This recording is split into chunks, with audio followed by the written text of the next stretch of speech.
This is Audible. Tantor Audio, a division of Recorded Books, presents Captive Soul by April Kelley, narrated by Simon Dornay. Prologue. The vampire had a grip on Jules's arm, holding him firmly but without causing pain. He had a sword strapped to a pair of jeans and a black t-shirt with the word fangs on it. A kindness lay in every muscle of the vampire's face, yet he still walked Jules down the hall as if taking him to his execution. And he didn't speak.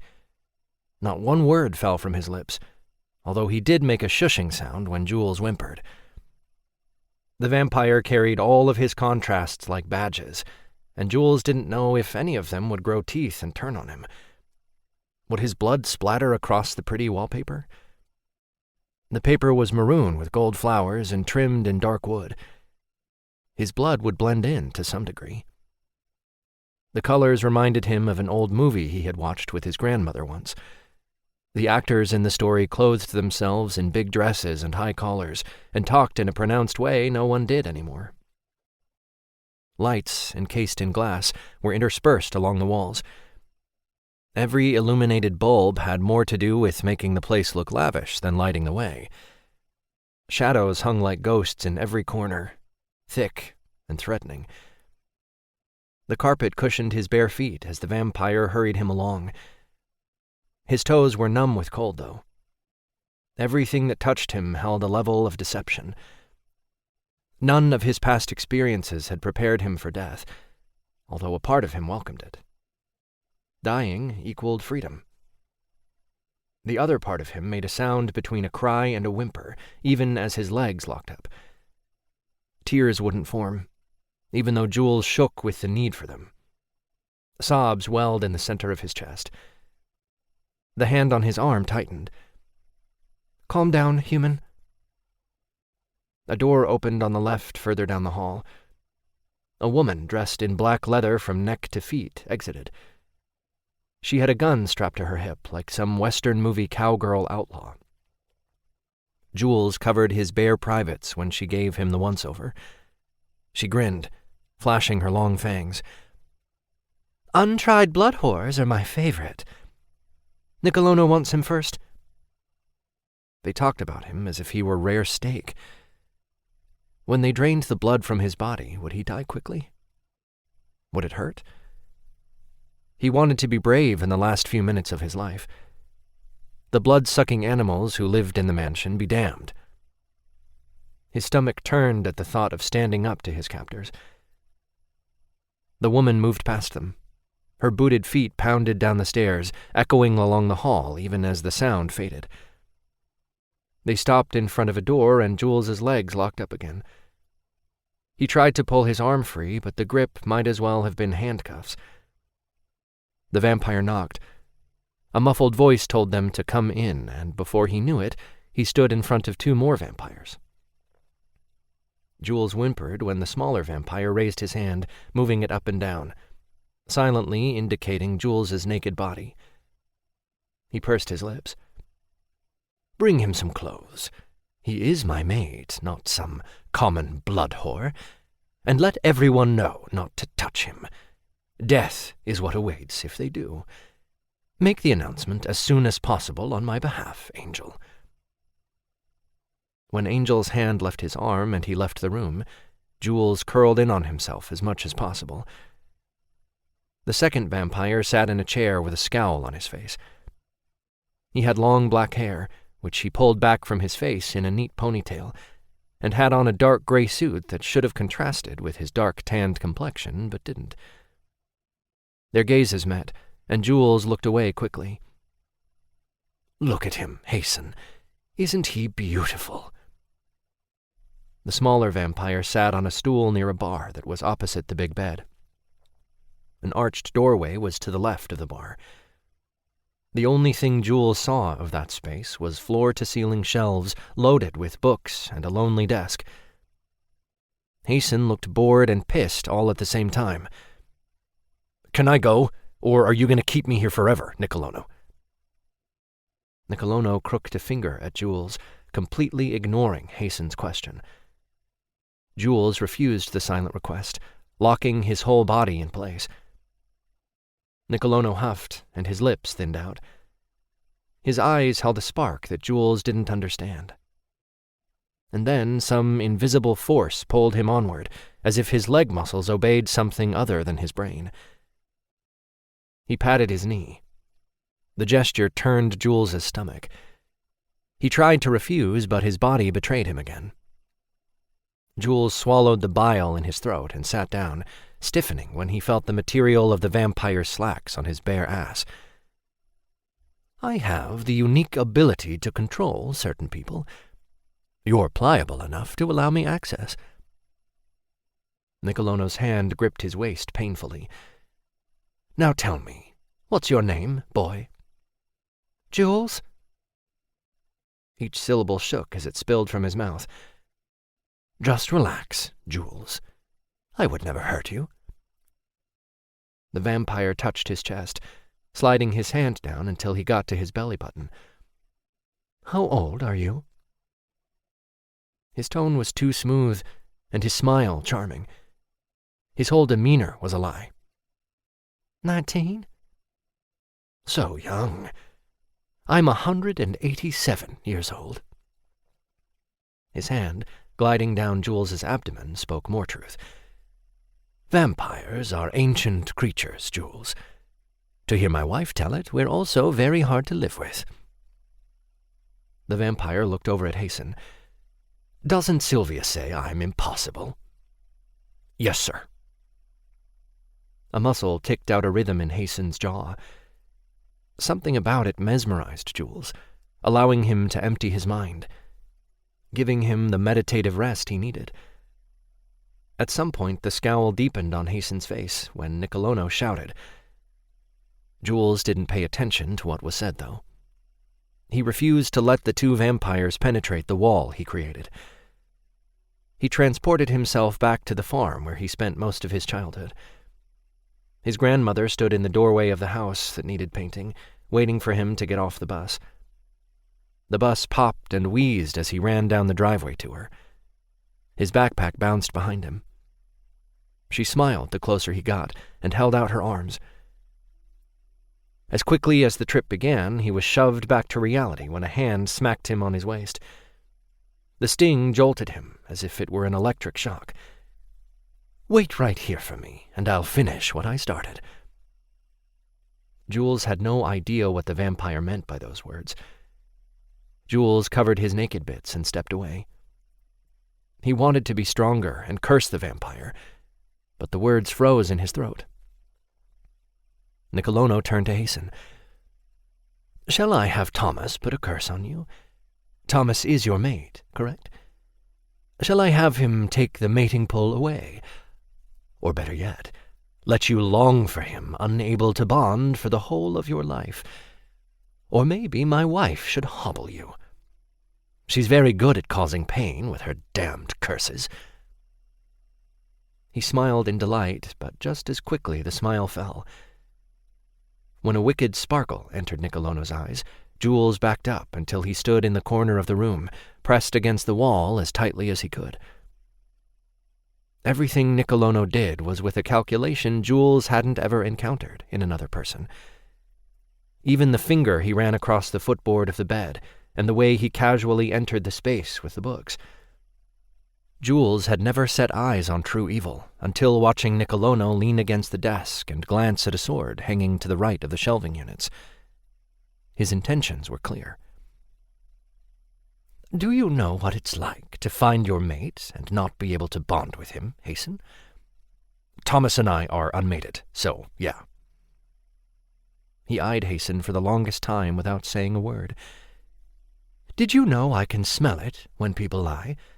Including you.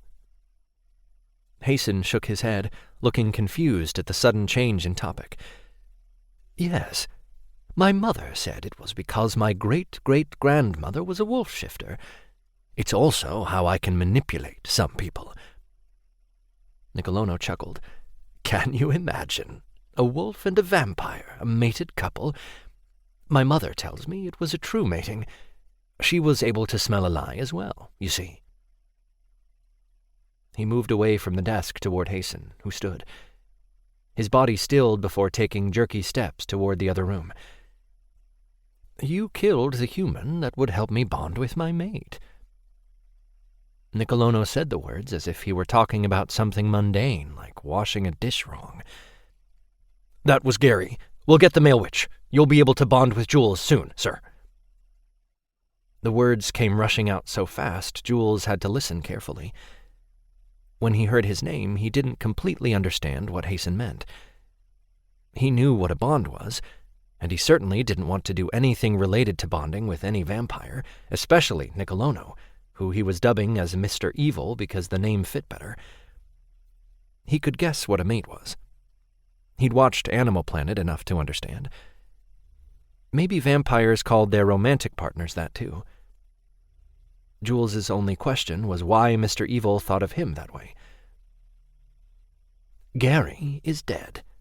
Now his mistakes are yours, Hasten. How many humans have you drained dry the way Gary had? No one. Lie. Mr. Evil took a swipe with his long nails across Hasten's stomach. The big vampire hissed, and his eyes turned red, blood slowly saturating his white shirt. How many? Jules wished for invisibility. Hundreds. Hasten stood there, staring straight ahead as if he didn't just profess to murder. Mr. Evil's lips curled, showing his fangs. Do you know the council will be on my ass once they learn of this? I've been hiding it from them for too long. I can't keep covering for you. Jules sucked in a breath when Mr. Evil moved from the desk, heading to the sword. Jules must have made a sound because their gazes met. Jules looked away quickly, not wanting any of that anger spilling on him. I'm not going to kill him, Jules. I'm going to do something far worse. Jules slowly turned, facing away, not wanting to see what came next. His shoulders came up to his ears and curled inward. Yet another of your sins, Hasten, making my mate turn his back on me.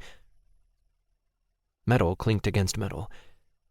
Bring Thomas to me, and stay in the room while we talk. You'll want to know the kind of curse the ancients will bestow on you. Their curses are always worse than death. Thomas won't curse me. I hold everything he holds dear in the palm of my hand. His warlock magic is mine to use. When a man entered the room, Jules turned back around. He guessed the man was Thomas only because he entered in front of Hasten.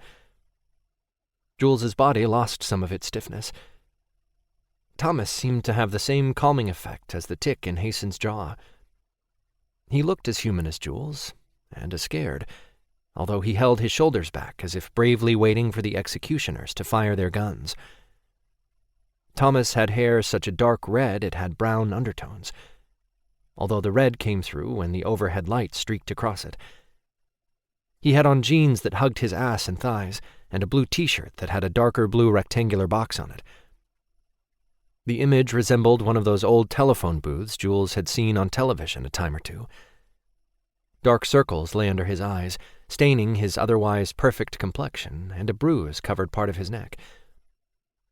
Warlock, how is the room I gave you? Great, except for the locked door and the fact you're holding my sister and me prisoner. Thomas folded his arms over his chest and narrowed his eyes. Despite the show of bravado, the weariness came through in sharp relief. You'd do well to watch your mouth, Warlock. He didn't respond, but did keep the defiance in his stance. Thomas wouldn't go quietly. Now, I want you to curse Hasten. How? Jules slid to the floor, drawing his knees up against his chest. His arms came around them. I needed the male witch to lift the curse my wife placed on my genitals. Without the male witch, I can't bond with Jules properly. Hasten took the chance away from me by not doing his job, so I want you to take something away from him. What? His lack of a conscience. Give him one. Now." Thomas narrowed his eyes. "And if I don't?" "If you don't, I'll sever one of your sister's fingers and put it in a gift box with a pretty blood-red bow." Thomas nodded. Then he walked further into the room with the desk. He looked over at Jules. His eyebrows drew together. Jules met his gaze and wanted to go to him, but Thomas's eyes went black. "Do you intend to tie the human to you?" "He's my mate." "The ancestors think you don't deserve him. They'll protect him from you. Nicolono Stavros, you make yourself an enemy to them." Thomas's voice deepened on the last sentence. The sound waves echoed off the walls. When Thomas began chanting, the deep, echoing voice remained, but the words didn't make sense. He closed his eyes as a glow surrounded his body like an aura. That deep voice whispered in Jules's mind, and Jules understood every word it spoke. For one moment he thought it was Mr. Evil playing tricks on him. He hid his face in his knees and held his breath. "Do not be scared, little human. Your role is bigger than this moment." Jules lifted his head, looking at the warlock, wanting to know what he meant, but he still chanted nonsense. An ache grew in Jules's chest, and a longing so acute he'd never experienced anything like it before. He stood slowly, letting his hands fall from the death grip he had on his knees. His legs wobbled like gelatin when he stood. Thomas opened his eyes and held out his hand to Jules. Mr. Evil's gaze followed him across the room. His anger vibrated off the walls. Jules wanted to run the rest of the distance to the warlock and the vampire. The whispered words came back to him, calming his fear enough that he held back. He breathed a sigh of relief when Thomas circled his waist, pulling Jules to him. Jules was taller by a couple of inches, but he was still able to bury his face in Thomas's warm neck. Thomas's arm moved, and then the room darkened. Jules lifted his head long enough to see a dark dome form around them. The dome included Hasten when he took a step toward them. He wrapped thick arms around them both. The scent of lavender wafted off him, wrapping around Jules like a blanket. Hasten looked at Jules as tears gathered in his eyes. He pressed his lips to Jules's forehead before addressing the warlock. "What did you do, Tommy?" "I took away Nicolono's mating bond." "Why do I feel it now? Toward both of you?" Hasten growled. "By the gods, Tommy, this won't end well. You know that. There's too many to fight our way out of here." "The ancestors thought you deserved us, I guess." "The ancestors?" Jules might not understand what was happening entirely, but he realized he had felt differently right after the deep, soothing voice left his mind. "I channel my magic through my ancestors, and I don't always have complete control. They always do, though, and in this instance, they must have thought we'd make better mates." Hasten growled and tried to pull away. Jules let go of Tommy and wrapped his arms around Hasten instead, hanging on as if his life depended on it. His body gave off a warmth Jules never wanted to give up. He pressed his cheek against the broad chest and closed his eyes. "I didn't fucking want this, Tommy." He wrapped an arm around Jules's waist. His thumb rubbed circles on his bare skin. "You'd rather go back to not feeling anything? Is that it?" "Yes! Fuck!" Hasten released Jules, gently peeling him off like a wet shirt. Hasten ran his fingers through his hair, pacing from one end of the black dome to the other. "Do you think Nicolono was lying when he said he'd hurt my sister? She's a child, Hasten. I had to give him what he wanted. But he needs to pay still. Don't you see that? All you did was make me feel guilty for the shit I've done. What about the shit I'm about to do? Got any guilt to lay on me for that?" "What do you mean?" Tommy pulled Jules into an embrace once again. "I can't get us all out and save your sister. I can't fucking fight everyone between here and the front door." Hasten tapped his temple. "Think about it for just a second." Hason's glower darted to Jules, as if it were his fault they were in the predicament. Jules glowered right back. Hason blinked and stopped pacing. Then he smiled as if the situation they were in wasn't dire at all. Jules returned the smile. "I can't hold the dome forever." Tommy's serious tone brought them both back to reality. The scar dissecting Hason's left eyebrow looked menacing. "Do you know where Nicolono is holding your sister?" Tommy shook his head. "He hides her with magic. I'm not sure how he's doing it, so I can't break it." "We go along until we find out, unless one of you has a better idea." Go along? But that implied they'd have to leave Jules. He tightened his hold on Tommy, his body shaking as the full measure of his fate took hold. "Please, I'll do anything you guys say, I promise. Don't leave me here with him." "My sister is only 12 years old, Jules. I have to save her. I'm sorry. We won't leave you for long." "Don't make promises to him you can't keep, Tommy." Jules turned to Hason. He grabbed Hason's sports jacket, balling his fist around the lapel. "I won't cause any problems, and I'll stay quiet, please." He was supposed to be in the apartment above the bar he cleaned. It wasn't a great job, and maybe he didn't have much. But what he did have was his. He might not have a lot of friends, and no family to speak of since his grandma passed away. But he still had a life. He was supposed to be back to his boring life, not a captive to some sick psycho. How did Hason and Thomas not understand that? Hason's eyes turned blue. Jules, not knowing what it meant, let him go. He took a step back, away from the fangs. He held up his hands in an attempt to placate. "Okay, then, I'll never bother you again.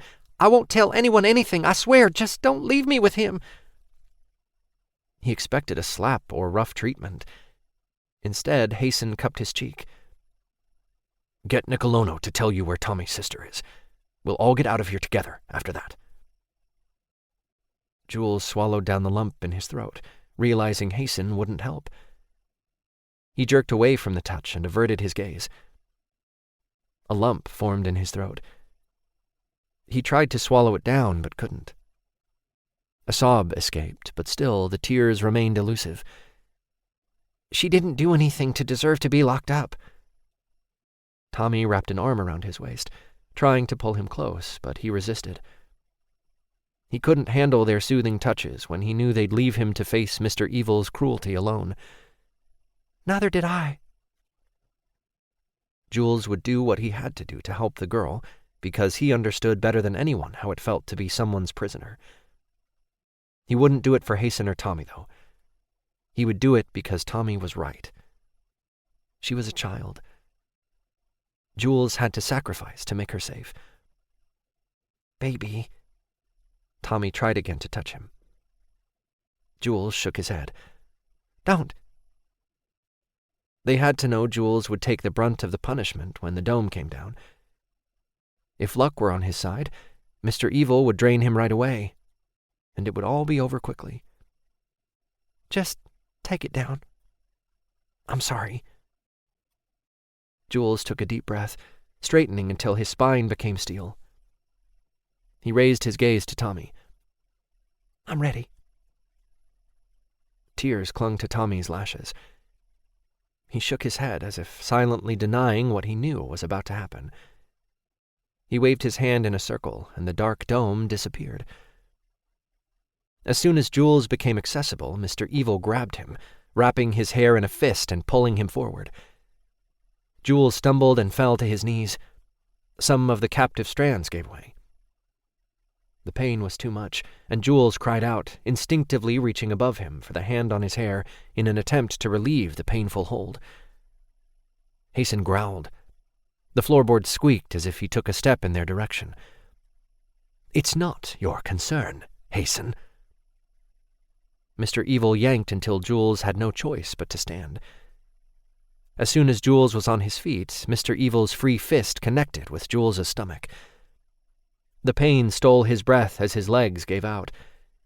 His knees hit the wooden floor hard, but it was secondary to the fight for oxygen. Mr. Evil pulled again before Jules recovered. Jules sounded like a man drowning in the deepest ocean, even to his own ears. When Mr. Evil spoke, the words seemed as if he spoke through a tunnel. "They'll bond with each other and leave you out." Jules's eyes darkened around the edges. "Bond with Thomas." Mr. Evil lifted Jules until he stood straight. With his free hand, he scored the flesh on Jules's back. Jules arched against the pain. The oxygen, which had been so elusive up to then, entered his lungs in one big whoosh. So did his consciousness. The colors of the room came back to him in stark relief. "Do it, or I'll shred him." The next few minutes would be far more painful than any physical abuse he'd suffered so far. Jules knew it even before Mr. Evil turned him to face Hasten and Tommy. Watch. Part 1. Before the Battle at St. Lake's. Chapter 1. Jules Somerset stopped with his hand on the St. Lake's diner door. He sniffed as if he were one of his shifter siblings. He didn't need their superior senses to recognize the lavender and burning wax deliciousness that entered his soul. He rubbed at the sudden ache in his chest and closed his eyes. Their scents followed him around like candle smoke. He couldn't get away from them, and he wanted to. By the gods, how he wished for them to leave him alone. And yet, the longing burned his gut. The desire hit him even harder when the hairs on the back of his neck stood up. The feeling of being watched wrecked him in familiar ways. It took him back into his past, until a familiar level of panic blossomed in his chest. It tightened like a fist around his lungs and squeezed. He let go of the door handle when someone from inside stood in front of it. They had an irritated look on their face, which didn't do anything to help Jules fight the panic attack. When he stepped to the side, they exited without giving him a cursory glance. The attacks were as familiar as a best friend, one that was narcissistic and persistent with its selfish agenda. But he still maintained a friendship with Panic that would likely never fully die. If Dr. Tucker were standing next to him, he'd tell Jules he had all the resources needed to push the panic down. He leaned against the blue windbreaker surrounding the front of the diner, letting his backpack fall from his shoulder to the wet sidewalk. He breathed as deeply as he could through his nose, letting it out through his mouth, repeating the process. He whispered the things Dr. Tucker had told him to say to himself. Dr. Tucker called it an internal dialogue, but Jules found it helpful to say the words aloud. "I have a family who loves me. I'm a Somerset now. Above all this panic attack bullshit." The last sentence he added himself. One day it would be true, but only if he said it often enough. "I'm not alone.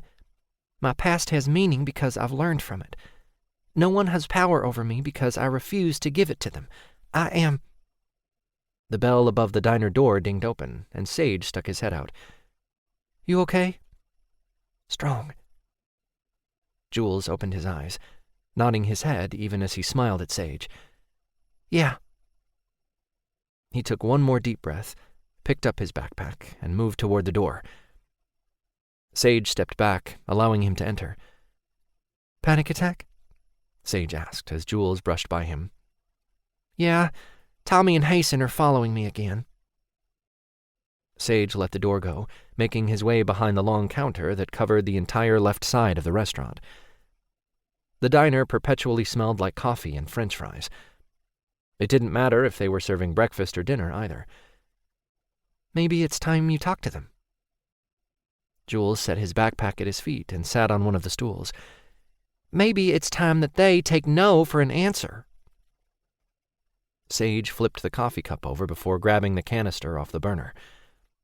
The brown liquid swirled against the sides when lifted. He poured some into the white mug before laying a packet of raw cane sugar and 2 small tubs of vanilla creamer on the counter beside the mug. Jules leaned down until his nose was inches from the steaming liquid. He closed his eyes and took a deep breath. "Yay." Sage chuckled. "Andrea bought the creamer especially for you. She told me not to give it out to anyone else." Andrea was Sage's boss and the owner of the diner. "Is she here today?" "Not until 11, I think. Want me to send her over when she comes in?" Sage filled someone else's cup before putting the pot down. Jules nodded. Jules worked for Sage's mate, Garrison, who had a woodworking business next door to the diner. Jules's official title was receptionist, but he ran the website, as it generated more business than walk-ins did. Jules had a knack for showcasing individual pieces in the best possible light, and took most of the pictures himself. Both businesses were part of a shopping center. The building was in the shape of an L, with the only grocery store in the small town. The diner sat in the corner, and Garrison's shop next to it. There was also an insurance place Jules used, and a little bait shop he had never entered. The ice cream shop sat in the middle of everything and did a good business, even in the wintertime. Jules dumped both creamer tubs and the packet of sugar in his coffee and stirred. "Mama wanted me to ask if you'd make your macaroni and cheese for dinner today." "Do you know if I need to stop by the grocery on my way home?" "She said no." Sage went into the back, leaving Jules to himself, which only gave him time to think. So, not something he wanted to do. The only consolation was the patrons filling the diner to capacity. They were all familiar faces, mainly because it was almost spring, but not into it enough for the paranormal tourists to hit their small town. From where he sat, each voice was no louder than a murmur, but combined, they made a dull roar which he could easily block out. Metal silverware scrapped against porcelain. The grill in the back whispered out a sizzle, and he could hear the tones in Sage's voice, even though the door separating the diner from the kitchen remained closed. A dark-haired guy sat 3 stools over with 2 books and a pile of papers in front of him. He had a pen in his hand and bit the end as he studied one of his books. He was a clan member, but Jules couldn't remember if he were human or paranormal. He could tell a vampire right off because they had a way of walking that set them apart. It was as if they had a rod in the spine, holding them up. Vampires were the only ones set apart, though. Some of the shifters were obvious because they were gigantic, but not all of them. The only warlock Jules had ever met was Tommy, and he looked human. It was the same for witches. This guy's name was Henri, though. Jules remembered that much. "Hi." Jules leaned toward him, afraid his voice wouldn't carry above the diner sounds. Henri met his gaze, putting down the pen. He smiled. "Hello." "My name's Jules." He nodded his head to the books. "What are you studying?" Henri lifted his dark eyebrows and screwed up his lips. "It's boring. You sure you want to hear about it?" "Will it take longer than 15 minutes? Because I have to be at work then." Henri grinned. "We'll go for the short version." Jules smiled and stood from his stool, moving closer to his new friend. He looked at the words on the page of the book and noticed it looked more like a novel rather than the textbook he suspected. "Okay, well, I'm researching how widowed women who married gentlemen in a social class below them closed the economic gap over a period of time." "Oh." No way could he hear about that at length. "Why?" 18th century England interests me." "You mean you're studying it on purpose? For fun?" Henri laughed.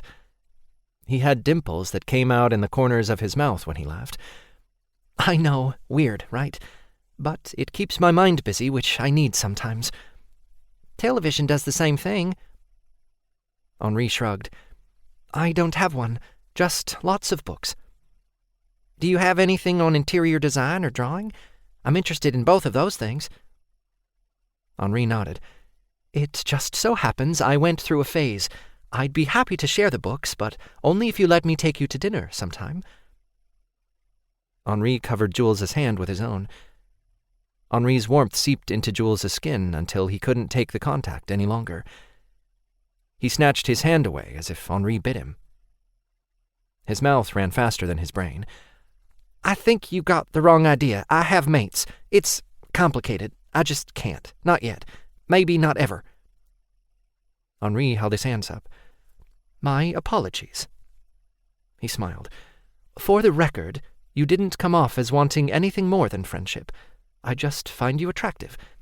But I'll accept your extension of friendship. Jules smiled, trying to keep the wariness out of his gaze. Great. He stood, leaving his barely sipped-on cup of coffee on the counter. He grabbed his backpack from his former perch even as he headed out the door. I gotta go. By the gods, when did he become uncomfortable with a guy coming on to him? He might not have a lot of experience, but it didn't have anything to do with guys not finding him attractive. And Henri was hot, too. And smart. Which could be kind of cool as long as he didn't talk about wealthy women and their second husbands for any extended period. Jules sat at a table in the corner of Garriden's shop. He loved being in the big dragon shifter space, not only because he felt protected around Garriden, but also because the whole place smelled like sawdust and lemon furniture polish. Jules had his phone in one hand and his pencil in the other. His drawing pad lay in front of him with a half-drawn shape on it. He placed his pencil on the table and his phone beside it when the bell above the door rang. He smiled at the familiar face and stood from his seat. I knew you'd be back for that stool, Mr. Guthrie. Mr. Guthrie had a head full of hair so blonde it was nearly white, and didn't look much older than Jules. Jules knew he was well into his hundreds, though. The lack of a shifter's real age showing was difficult to get used to, and probably always would be, no matter how long he was part of the clan. Mr. Guthrie had been with his mate Jonathan for a long time. Both were cat shifters. Mr. Guthrie was a mountain lion, and Jonathan was a bobcat. I am here for that as well, but Jonathan wanted me to invite you to dinner on Saturday. You haven't been in a month. You're overdue, boy. Jules smiled. I'd love to. How are things? Oh, fine. We're going on a vacation when the weather turns. Tourists in St. Lakes irritate me. They take over everything. Jules chuckled. They are one of the best things about summer. Ha! They clog up our town. Mr. Guthrie leaned into Jules as if he had a secret and they weren't the only ones in the room. Does Garriden have anything new? It just so happens he has a picnic table that would look perfect in your garden. Jules threaded his arm through Mr. Guthrie's and walked him into the back room. Garriden ran his hand across the top of a table. He held a piece of sandpaper in the other. When he saw Mr. Guthrie, Garriden gave one of his rare smiles. Picnic table. Yes, Jules talked me into it. Jules didn't have to talk him into anything, and never did. Mr. Guthrie was their best walk-in customer. It's right over here. Mr. Guthrie followed Garriden across the room, which left Jules standing there, so he went back to the front again. By the time Mr. Guthrie came back out, he had bought 3 more things. Garriden stood next to Jules as he rang up the purchases. Mr. Guthrie paid and headed for the door. Saturday? Tell Jonathan I'll be there. When the bell on the door rang out Mr. Guthrie's departure, Garriden said, I made an appointment with Dr. Tucker for you. Jules nodded. He needed to go. It's that obvious, huh? Garriden turned Jules to face him. His hands were on Jules's shoulders. Are you sleeping well? You look tired. I had nightmares last night. They were the ones where Mr. Evil turned into a monster and came after him. I think they might be more than just dreams. What do you mean? Garriden's dark brows drew together. Jules shuddered and his shoulders rose to his ears. He's coming for me. I know it. Garriden growled and his eyes shifted to his dragon. You mean Stavros? Jules nodded. He's coming here, to St. Lakes. Jules grabbed Garriden's hand when he shook his head. He is, I know it. And when he does, I'll be his prisoner again. I won't survive the second time around. Have you told this to anyone else? Jules shrugged. Dr. Tucker, but he says it's PTSD or something. He thinks I'm being paranoid. Maybe I am. Dr. Tucker didn't understand what it was like with Mr. Evil. He had never been held captive. At least, not that Jules had ever heard about, and he would have if it had happened. Paranormal town or not, small-town gossip was all the same. Garrison knew exactly how Jules felt. Their shared experience made it easier for Jules to tell Garrison things. "Have you told your mates?" Jules shook his head. "I'm not telling my stalkers anything." They lurked around St. Lake's like menacing shadows. Jules didn't know if he felt terrified or annoyed, or a combination of the two. "You should explain to Thomas. As a warlock, he'd have a lot of insight into premonitions. He may be able to put your mind at ease as to whether you're correct or not." "They left me with him." Garrison stood. "You want me to go with you to Dr. Tucker's office?" Jules more than welcomed the change in subject. He smiled and stood.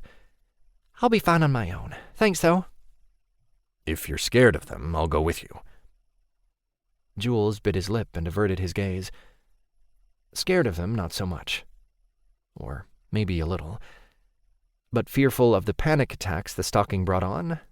Yes, he definitely felt that. Panic attacks sucked. Hard and painfully. Garrison patted Jules on the back again. "I'll take you." Garrison pulled Jules off the stool. "The appointment's now?" "No time like the present." Jules rolled his eyes. Of course, Garrison was the one who set the schedule, not Dr. Tucker. Jules imagined the doctor was used to Garrison's demanding tone for all the times he had called on Jules's behalf. Jules smiled and moved into him, letting Garrison's nearness soothe. He put an arm around Jules's shoulders and led him to the front. As soon as they stepped outside, he felt eyes on him. Garrison must have felt his body stiffen because he pushed Jules against the glass door and caged him with his big arms. He widened his legs. "What is it?" "They're watching me. I can feel it." "Your mates?" Jules nodded. "I was stalked for like a week before Mr. Evil took me. It feels like that."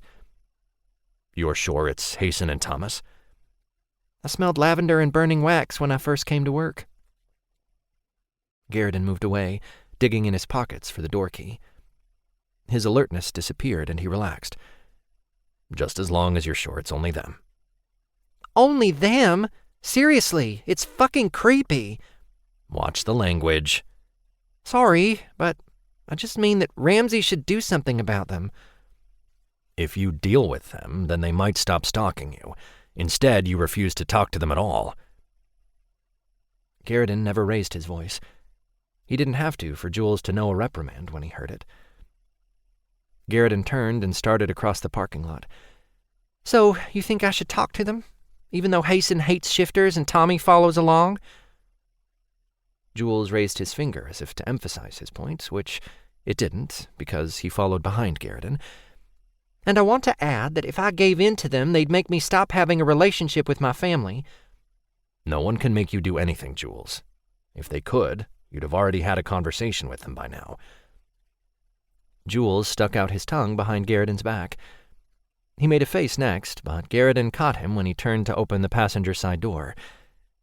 He raised an eyebrow and looked at Jules with both annoyance and amusement. "Save your sassy looks for someone else, son." "Yes, sir."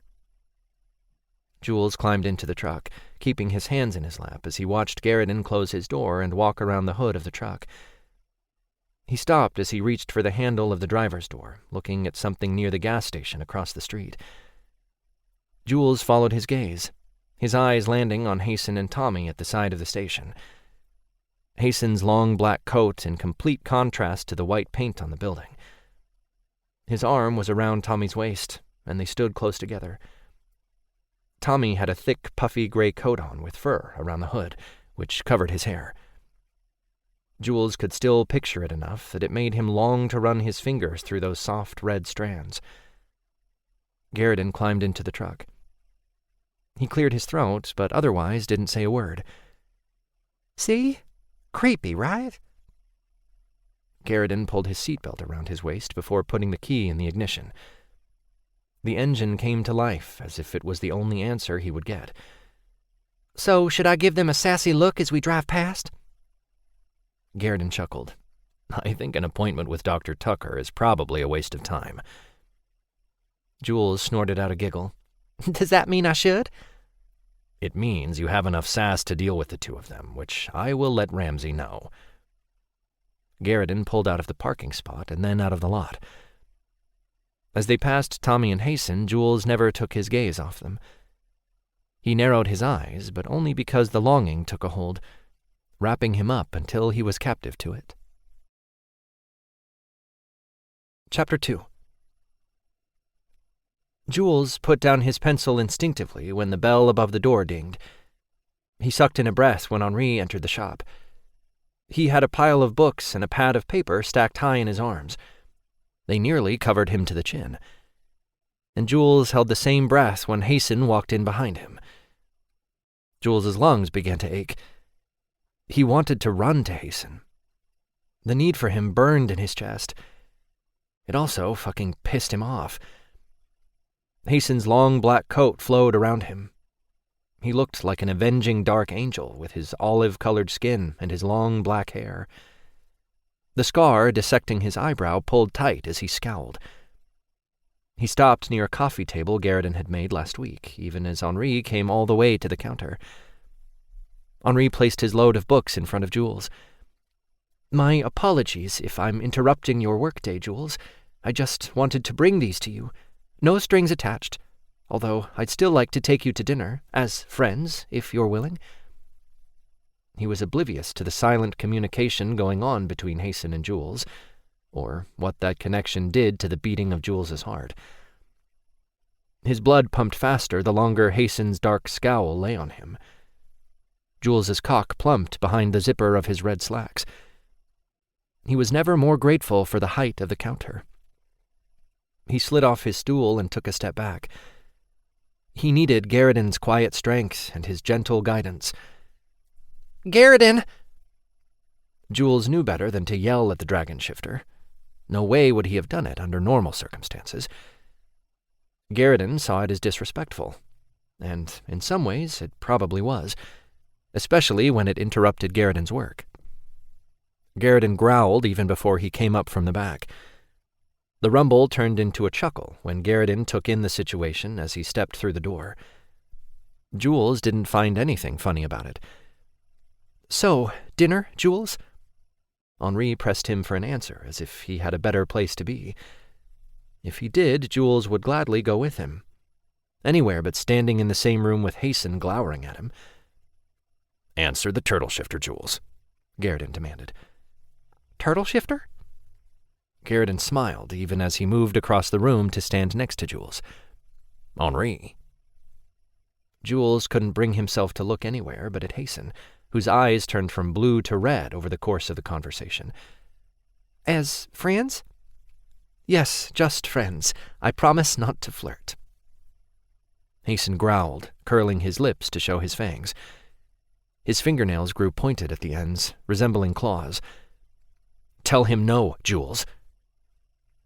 That singular demand broke Jules out of his stupor. He narrowed his eyes and moved away, his spine straightening. You have no say in my life, Hasten. Yes, I do, if some bookworm asshole is asking you out on a date. Realization dawned. The annoyance Jules had felt all morning turned into anger at an instant. You heard him ask me out, didn't you? It's the only reason you came in here. That is a dick move if ever there was one, considering you've been stalking me for months. And where is your mate? You leave him in the bushes across the street or something? Jules crossed his arms over his chest and shook his head. Henri turned, his eyebrows raised. Instead of fearing Hasten, as he probably should have, he smirked. 2 mates? Am I hearing that correctly? Jules curled his lips, unable to keep his mouth shut. He would never in his life been so prone to anger, but something about Hasten set him off, big time. Nope, I don't have any mates at all, do I, Hasten? Should we tell him why? Because you refused us the second you got with this clan of shifters. Ha! Jules turned his gaze to Henri, who watched the exchange between Jules and Hasten as if he were watching a tennis match. Sage is making his mac and cheese for dinner tonight, Henri.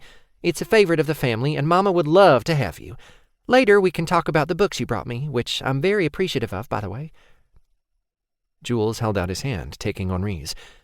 I'm very sorry for the drama, really. No worries, and I accept, and I'll say goodbye. It seems you're busy at the moment. Henri shook his hand and quickly let him go. He waved as he walked past Hasten to the front door. Hasten folded his arms over his chest, probably so he wouldn't strangle Henri. Jules could see he wanted to by the way his eyes followed Henri out the door. When he turned back around and met Jules's gaze, a tense silence stretched between them. Hasten stood with his legs apart, as if he were getting ready for a gunfight. His scowl softened to a dull roar, and affection entered his gaze. It was the gentleness, or rather, more the remembrance of his gentle touch that calmed some of Jules's fire. We need to talk. Jules might not have a gun to duel with, and wouldn't use it even if he did, but he had something far more lethal. Jules came around the counter and hopped on it, right next to the books Henri brought. He tried his best to sound as indifferent as he possibly could. So talk. In private. I'm not talking to you in front of a shifter.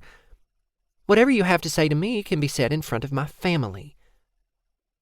Garrison was the only father figure Jules had ever had, and he wouldn't push him away because Hasten had a stick up his ass about shifters. Also, there was something about Garrison's presence that made him braver than usual, and he planned to take advantage of it while it lasted. No, Jules, come here and we'll talk outside. Jules sighed. Just because you come in here looking all... Jules looked Hasten up and down twice. His sexiness was a damn curse upon humanity as a whole, and Jules in particular. It should be illegal. The sheriff should arrest him and send him to St. Lake's jail. Like you do, doesn't mean I'll do whatever you say like a drooling, lovesick robot. A smile turned up the corners of Hasten's lips. What if I say please? Oh, that was so not fair. What a sexy asshole. What if I say, fuck off, vampire? Hasten growled and flashed his teeth. Jules hopped from the counter, running to Garrison so fast it didn't register what he had done until he was gripping the back of Garrison's shirt. Shit. Hasten mumbled the curse under his breath, but Jules heard it. The tone had Jules peeking around Garrison. Hasten met his gaze immediately. I'd never hurt you, Jules. You have to know that. I don't know you. If you come over here, we can talk and get to know each other better. The way Hasten said it implied Jules should have thought of it, and it made him stupid that he didn't. I'm working. I don't have time. The words caught in his throat at the end as panic seized his lungs for the second time that day. His legs gave out, and he slid to the floor, his hand slipping from Garrison's shirt. He drew his knees to his chest and buried his face in them. Whatever bravado Jules had possessed faded. Every ounce of progress he had made over the last year disappeared, as it always did with every bout of panic. Garrison knelt beside him. Breathe through it. Jules nodded without moving. The air around them shifted, which was the only indication Garrison stood. Keep telling him to breathe. Provide comfort, vampire. No arguing. Garrison's work boots pounded against the floor. I'll be in the back if he needs me. He doesn't need you. He needs Tommy and me. Hasten sounded close, and the next thing Jules knew, the scent of lavender washed over him as Hasten lifted him in his arms. He needs his family just as much. Don't forget it. Hasten walked them across the room to the corner. Garrison had put a rocking chair there for Sage, who liked to sit and read sometimes. Hasten sat down and immediately began to rock. The arm of the chair pressed against the backs of Jules's legs. Hasten's black leather coat cooled his cheek. I'm here. I'm here now. Jules didn't even realize he was crying until he rubbed his nose and felt the wetness there. He sniffled. Just leave. You and Tommy need to leave me alone. That will never happen. Just pretend I don't exist, like you did before. Hasten sucked in a breath and held him tighter. I've never pretended that. I've waited so long to hold you like this. You don't know how much I've wanted you. You're right. I don't know. Jules wanted to move away from him, but didn't, because it turned out hasten was the quickest way to cool the fires of panic. You left me. No, I didn't. Yes, you did. Jules fisted Hasten's coat. He lifted his head and got inches from his face. He gritted his teeth, speaking through them. He beat me every day, and you left me there to rot. Jules let go of Hasten and tried to stand, but Hasten's hold was firm. He pressed his forehead against Hasten's chest and let the tears fall in earnest. I hate you. Even as he said the words, he snaked his arms around Hasten's waist and moved into him, wanting the comfort. I know, honey. I know. Hasten rubbed Jules's back. He couldn't speak past the sobs, so he didn't try. I'm here now. I'm here. Right here for you. I won't ever leave you again. Jules wanted to believe him, but words meant nothing. Actions spoke louder, and Hasten's past actions spoke volumes. Chapter 3. The night was clear. The only thing obscuring his view was the cloudy air he expelled from his lungs every time he breathed. The warm air he blew out acclimated to the colder temperature, clearing his view between exhales. Lucas strummed the guitar. The gentle sound put Jules's nerves at ease, and he relaxed on Layden's lap. Jules loved the nights when the whole family spent time sitting on the back porch looking at the stars. His only issue was the chill. The cold sent shivers through his body, and he pulled Layden's arms further around him, trying to grab more of his brother's warmth. You okay? Layden held him closer, giving Jules more of his body heat.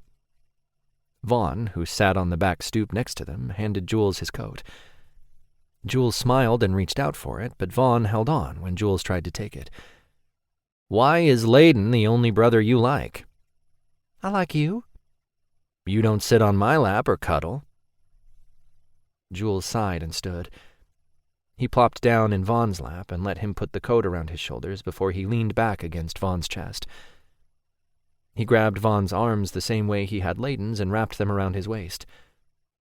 Ha! I got the brother now. Suck on that, Layden. Whatever. Layden rolled his eyes and looked away. Jules bit his lip and wondered if he had hurt Layden's feelings. Then Layden turned and winked at Jules, giving him a small smile. We're good, Jay.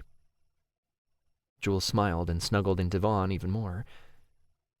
Jules had a direct view of Henri, who sat near the front of their little stoop with his legs crossed and his hands in his lap. He had a wrinkle between his eyebrows, and he kept glancing at Rocky, looking at him as if he were lunch. He kept sniffing the air, and his eyes had shifted. Two people couldn't be more opposite than Henri and Rocky. Henri was the definition of nerdy. Any guy who studies history for fun qualified as one. He had dark hair and glasses. Rocky was a good friend of Garridan's, which automatically made him a badass in Jules's opinion. Of course, the tattoos and the leather helped with that status. And the fact he didn't say much. Ever. Jules was pretty sure he'd only ever said one thing to him the whole time he'd been lurking around St. Lakes. Rocky was a dragon shifter, so he was tall with big muscles. Rocky looked even more badass with his eyes all reptilian and his teeth big and scary. In contrast, Henri's eyes were so dark Jules couldn't see the pupil. If his teeth had dropped, he kept them hidden. Vaughn must have noticed Jules looking because he whispered, "They're mates." Jules tilted his head so he could whisper in Vaughn's ear, "Why aren't they together, talking?" Maybe for the same reason you're not with your mates? Jules rolled his eyes. I seriously doubt that. And I also wasn't talking about me. Sassy little human.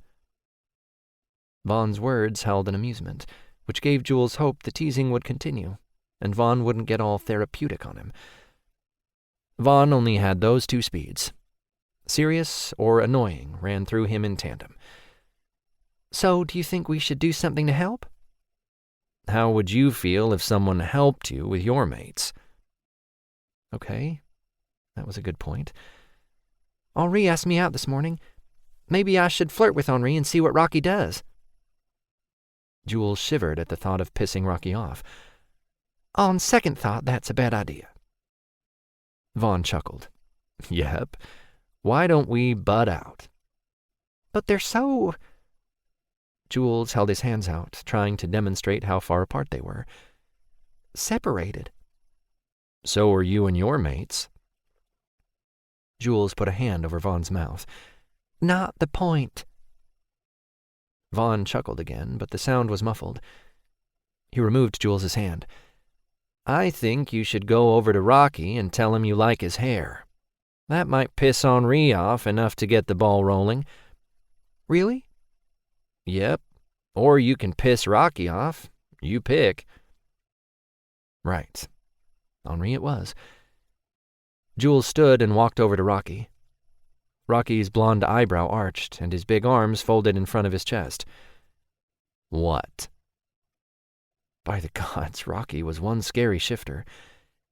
So, your hair is awesome? It really was. It was shaved on the sides and long on top. He held the long strands back with a band. Rocky never said a word. Instead, his eyebrow went up even further. Jules swallowed the lump of fear lodged in his throat. Would you take me for a ride on your motorcycle sometime? No. Well, it wasn't the answer Jules expected. Jules scowled and put his hands on his hips.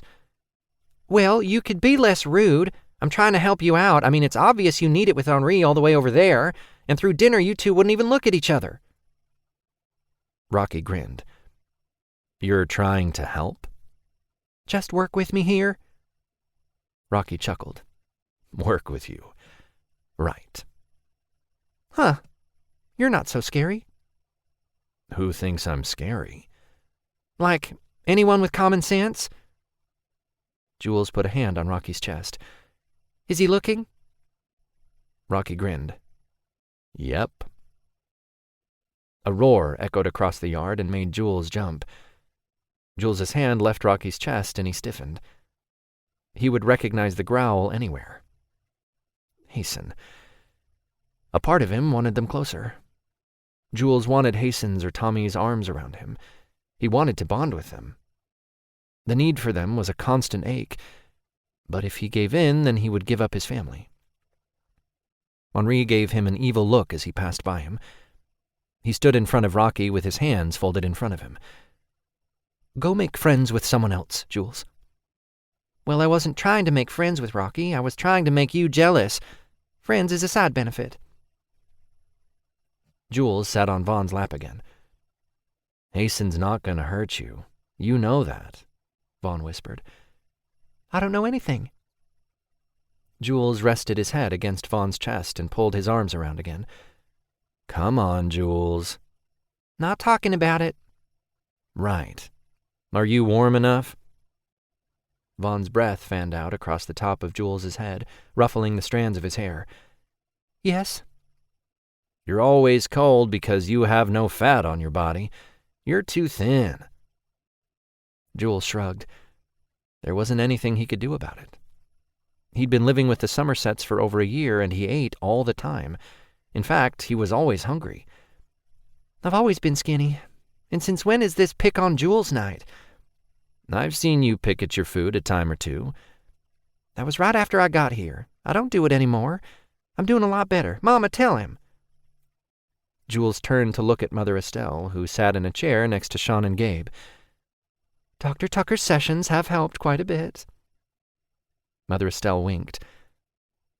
They both knew it wasn't just seeing a therapist that had helped Jules's psychosis. Jules gave her a wink back. And I have you guys. How could he explain how it felt to have no one? He owed her for everything. He owed them all. Last week you picked at your breakfast, Vaughn pointed out. That's because I don't want to talk about it. Jules sighed. If he talked about Hasten and Thomas, it would ruin his night. Vaughn tightened his arms around Jules. I think you're hurting more than you're letting the rest of us believe, and your mates can help. I think they want to. If they didn't, they wouldn't still be lurking around town. Jules winced. So, you just wanted me to sit with you so you could lecture me? Sneaky. He wanted to be pissed, but wasn't, so he didn't move away. That's only half true. Vaughn lay the side of his cheek against the top of Jules's head. You're the cuddle brother. I like that about you. Glad I can be of service. Vaughn chuckled again. Yep, you're one of us, definitely. You gained the Somerset smartassness, and it didn't even take you long. I blame Layden. You spend the most time with him. Jules chuckled. Is your teasing an initiation or something? No, that's Vaughn being annoying. Layden smirked. I like it. I feel included. Jules yawned and snuggled into Vaughn even more. He noticed Henri and Rocky talking finally, which made him smile. His night was complete. Chapter 4. Hasten loved watching Tommy ride him.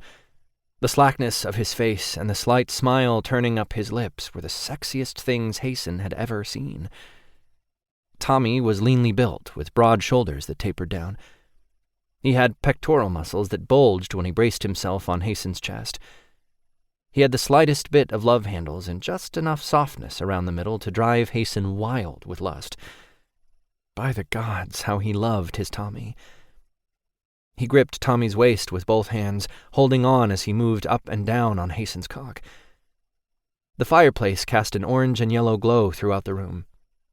It heated the cabin until they both had a fine layer of sweat covering their bodies. That, coupled with the physical exertion, made them both wet wherever they connected. Tommy's hands slipped forward with each thrust in and out until their chests connected. He moved his hands to Hasten's hair, his fingers tangling in the long black strands until he had a fistful. Hasten barely felt it when Tommy pulled. Breath ghosted across Hasten's face. Hasten's fangs dropped down, and his fingers tightened around Tommy's waist right before he met him thrust for thrust, fucking into him harder each time. Skin slapped, and they both grunted. Tommy turned his head to the side, exposing his neck, and Hasten didn't hesitate to take what he offered. The second blood filled his mouth, Hasten's orgasm worked through him. Tommy cried out and slammed his ass onto Hasten's cock even further. Warm cum mixed with their sweat on each of their abdomens. Hasten didn't take very much blood, just a couple of pulls. Then he let Tommy go, licking the wound to catch the drops. Tommy collapsed on top of him, catching his breath. He lay his cheek against Hasten's mating mark, which looked like a circular tattoo. Hasten should feel satisfied, and a part of him did. There wasn't another person alive who Hasten felt closer to. Tommy was half of his everything.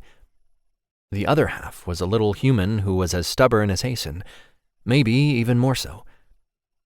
His cock slowly deflated, and the horniness that had started their romp in the first place was sated. His bloodthirst also waned. You okay? I got rough toward the end. Hasten kissed Tommy on the temple. I'm good. Tommy lifted his head, his chin resting on Hasten's chest. Hasten ran his hand down Tommy's back, across his ass, and then up again. He knew his smile held the bone-deep satisfaction of excellent lovemaking. What? Just wondering if you would have bonded with me had Nicolono not forced us. The question wiped the smile off Hasten's face. Why do you always ask that right after we make love? Why are you answering a question with a question? Tommy raised his eyebrows. We're mated, and you know I want you every second of every day. Jules, too. What difference does it make? That means no, right? I want to know why that's your answer. Hasten let out a frustrated sigh. Just leave it, Tommy. Tommy had to know Hasten wasn't good mate material. Hasten wasn't disillusioned about the kind of vampire he was. He didn't fucking care about most humans. He hated shifters. Witches and warlocks gave him the creeps, although Tommy didn't. Vampires couldn't be trusted. And yeah, he might be one, but he'd had a couple so-called friends turn on him a time or two. That whole curse thing Nicolono made Tommy put on him was crap. It didn't mean shit, or make Hasten a decent person all of a sudden, as if his past and personality weren't already firmly established before the curse.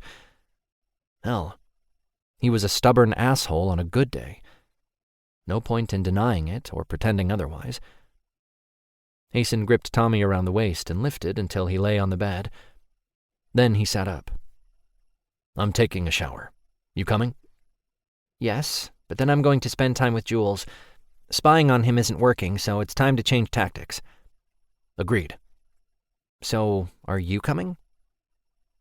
Tommy gave Hasten a pointed look. Not if you're going to his house.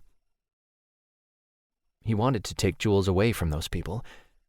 He might not trust them, but they hadn't hurt Jules. It was the only reason he didn't snatch Jules out of their lives. Hasten stood and padded naked across the room. Just come with me, unless you'd rather have me take the mating pole away. I'm pretty sure I can. Hasten stopped and turned to meet Tommy's gaze. He couldn't tell if he were serious or not. Either way, Tommy was fucked up if he thought Hasten wanted that. He might not be good for someone like Jules, who was fragile both emotionally and physically, but he wouldn't ask to change it. I thought it was the ancestor crap that made Jules ours.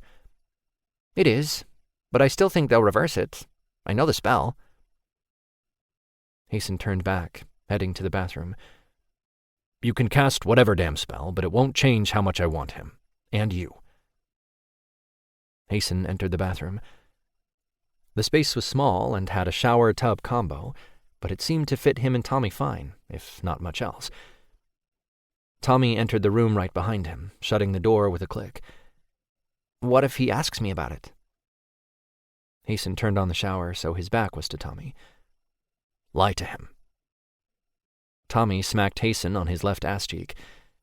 It didn't hurt, but it got his attention because he wasn't expecting it. Hasten turned to meet Tommy's gaze. Tommy gave him an incredulous look. I'm not lying to our mate. Hasten shook his head. So you'd take the pull away if he asked? He's one of 3 votes. 2/3 of us say to keep it. He's outvoted. Okay then, why is this a discussion? Because our relationship is a 3-part democracy, not a dictatorship. Says you. Tommy gave him an incredulous look and rolled his eyes. You're way more of a softie than you think. Thomas ran the palm of his hands down his jeans and took a deep breath in through his nose. He could see into the Somerset's house through the sliding glass door. A human sat on the kitchen island, and Gabriel, a wolf shifter, stood between his legs, with his hands on the parts of the human's ass he could reach. The human was Gabriel's mate, but Thomas couldn't remember his name. They made out with a single-mindedness that left Thomas wondering if they'd even hear his knock. He did anyway. Thankfully, it was as his sister walked into the kitchen. Ew, must you do that in front of me? The door muffled her voice. She rolled her eyes and shook her head even as she headed for the door. Gabriel and his mate stopped kissing, but they didn't break from their embrace. It wasn't in front of you, and you should be glad we have a good relationship. Did you even hear the door? When she finally looked at Thomas, she stopped and then grinned. She pulled it open and practically threw herself at him. He hugged her. How are you? How's school? Good. I have Gabe for history, so that's weird, 'cause you know how he's got the dad vibe? I hear him lecture at home and at school now. Ugh. Thomas chuckled. He would worry about Penny if it wasn't for the brightness of her smile and in her eyes. She'd never smiled so much in all her life. Not even when her parents were still alive and things were good. The Somersets were good for her. Gabriel and his human mate in particular, and Thomas wouldn't ruin it by taking her away. "Since when do I lecture you at home?" "Just now, and the other day about the internet, and about makeup."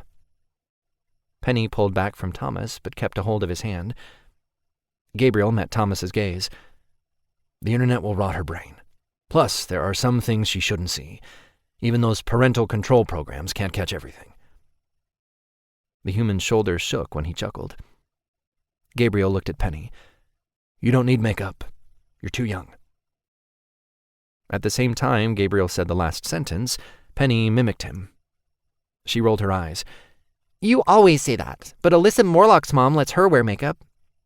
"Alyssa Morlock needs it, and you don't have Alyssa's parents. You have us." Penny snorted out a laugh. "Alyssa Morlock does need it." Penny pulled on his hand, but Thomas stopped her to shut the sliding glass door and then let her drag him through the kitchen. "You've never come before." Penny pulled him through the dining room. "I know. It's about time I changed that. I miss you, and I'd like to spend time with Jules." "Hasten's still stubborn." Penny shook her head. "Hasten and Jules are battling each other for the head spot. Neither wants to give." And Thomas was stuck in the middle, not knowing what to do to help the situation. Coming to spend time with Jules seemed like a good first step, and it was about time he took it. He saw Jules sitting with Layden on the couch. His back was to Thomas, so he didn't see them approach, but Layden must have smelled him or something because he turned and met Thomas's gaze briefly before he whispered something in Jules's ear. "What? No, he's not." Jules stood, turning to face Thomas. His mouth fell open, his pretty, full lips forming a circle as he stood there. He had on pajama pants and a pink t-shirt with a heart and a cat on it. The t-shirt was form-fitting and hugged his thin frame. "Hi." Thomas smiled and tried not to let his nerves show. Jules came around the side of the sofa. Penny let his hand go and went to sit next to Layden. Layden put his arm around Penny's shoulders and drew her into his side, making Thomas wonder if Layden was the tactile one instead of Jules, and that was why they were always sitting together. Jules stood in front of him, studying his expression. Thomas didn't know what he searched for. "Why are you here?" Thomas smiled. "I thought we could spend time together, if it's okay with you." Jules looked away, down at the floor, and shrugged. "I'd rather you left me alone." Thomas's eyebrows drew together, and his lips thinned out in a straight line. "I won't do that, baby." "Why?" "It took forever to get to you. Now that I have, I'm not leaving." "You and Hasten drive me crazy." Jules sighed, and he finally met Thomas's gaze. "Since you're staying, do you want something to drink? Are you hungry?" "Thank you, but no. I'd like to hug you, though, if you'll let me." Jules stepped into him. His arms came around Thomas. His head rested on Thomas's shoulder. He ran his hand down the length of Jules's back, then up again. "Why am I always so relaxed around you?" Thomas smiled. "Must be the mating pull." Jules shook his head, which was awkward because his face was still buried in Thomas's neck. "I felt it before the ancestors changed things, and I don't feel relaxed around Hasten." Thomas sucked in a breath and wanted to curse. Instead, he kept the curse inside his head and wondered how he would fix the situation. "Hasten wouldn't hurt you, baby." "He already has." Jules pulled away and stood there with his hands clasped in front of him and his eyes averted. "So have you." "Jules." Thomas tried to reach for him, but Jules took a step back. Jules met his gaze. "Garrison says I should give you guys a chance." "I wish you would." Jules nodded. "Okay, so we're binge-watching something. Would, you like to watch with us?" "I'd love to, thank you." He hadn't known what Jules's reaction would be, but he expected a bit more resistance. Jules lifted his head and smiled at Thomas in a way he'd never done before. His big brown eyes sparkled, which led Thomas to think he was up to a bit of mischief. All he did was hold out his hand, and when Thomas took it, he laced their fingers together. Jules pulled him further into the room and over to a chair. Thomas was acutely aware of Layden and Penny following them across the room with their eyes. Layden was one big shifter, and Thomas had spied on Jules enough to know they spent a lot of time together. Layden came off as protective, but Thomas wasn't sure if that was the case or not, and was afraid to look in Layden's direction to know for sure. Jules let go and gestured to the chair. Thomas sat and then held his hand out to Jules, silently asking for him to sit on his lap, which was what Jules intended to do anyway. Jules sat, but it took him a while to get comfortable. Once he did, he settled against Thomas with an arm around his shoulder and their heads together. I'm not too heavy? No, baby, you're perfect. The blush was the cutest thing Thomas had ever seen. Jules averted his gaze again, but Thomas wasn't having that. He cupped Jules's cheek and turned his head. Jules seemed fragile, both physically and emotionally. If Thomas made a wrong move, would he break?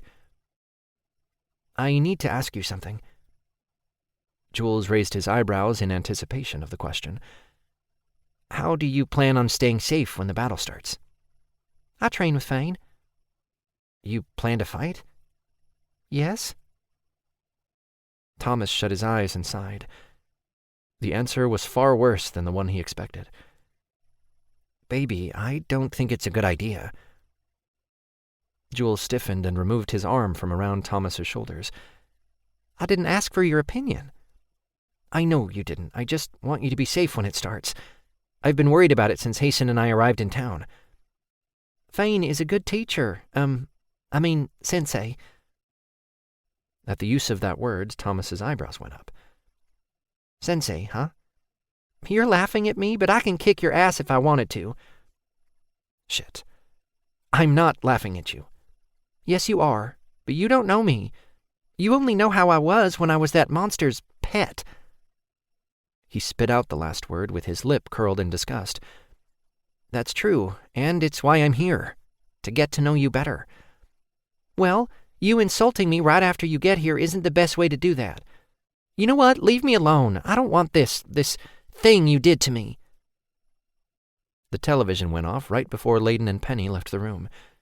You don't know me, Jules spit out again. Thomas was getting a little pissed. I know. I agreed with you. You don't know me either, or Hasten. Jules stood and folded his arms over his chest, his eyes narrowing as he looked down at Thomas. And whose fault is that? Thomas stood as well. He didn't like the height advantage Jules had. It made him look like he was lording over Thomas, and he had a point to make. Hasten's and mine. I'm not denying that.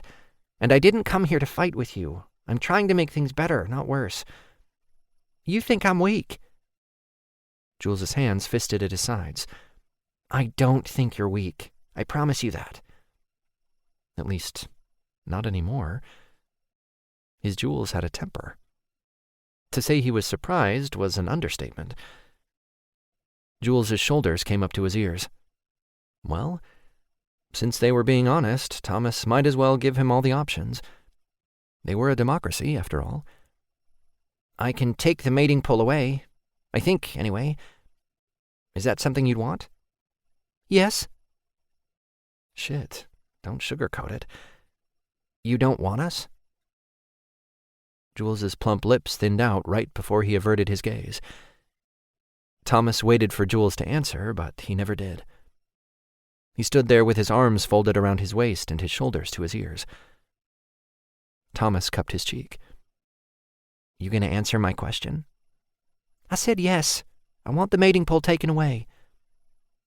The second question. I'm not answering that one. Jules looked so conflicted. Thomas didn't have the heart to push him into a more in-depth conversation. Would you show me what Fane is teaching you? Jules moved into him, hugging around his middle. He snuggled in like a little burrowing hamster. So, Jules was the one who loved to cuddle. Good to know. And it didn't seem to matter. He had basically told Thomas no on the relationship front. Chapter 5. The hair on the back of Jules's neck stood up when he saw something move in the forest beyond the yard. He shivered, but not from the cold. Puffs of air floated from his mouth, growing like thin clouds as they melted into the freezing air. He wouldn't stop the routine Fane had taught him, though. Instead, he cut through the air as he punched, planting his booted feet in the snow with a conviction he didn't feel, even if his body knew better. He yelled out as he swung his arm around, stopping inches from Tommy's neck. Jules sucked in a breath when he saw Tommy's wide-eyed stare. He dropped his arm and straightened, but had a hard time meeting Tommy's gaze. "Sorry, Hason's lurking in the woods watching us. The stalking makes me nervous. The mating pull is getting stronger. It's hard to stay away from you." Jules nodded. He understood the longing pulled at them all, not just him. "I'm going to put my arms around you." Tommy waited for Jules to give the go-ahead before pulling him into a hug. "I was followed for at least a week before Nicolono had his goons take me. I think it was because they grabbed me from behind, so I couldn't see them. At one point, someone hit me on the head, and I woke in a cage. Literally a cage. It was in the basement where the blood horse stayed, in the middle of the room. I didn't have any clothes on, and people were everywhere." Tommy cursed under his breath. Hason came out of the darkness looking all pissed off. The scar above his eyebrow pulled tight as he scowled. Despite the displeasure on his face, he still walked across the yard to them. "I'm not stalking you. I'm trying to keep you safe. There's a big difference." Jules pulled away from Tommy so he could wind up for the fight with Hason. He felt like a boxer, hopping around in his corner of the rink, smacking his gloved hands together, all while watching Hason do the same. Jules's form of taking the first punch was to narrow his eyes and say, "I don't need you." "You need me more than anyone I've ever met." "Oh, sweet right hook, Mr. Sexy Vampire." "Shit." Tommy held up his hands like a referee. "That's the perfectly wrong thing to say, believe me." Hason gave him an incredulous look. "Why is showing my concern the wrong thing to say?" He looked at Jules, almost pleading. "I don't trust these people. If you'd let me take you away from here, things would be good between us." Oh, that was a punch to the gut, if ever there was one. Jules could do nothing but block the punches. "Do you even feel anything at all? Like, are you capable?" Hason's mouth fell open, and he looked at Jules as if he spoke in a language neither of them understood. "Well, right now I'm feeling shocked and slightly annoyed." Jules smirked. He could throw his own right hook. "Considering these people are the only ones who truly care about me, I'm not going anywhere." "I care about you, honey." Hason did the hug thing all boxers did with each other when they were too tired to take another punch. The only thing, Jules wasn't tired yet. "If you did, then you'd try to understand. Instead, you put me in a box labeled fragile." Jules poked Hason in the chest. "I'm going to tell you one more time, Hason, and this time you better understand. I don't need you." Hason stiffened as he looked over Jules's head, completely ignoring everything he had said. Jules was getting ready to yell at him for it when he pushed them behind his back. He was so close he smelled the leather of Hason's coat and felt the hard muscles underneath. Tommy's body covered Jules from behind. Jules welcomed the warmth.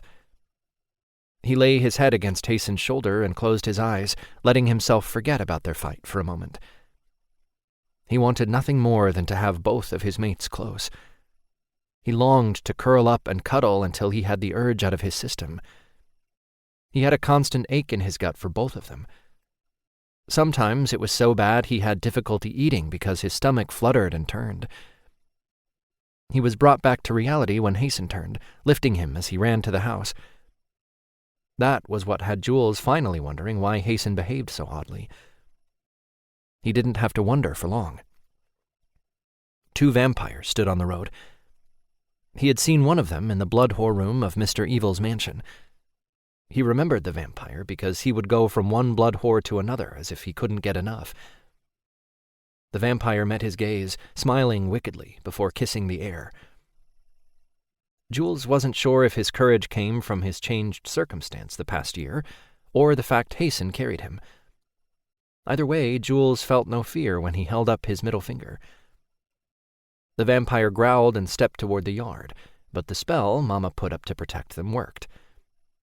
The vampire flew back about 5 feet, landing on his ass on the gravel road. Jules smirked. Asshole. Hasten looked at him in confusion, and Jules pointed to the vampire still sitting on the ground. Let me go, Hasten. Tommy tried to pull away, but Hasten seemed to have a tight hold on him as well, because Tommy barely budged from Hasten's side. I need to get everyone here before Nicolono sends more than just scouts. Jules sucked in a breath as Tommy's words washed over him. He realized all at once the battle everyone feared so much had just knocked on their door. Shit. Jules had to think of what to do. Tommy? Yes, baby? You said you could get the clan here? Yes. There's a spell I can do that will make them come all on their own. Once they're here, the spell lifts, but by then someone can tell them what's happening. Jules wiggled around, trying to get loose. I need you to let me go too. I gotta tell Garridan. He wasn't sure if Ramsay was home or not, so Garridan was the next in command. We probably won't win anyway. Get inside and stay there, Jules. Jules rolled his eyes, but didn't argue. Garridan was inside the house, so Hasten was taking him in the right direction. Staying inside was different. Jules would help his clan whether Hasten liked it or not. The only reason Jules didn't say that was because he had to put his energy into helping the clan. The second they were through the sliding glass door, Hasten put Jules on his feet. Jules ran for the garage immediately, yelling Garridan's name. Garridan came out, with Sage right behind him. He stopped him with hands on Jules' shoulders. It took Jules a second to get his breath back enough to speak. Nicolono sent vampire scouts. Garridan's face hardened, and he let Jules go. He turned and took Sage into his arms. Find Lucas. Make sure he's safe. Sage nodded, kissed Garridan, and took off for the living room. Since it was a weekend, Bennett didn't have to work, so most likely Lucas would be with him upstairs, and the staircase was off the living room. Jules, get the rest of the family together and tell them what's going on. We need to get the clan here. Tommy's got the clan covered. Garridan nodded and headed through the house. Jules followed behind him. Hasten would know how Nicolono works. He might be able to help as well. Garridan nodded. Good thinking. And I'm proud of you for putting your differences aside long enough to think past them. Jules blushed. He grabbed Garridan's shirt in an attempt to catch up with him. Garridan took the hint and wrapped an arm around Jules's shoulders, pulling him into a side hug. Garridan kissed the top of his head, even as they made their way through the kitchen door. Hasten growled when Jules and Garridan entered the room. His eyes turned red and his teeth dropped down. Jules sucked in a breath when he realized Hasten directed his anger at Garridan.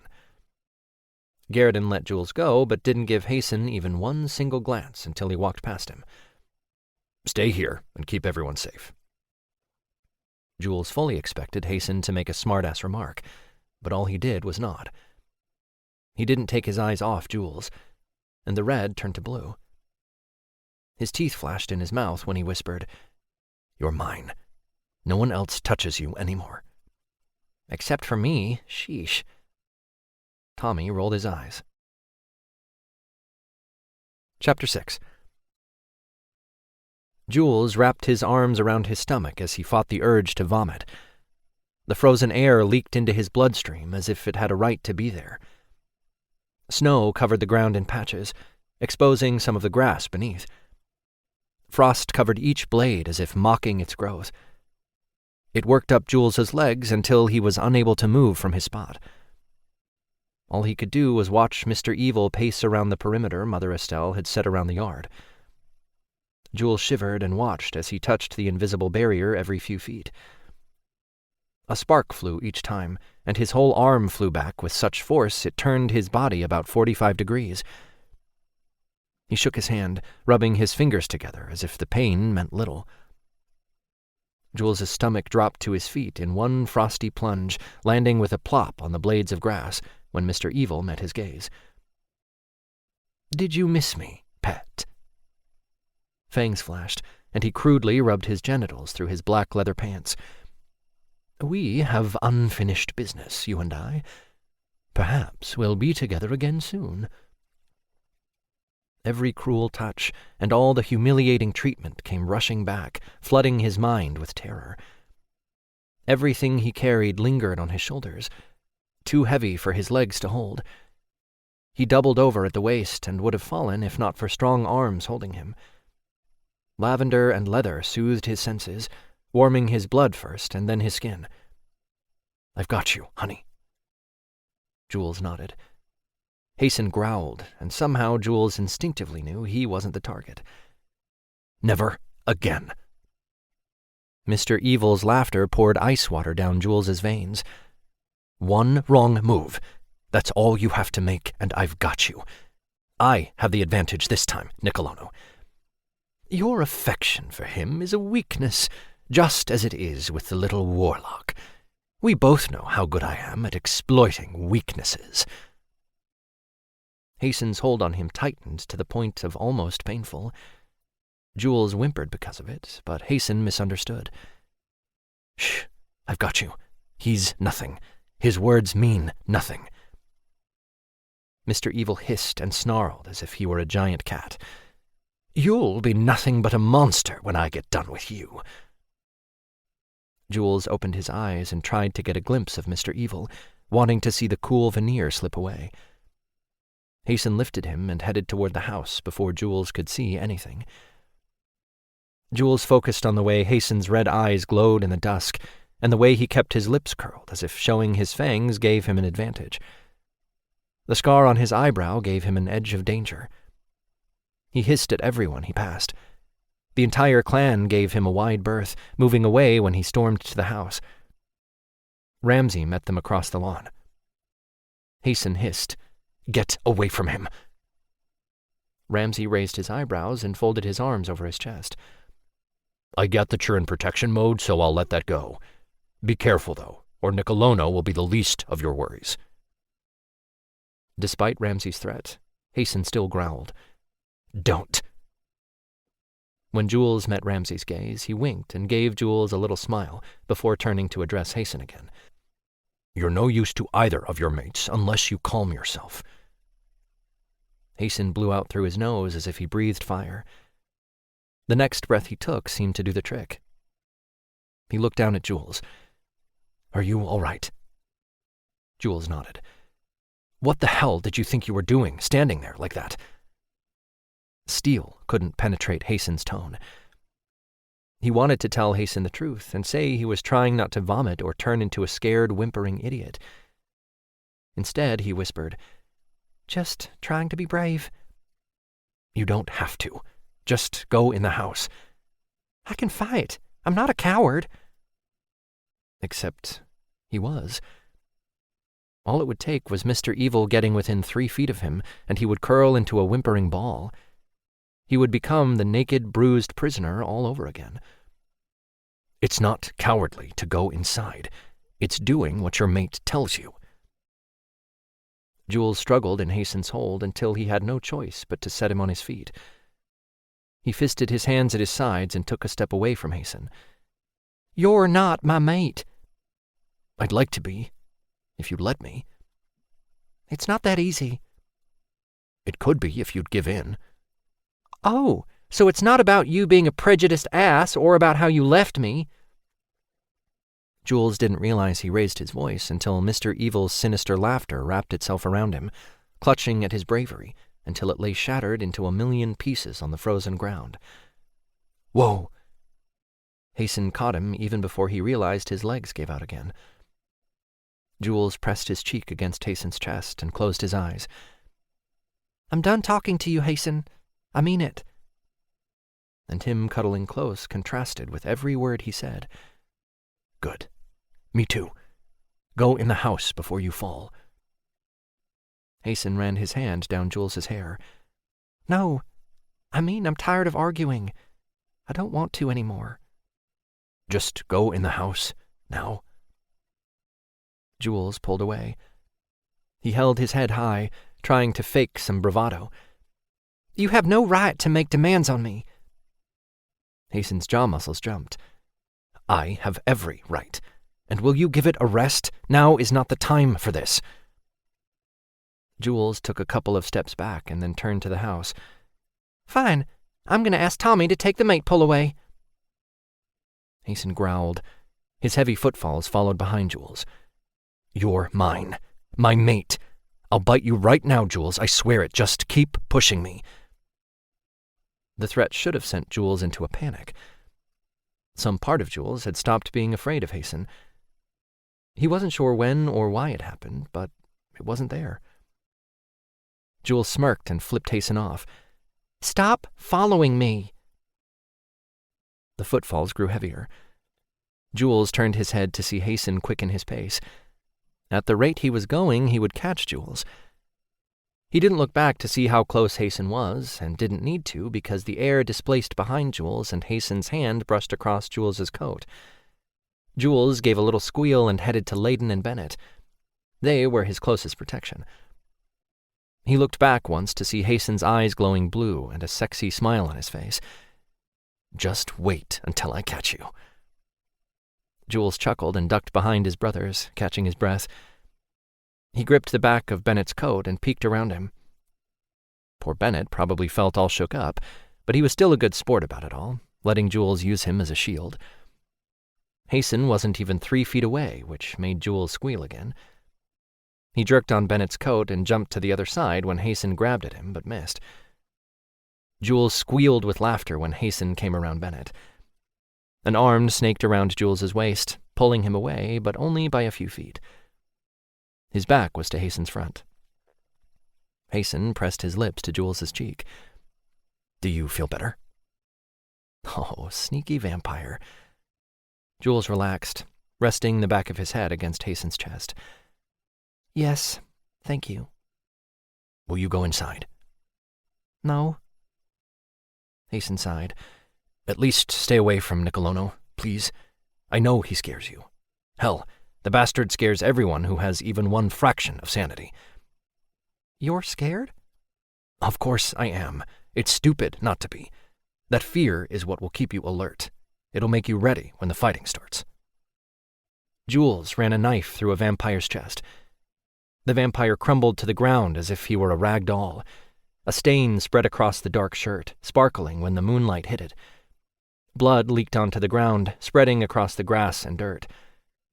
What snow lay across the battlefield had long since been trampled beneath fighting and dead bodies. Turned-up earth and a few sickly patches of grass was all that remained.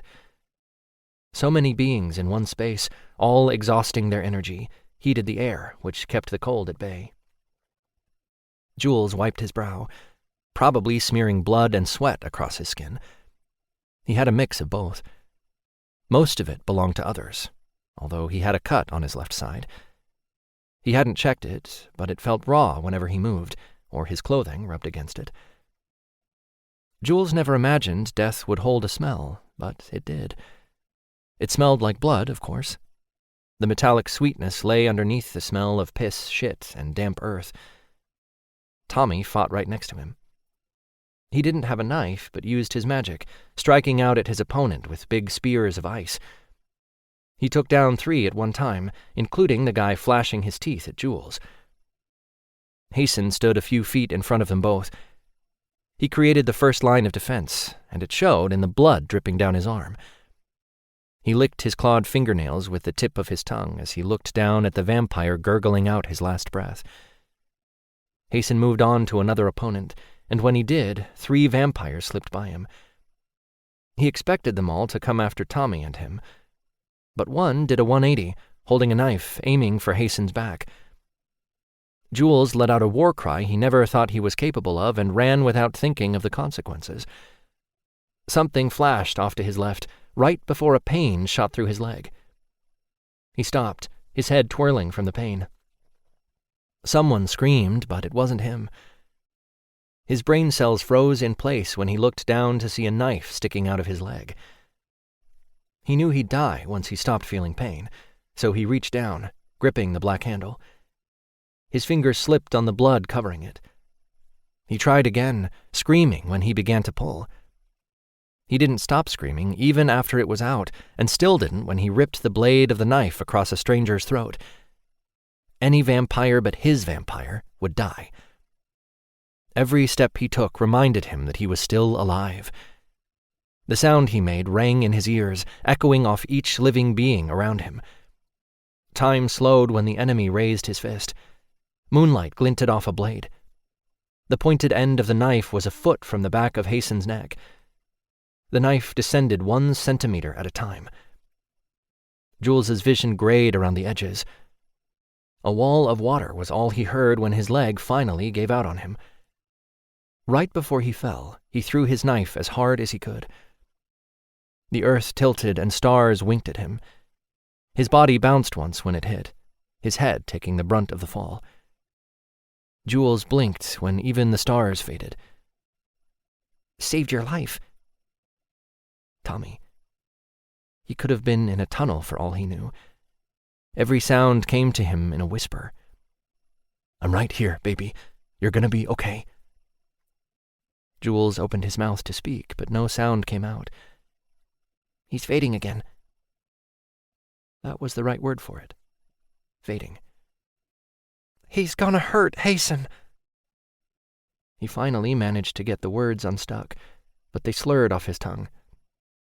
"He's worried about you." "No, don't move him yet." "Hason. Damn it, he hit his head. Medical attention. We can't just take him." Darkness closed around him. He fought against unconsciousness. Someone lifted him off the ground. Leather and lavender assaulted his senses. "Hason." "I've got you, honey." Hason's deep voice, clear from pain, was all he needed to hear. Part 2. Captivity. Chapter 7. Jules woke by slow degrees. Warmth radiated around him and into his deepest core, as if a furnace surrounded him. He realized all at once someone held him in their arms. He snuggled closer to whoever it was because they touched him gently, rubbing his back in a slow, soothing manner with one hand, running fingers through his hair with the other. Lavender. "Hason." It all came back to him. The knife inches from Hason's neck, ready to sever his spine. Jules helpless to do anything to protect him. "Hason."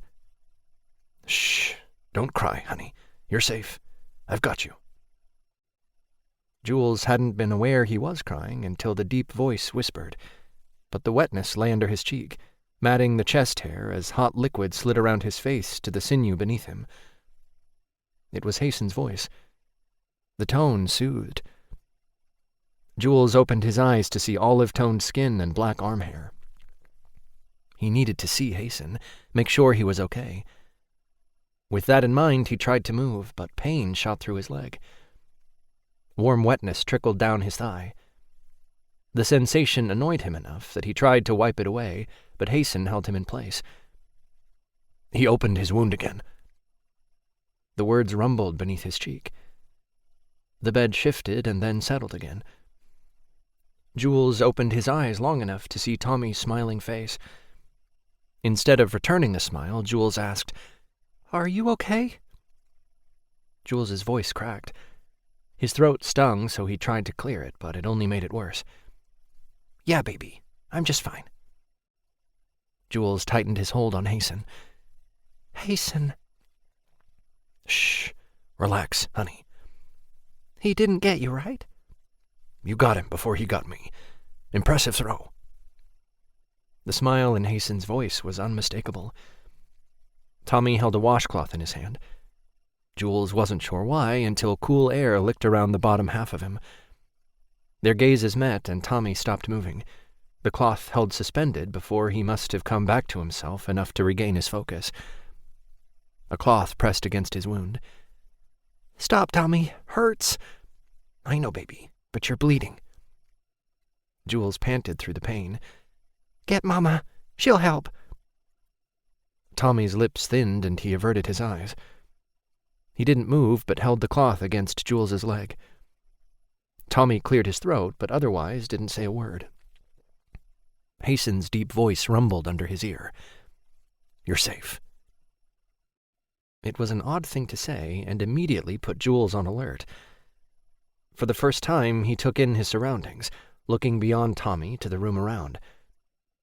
He must be in Magnus's cabin. Jules had never been there before, but he knew Garrison renovated it recently.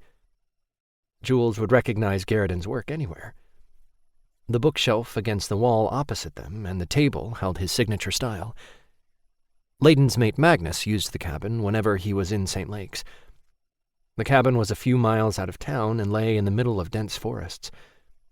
It was close enough to Layden, but not too close, which was what Magnus needed. Layden hadn't had his first shift until right before the battle, which meant they couldn't bond. Maybe Magnus had come home while Jules slept, and he and Layden were mated. Maybe he was still in the cabin. If he were, Magnus would take Jules back home. He would do it because Layden would want him to. "Is Magnus here?" "No, baby. He's still out of town." Hazen's hand glided down the length of his back. "I want to go home." "Lucas and Bennett came by to see you. He said he'd come again when you woke up." Tommy moved the cloth away and leaned forward, pressing his lips to Jules's cheek. He stood. "I'll be right back." "Everyone made it?" Jules held his breath as he waited for an answer. "Everyone is fine. I heard Fane was the one who got hurt the worst, but he's better now."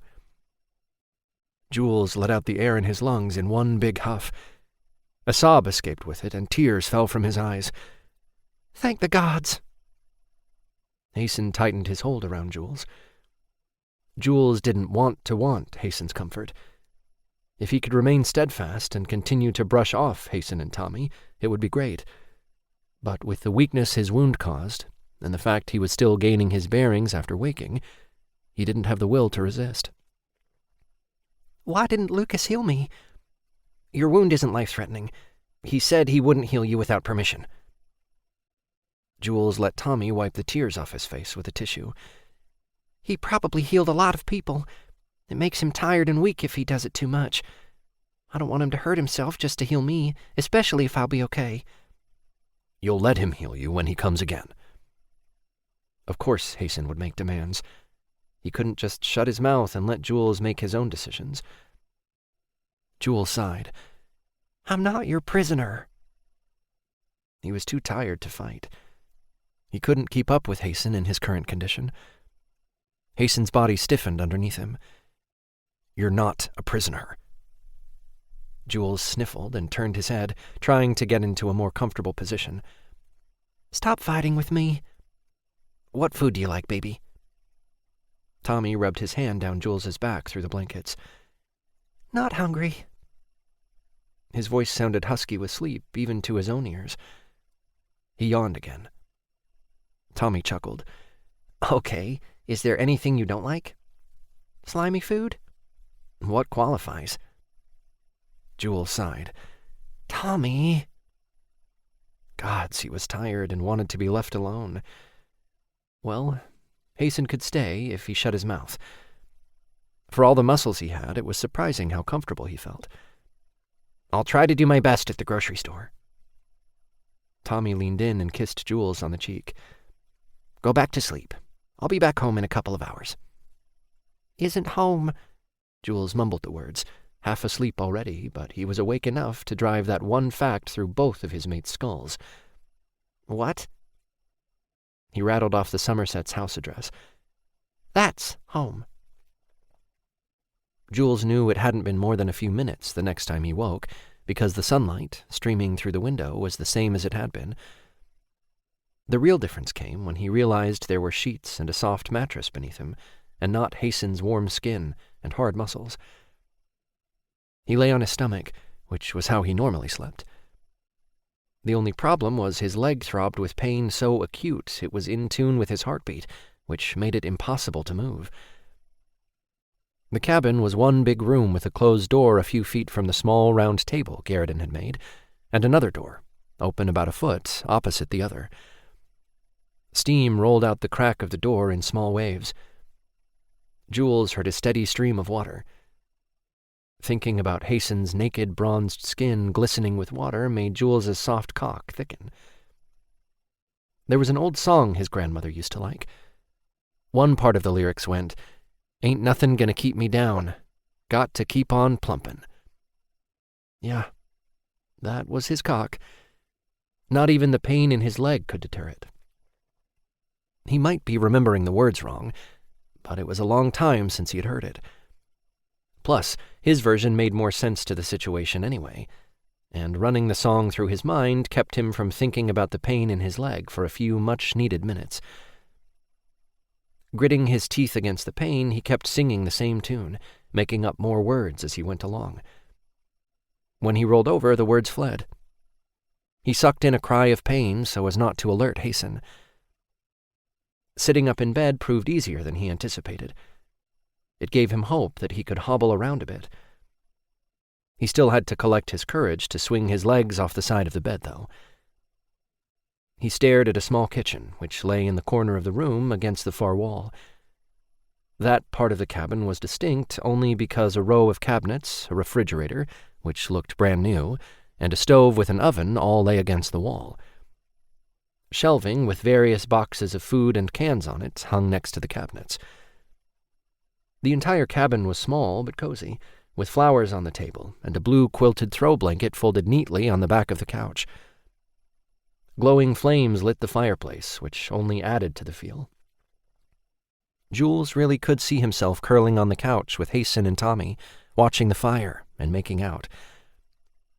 The thought sent warmth through his core and had him longing for the image more than he should. "Focus, Jules. If you want to go home, you need to focus." He had on sweatpants that probably belonged to Tommy. They were big around the waist, but didn't entirely cover his ankles. The sweatpants were the only thing he had on, though. Even his underwear was absent, which made him wonder which one of his mates took his clothes off and when. Jules pushed against the mattress with his arms.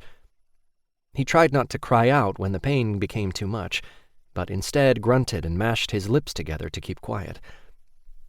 His stomach rolled, and he had to swallow down the bile threatening to spill. His good leg wobbled as he put all his weight on it.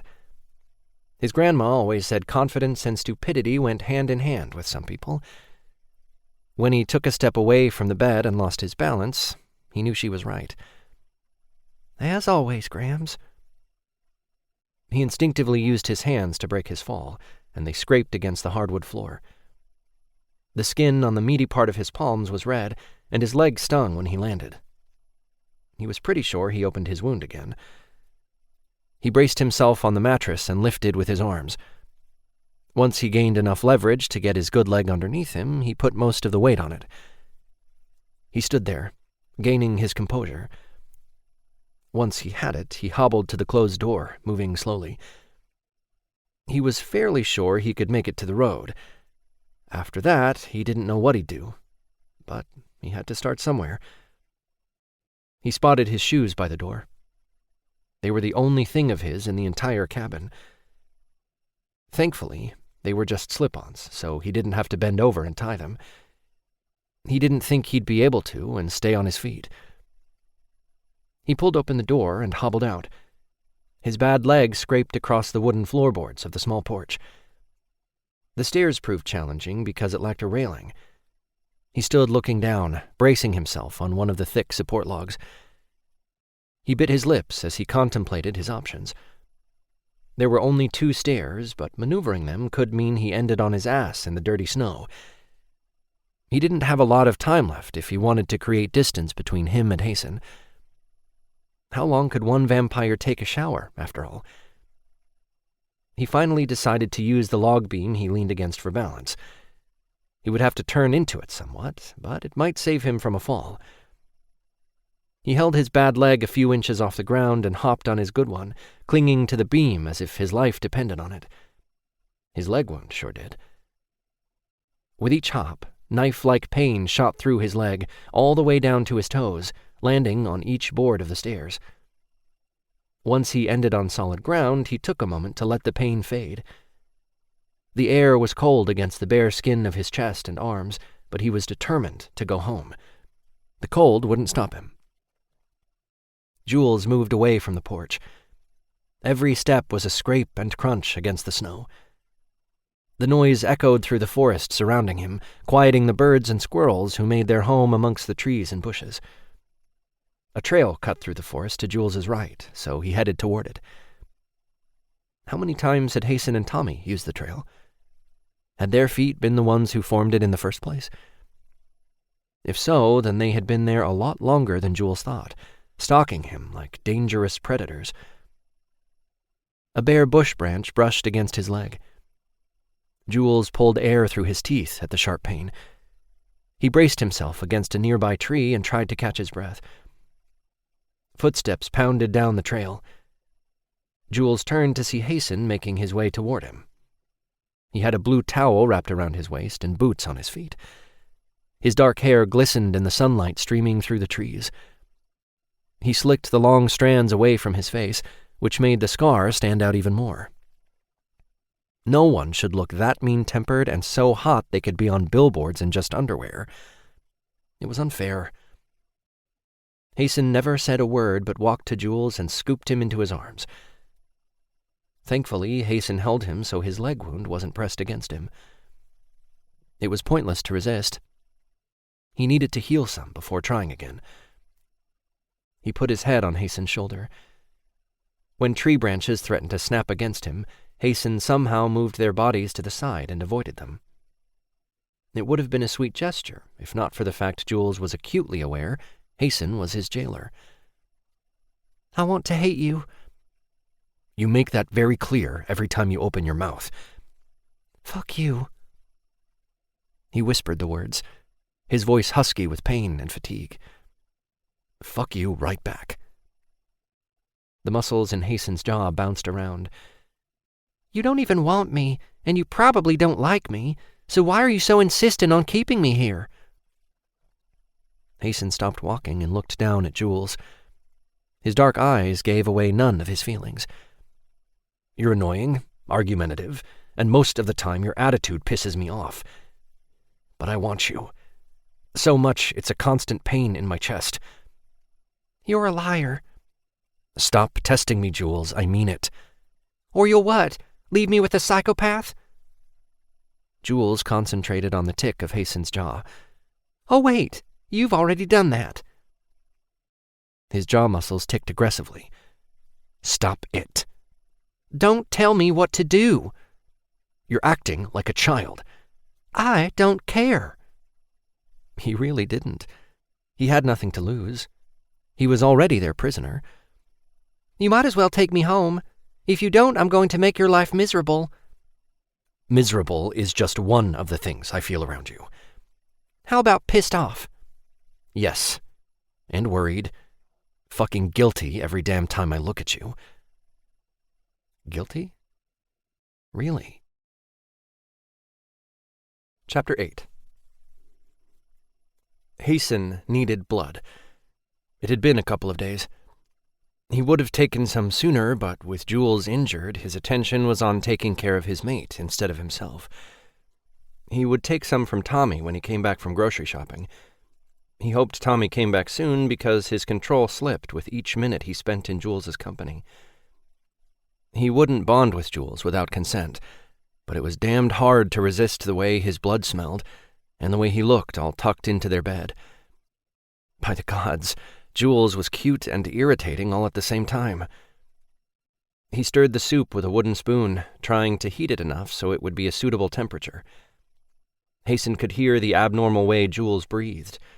The way he held his breath and then let it go in short bursts said more about his pain level than if Hasten had asked. He set the spoon aside and opened the refrigerator, grabbing a bottle of water. The pain medication Lucas and Bennett had brought over was a powder. The medicine came from the Mother Witch. He'd been leery of using it on himself or Tommy, but she loved Jules and wouldn't do anything to hurt him. He had observed Jules around the family enough to not have one single doubt.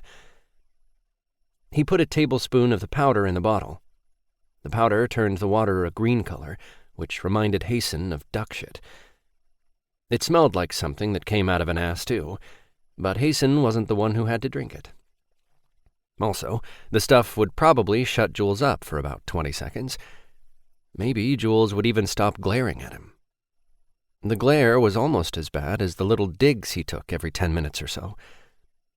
Hasten screwed the cap back on the water bottle and shook until the powder was dissolved and evenly distributed. Jules's gaze followed Hasten and then turned to the bottle of water, eyeing it with suspicion. "What is that?" "Pain medication your mother sent with Lucas and Bennett." Jules raised his eyebrows. He took the bottle when Hasten held it out to him. "You're letting me drink it, even though it came from Mama?" Hasten sat on the side of the bed. "Why do you have to analyze my every move? Just drink it. It'll make you feel better." Jules unscrewed the cap and sniffed it before pulling it away from his face, his lips curling in disgust. "Yep, it's for Mama, all right." Hasten smiled. "Every remedy has to smell and tastes bad, huh?" "Ugh, you have no idea. And if you don't eat or drink whatever she's giving you, she does the mom stare. You know the one I'm talking about. All moms have it." "My grandmother had it." "What about your mom?" Jules took a sip. "It's not that bad. Just smells like shit. Literally." Hasten kissed Jules on the forehead before standing and walking across the room. "My parents died when shifters attacked our coven. I lived with my grandmother after that." "I was raised by my grandma, too." "What happened to your parents?" "Nothing bad. I never knew my father, and my mother didn't want me anymore. She dropped me off one day and never came back. It's not a tragic story. My mom was a drugged-out mess, so living with Grandma was better anyway." "She was good to you?" "Yeah. I was in foster care for most of my teenage years, and it wasn't fun. The foster care home pretty much kicked me out on my 18th birthday. I was homeless for a while, but I finally found a job that came with a place to stay. It was cleaning a bar after hours. I lived in the apartment above, and it was noisy at night, but it was a roof." "How long did you work there?" "Up until Mr. Evil kidnapped me. In fact, his goons took me from the bar." "Mr. Evil. Fitting." Hasten poured some of the soup into a mug and grabbed a spoon from the drawer, along with a napkin from the holder on the counter, before taking the treasure to Jules again. He took the bottle from Jules and sat down before handing him the mug of soup. Jules looked at it and then tipped it to his lips. He sipped it delicately, which didn't surprise Hasten at all. Everything about Jules was delicate, except for his smart mouth. That was like a giant boulder rolling toward Hasten relentlessly every time he even looked at Jules wrong. Jules held the cup in both hands, setting it on the blankets.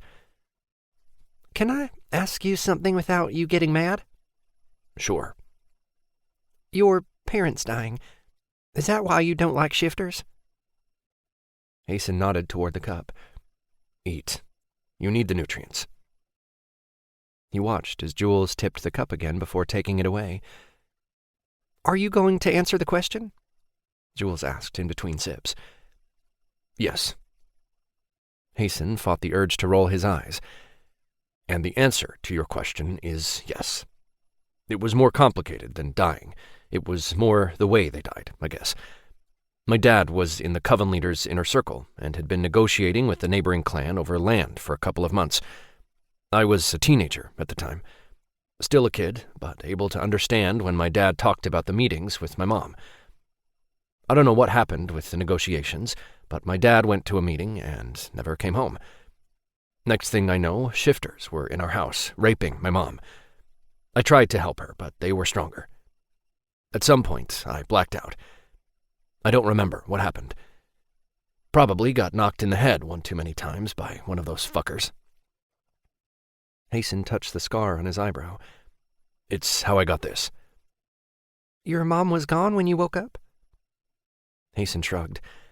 I woke up in my grandmother's home with a witch standing over me, chanting something and throwing some liquid on me that smelled about as bad as your pain medication there. Jules handed the mug to Hasten. He held out his hand, the invitation clear. Hasten put the cup on the small side table next to the bed and leaned into Jules, wrapping his arms around his waist and pulling him close. I'm sorry that happened to you. Ditto, baby. My family isn't like those shifters. How could Hasten explain what happened to his body when he was around a shifter? If he tried, it would make him sound weak, and it was the last thing he wanted Jules to think. Jules needed his strength above anything else. I don't want to talk about it anymore. Okay, I won't push it, especially now that we're finally getting along. Yeah. Hasten was pretty sure it wasn't going to last very long, but he didn't want to tell Jules that and pop the good vibes bubbling up between them. Jules tried to move closer, but hissed in pain when he moved his injured leg the wrong way.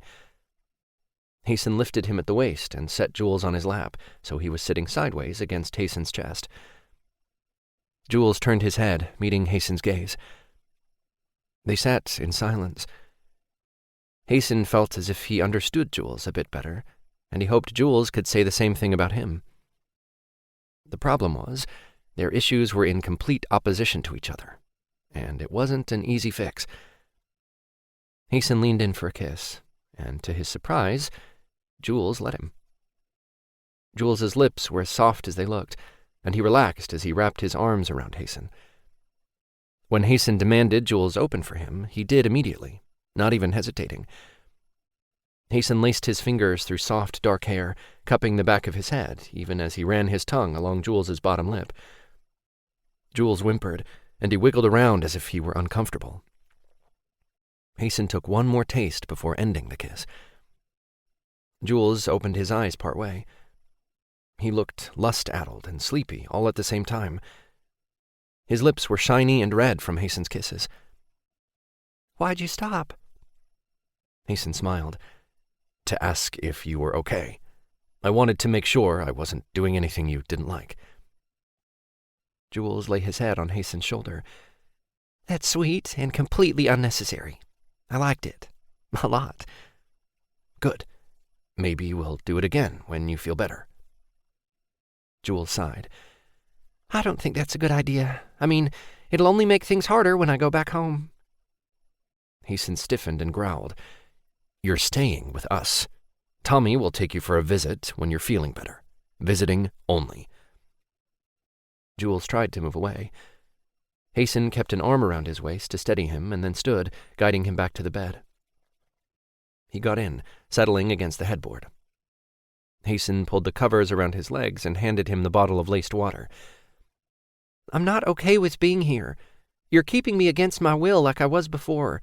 You and Tommy are no better than him. Hasten gave Jules a hard stare. Of all the things Jules had said so far, that had to be the worst. Watch what you say. Fuck you, Hasten. You watch what I say. I'm tired of being a victim. You're not going to make me one. I can promise you that. I'll go home on my own as soon as I'm able. And I'll keep bringing you back. Jules let out a frustrated growl. It made him sound more like a paranormal than human. He pounded a fist on the bed, causing the water bottle to bounce around. The water sloshed against the sides of the plastic. Thankfully, the cap was still on, or the water would be everywhere. Hasten raised an eyebrow. The corners of his mouth turned into a slight smile.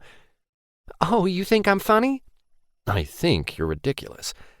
No, I'm reacting to my current situation, the one you put me in. It's the same situation I was in before. The only difference is you're not treating me like an animal who you can kick around, literally, and use as your punching bag, literally. I slept in the corner of his room and had one single blanket like a dog. But you know what the worst part was? Hasten swallowed the lump that formed in his throat. He tried to clear it before he spoke. What? He still sounded as if he gargled with gravel. I knew no one was looking for me. No one would save me. I'd be his favorite chew toy forever. Tommy and I were coming. You didn't. We tried. I swear it. Jules shrugged. It doesn't matter. I'm right back where I was. The only difference is I have a family now. Hasten turned, kneeling on the floor beside the bed. He took Jules's face in his hands.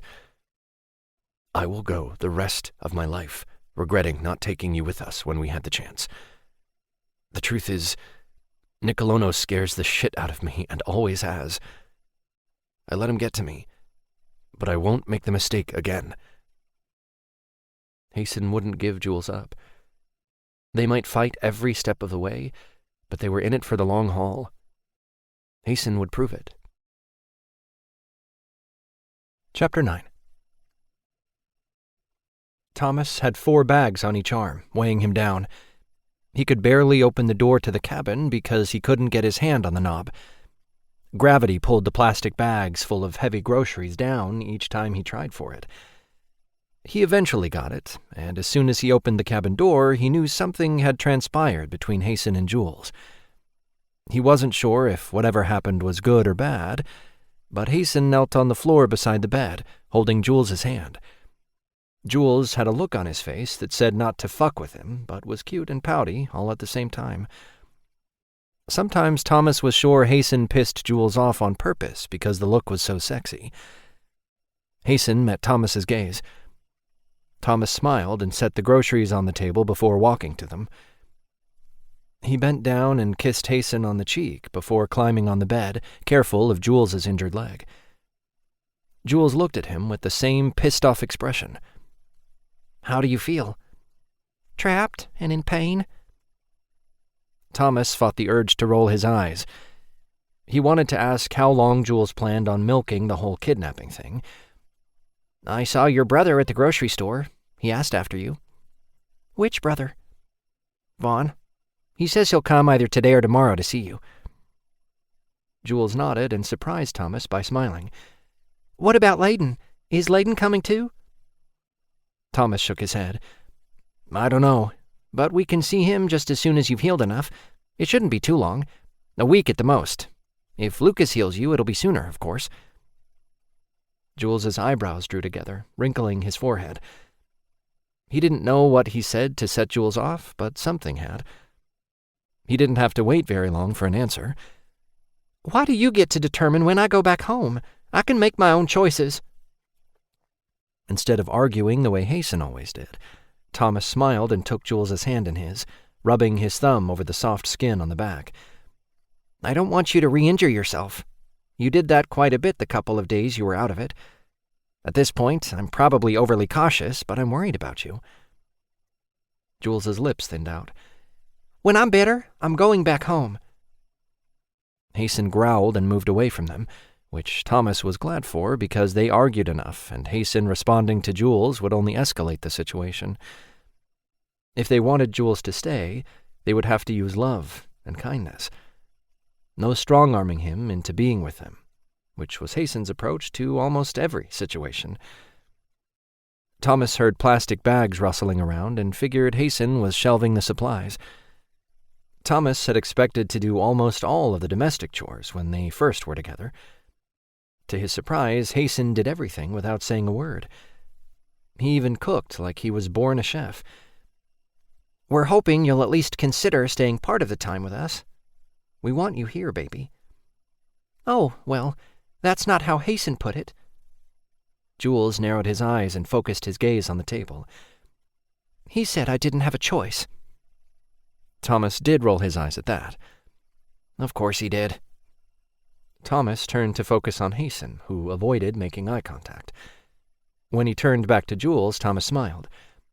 We'll figure out a solution that works for all 3 of us, okay?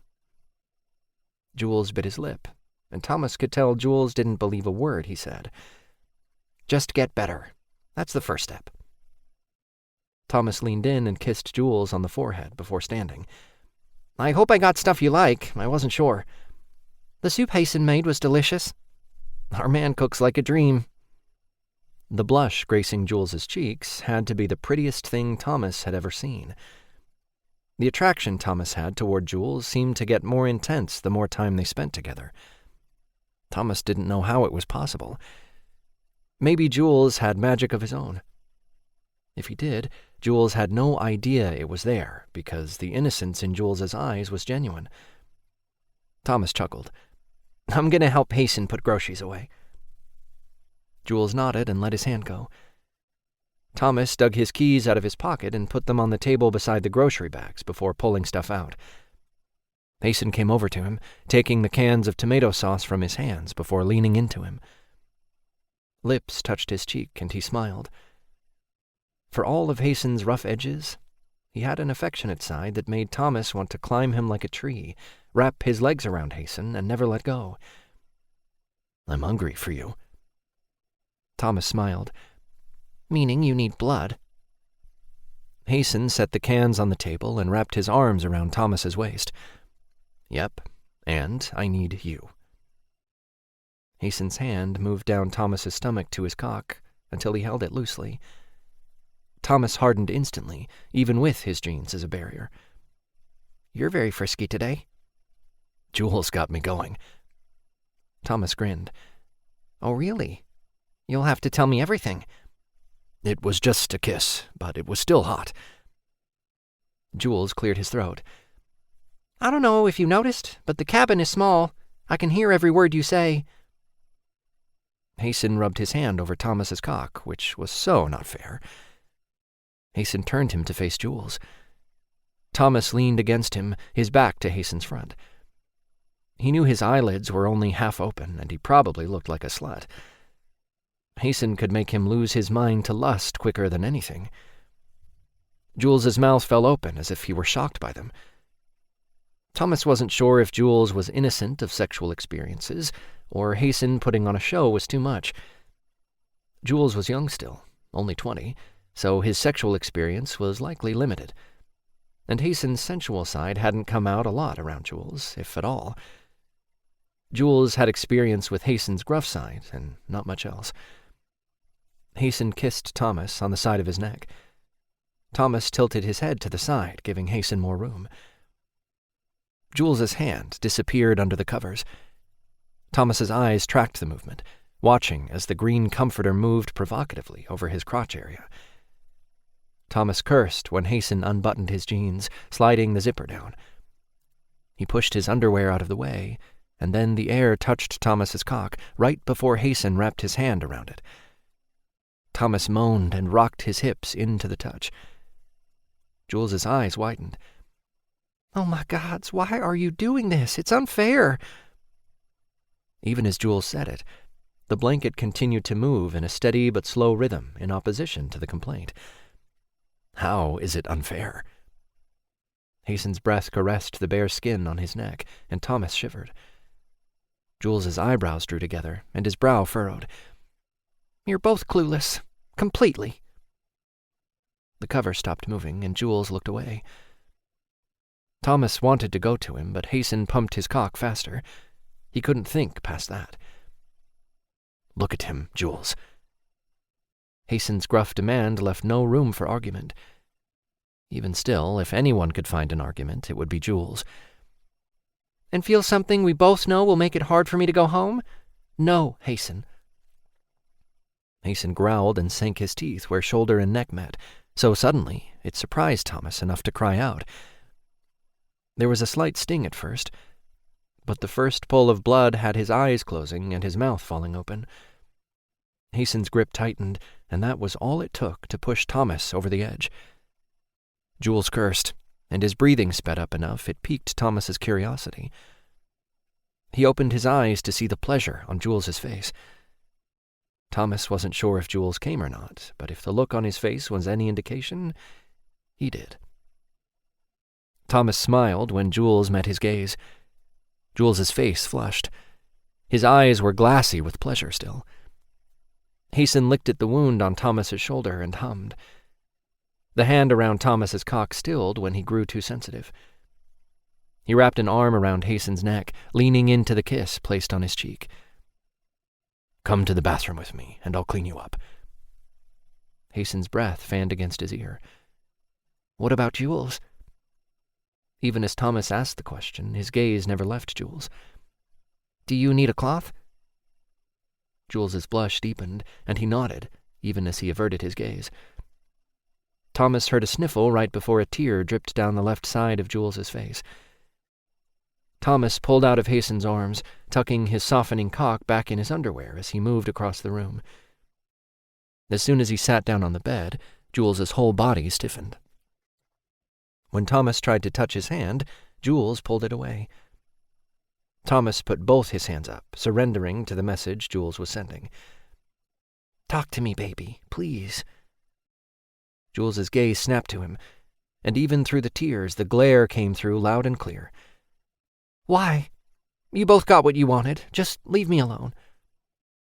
Okay. The answer completely confused him. "Just what do you think we wanted?"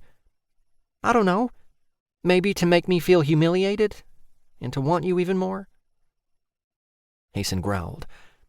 "Bullshit, Jules. The only thing we wanted was to give you pleasure, and we did. What's so fucking wrong with that?" Jules scooted down the bed, grunting when the pain of moving became too much to stay silent.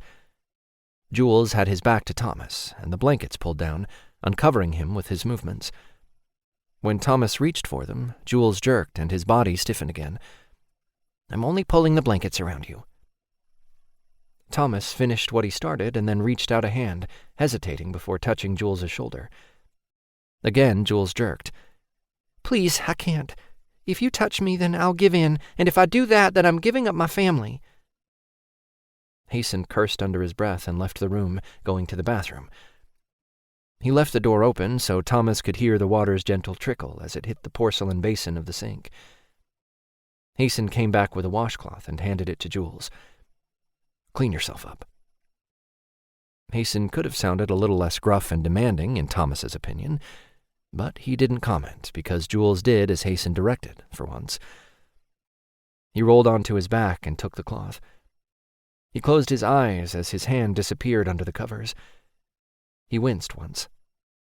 Thomas wasn't sure if Jules made the face because the water on the cloth was chilled, or if he had a problem touching himself, even though the act was simple and necessary. When Jules finished, he handed the washcloth to Thomas. He stood and went into the bathroom. He left the door open as he threw the cloth in the hamper and washed himself.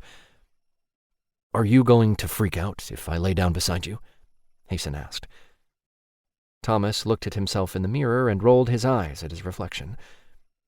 Hasten was about as gentle as an out-of-control steamroller. "I don't think it's a good idea.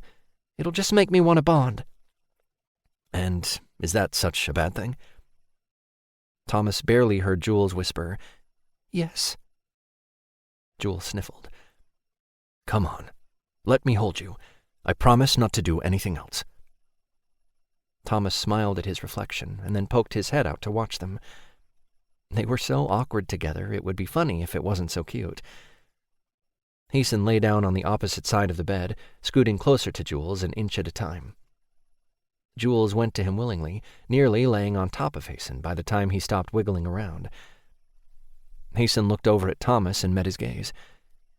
He gave Thomas a slight smile. "Sorry I pushed. Maybe we should have discussed it before, but I didn't plan it. I needed blood, but the sex part just happened." Jules rolled his eyes. "It's not like I didn't like it. Don't make it sound weird." "Oh, I made it weird, right." "Shut up." Jules yawned as he nodded. He ran his hand down Hasten's chest as if he intended to soothe him. Thomas smiled and finished doing what he needed to in the bathroom. When he finally made his way to the bed, Jules was already half asleep. Thomas stretched out beside them, kissing Hasten on the lips before settling. Thomas hadn't napped since he was a child, but he was willing to practice the art if it meant he could wake up with both his mates. He pressed his cheek against Hasten's chest and wiggled closer, trying to fall under again. Hasten's arm slid down Thomas's back to his ass and rested there. Thomas smiled at the gesture because it was at odds with his gruffness. He was as scared and unsure of himself as Jules. He just hid it better. A finger ran down his forehead, bringing Thomas out of his musings. He opened his eyes to see Jules watching him. Their faces were inches from each other, and they both lay on Hasten as if he were part of the bed. "What are you thinking about?" Jules whispered to him. "You and Hasten?" Jules smiled. "The scowl on your face makes sense then." Thomas grinned. "You must be feeling better." "My leg still hurts a lot." "I can get you some pain medication, but I was talking about your mental breakdown." Jules rolled his eyes. "I didn't have a breakdown. Way to dramatize it, Tommy. Geez." Thomas raised his eyebrows. "I'm not the dramatic one in this relationship, baby. That's you." "I disagree. I think it's Hasten." Thomas snorted out a laugh. "Probably." Beneath him, Hasten's breathing remained steady, and his body unmoving. Thomas cupped Jules's cheek. "I'm glad you're here with us. I know you don't want to be, but I'm still glad you're here." Jules sighed and closed his eyes. "It's not that I don't want to be with you guys. It's that I didn't have a choice in it, for one. And also, Hasten is making me choose between him and my family, and I'm still trying to forgive you. I didn't mean to bring it up and get you all upset again. You're wanted, baby, so very much. I just need you to know that." Jules opened his eyes again and seemed to study Thomas's face. Thomas wasn't sure what he wanted to find. Sincerity, perhaps. Whatever it was, he must have found it. "Come here." When Thomas moved across Hasten's broad chest, Jules's lips touched his. He didn't deepen the kiss, which was a good thing, because Thomas seriously needed to brush his teeth. Jules laced the kiss with pent-up passion.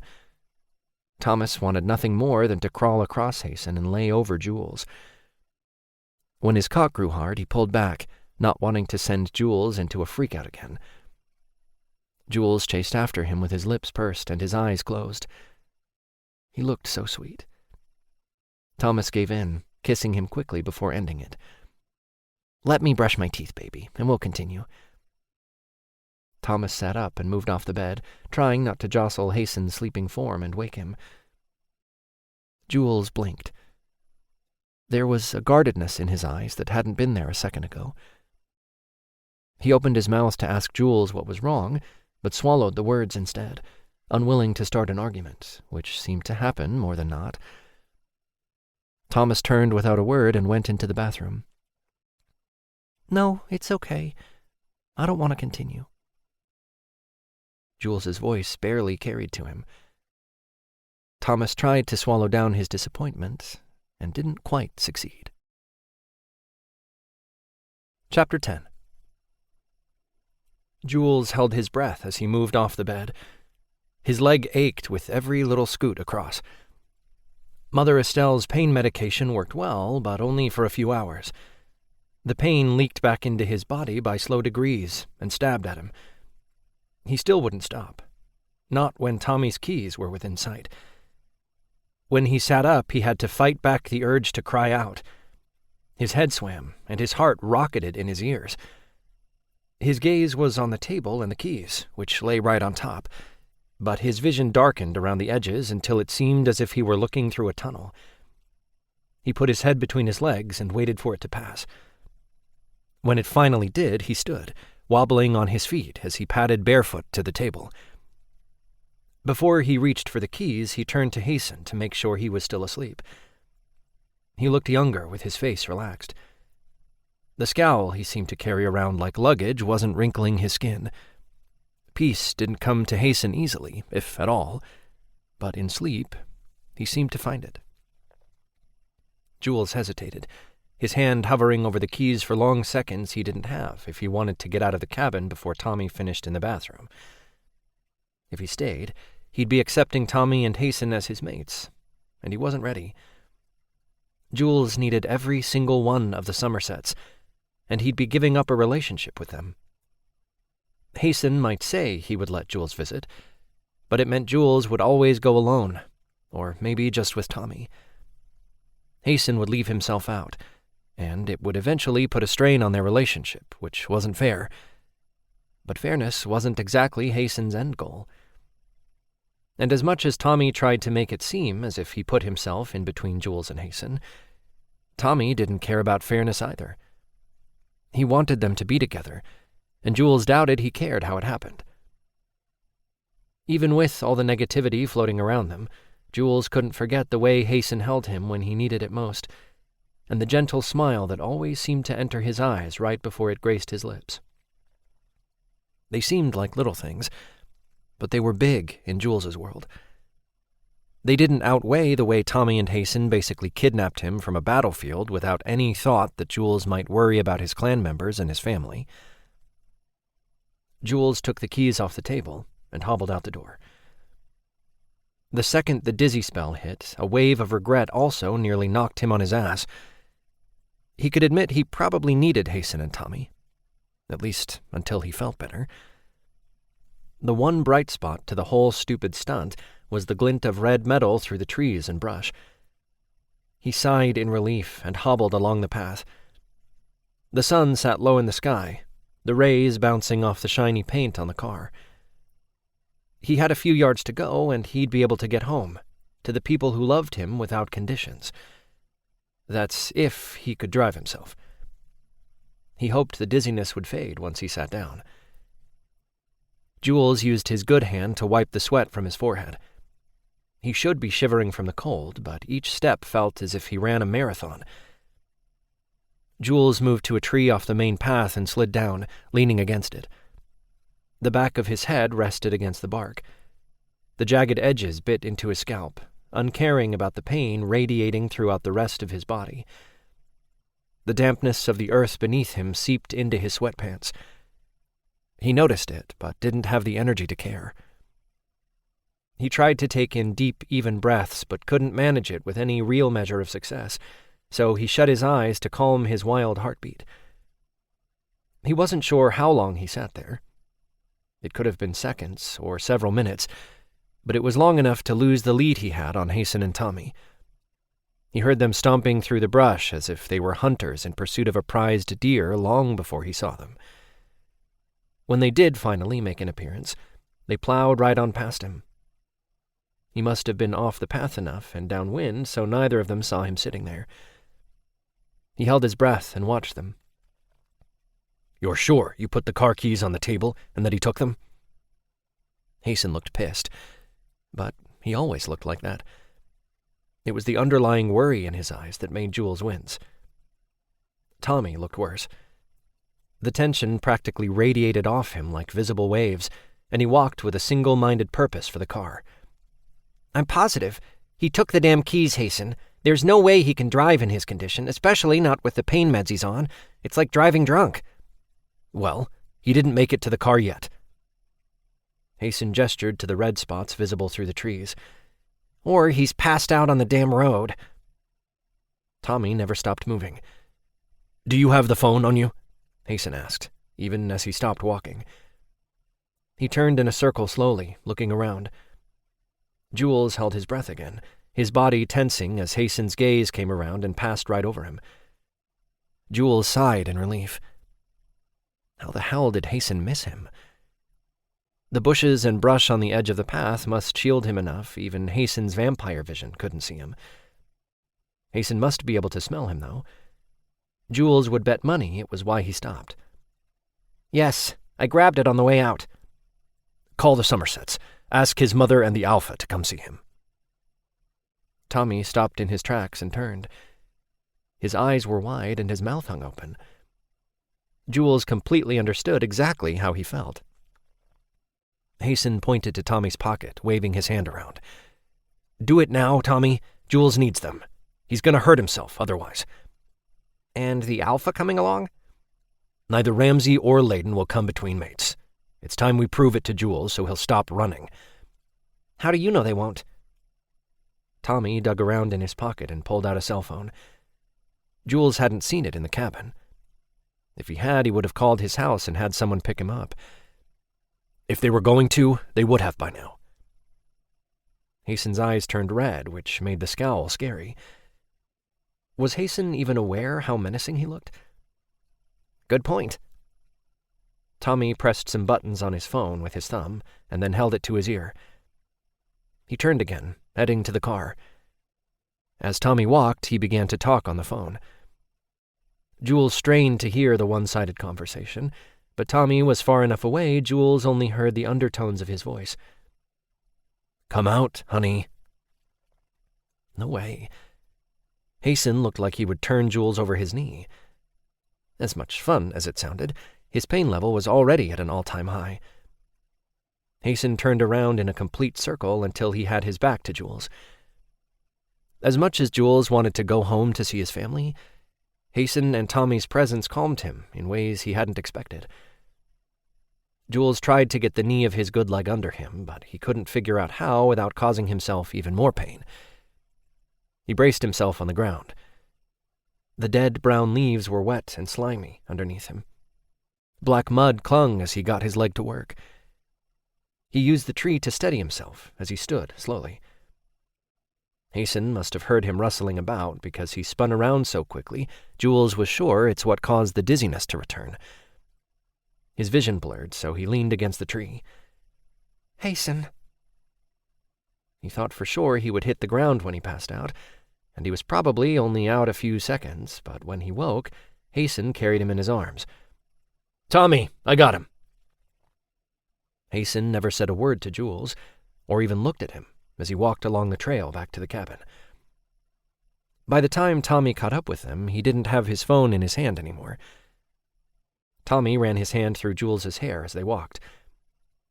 "Do you see why we wanted you to stay in bed? You need to give yourself time to heal, but you're making it worse by running." "Stop yelling at him, Tommy. It's not the time." Hasten still wouldn't look at Jules. Would Hasten be the one yelling when he deemed it the time to start? Because he much preferred it to the disappointment lacing Tommy's every word. "I'm worried. You scared me, Jules. What if we hadn't found you and you froze to death, or worse, bled to death? You need to stop. Don't pretend you care. Right now, you're the warden and Hasten's the prison guard." He couldn't keep from wincing when Hasten moved a certain way and sent shock waves of pain through his leg. "You're not a damn prisoner, so stop it." "If you don't like the truth, then take me home." Jules couldn't keep the huskiness from his voice. He knew it made him sound weak, and it was the last thing he wanted. He couldn't help it, though. Tommy opened the door for them when they finally made it to the cabin. Hasten had to turn sideways to get in, but once he did, he went to a plush chair instead of the bed. As Hasten sat, Jules could tell he was mindful of the wound because he took his time and turned in such a way that wouldn't brush Jules's leg against the arm of the chair. Once Hasten sat, he arranged Jules so he was reclining more against Hasten's chest than the chair. "Would you grab a blanket for him, Tommy?" Tommy took one off the foot of the bed with such force, the other covers underneath came part way off as well. When he walked across the room, his eyes blazed with anger. His lips set in a firm, straight line. Well, now he knew what Tommy looked like when he was angry. It was hot, and he probably would have made a joke about Tommy being a sexy ginger if he didn't feel like crap. Despite Tommy's mood, he tucked the blanket around Jules gently. His gaze met Jules, and when he spoke, his tone was hard as nails. "Get this through your head. You're ours. Ours. You'll regret it if you leave." Jules swallowed the lump that formed in his throat and moved into Hasten. Never in his life would he think Tommy would be the one who made him feel as if he were talking to Mr. Evil himself. But there he was, right back in the past all over again. Jules wanted to reply with some brilliant comeback, but he couldn't get words to form. Fear glued his tongue to the roof of his mouth. "Go cool off, Tommy, now, before you say something else you'll regret." The last thing Jules expected was Hasten coming to his rescue. He couldn't have been more grateful when Tommy turned and headed for the door. The second it clicked shut behind him, Jules let out the breath he wasn't aware he held, trying to hold the tears back like he was trying to hold back a broken dam. Hasten let him cry, and for the first time since meeting him, Jules felt completely comfortable. He wasn't even sure why. They would argue again, probably soon. But there was a difference between Hasten's overbearing, controlling attitude and what Tommy displayed. He could deal with the former because, in the end, he knew Hasten would eventually give in. at least to the point they could make a compromise. Hasten hadn't ever come at him from a place of anger, only frustration. He couldn't handle Tommy. What if Tommy had been nice to him the whole time, only to manipulate him? Mr. Evil had been calculating and overly charming. If it meant manipulating a person to get what he wanted, then he did it without remorse, and he didn't care who he hurt in the process. Chapter 11. Would you like to take a bath? Hasten could feel wetness leak into his jeans, and it came from Jules's bottom, where he had sat on the damp ground. Some of the dampness, more than likely, had dirt that came along for the ride. Jules's hand was also caked in mud, which clung to his palm as if it made a home there. Jules sniffled and nodded. Hasten hoped the bout of crying was at an end, but it seemed to gain in strength again. Hasten rubbed Jules's back and held him close. Jules wore his emotions for all to see, so tears were probably a natural process for him and would visit often. Hasten should probably get used to it. He wanted to make all kinds of promises or do whatever made him feel better, but he had zero experience comforting crying humans. Whenever a human had cried before, it had been because Hasten drained the blood from their bodies and they realized it was too late to fight, so the alternative had been tears. Hasten stood with Jules in his arms. Every time Hasten carried him, he was aware of their differences. Hasten had about 6 inches on Jules and a muscle mass, which had grown since being away from Nicolono's coven. In contrast, Jules felt delicate in a way that brought out a protective instinct Hasten didn't even know he had. Can you sit on your own, honey? Hasten let Jules's legs go, but held on to him in case he needed the help. Jules shrugged and didn't say anything. Okay, well, sit down and we'll see. Hasten guided Jules to the closed toilet. He bent down, keeping his hands on Jules's waist as he knelt in front of him. You feel okay? No. Jules brought his good hand to his cheeks and wiped his tears away. Hasten wiped the other cheek with his thumb. I was asking, are you steady? Can you sit here without help? Jules nodded and looked away. The feisty attitude Jules had sported for the last few months fled. He had regressed to the withdrawn human he had been when he was in Nicolono's care. Hasten preferred Jules' argumentative and cursing. He stood, turning to the tub. He adjusted the knobs for the water. We'll have to tape your leg wound so it doesn't get wet. When your mother comes, we'll ask her if there's anything she can do to speed up the healing process. Hasten put the stopper in the tub and turned back to Jules, who sat there with his hands in his lap and his head down, as if afraid to make eye contact. Hasten knelt in front of him again, lifting his chin with a finger until their gazes met. You know I'd never hurt you, right? Jules nodded. Yes. And you know I want you here? Yes. After you're well again, if you want to go back. Shit. Hasten couldn't believe what he was about to say. Gods, he didn't want to give Jules an out, but he needed one more than he needed anything else from Hasten. Then I'll take you myself. Jules's eyes widened, and he studied Hasten's face. If he searched for sincerity, then he wasn't disappointed, because Hasten meant every word. He might not like it, but he'd do it. You'll come visit?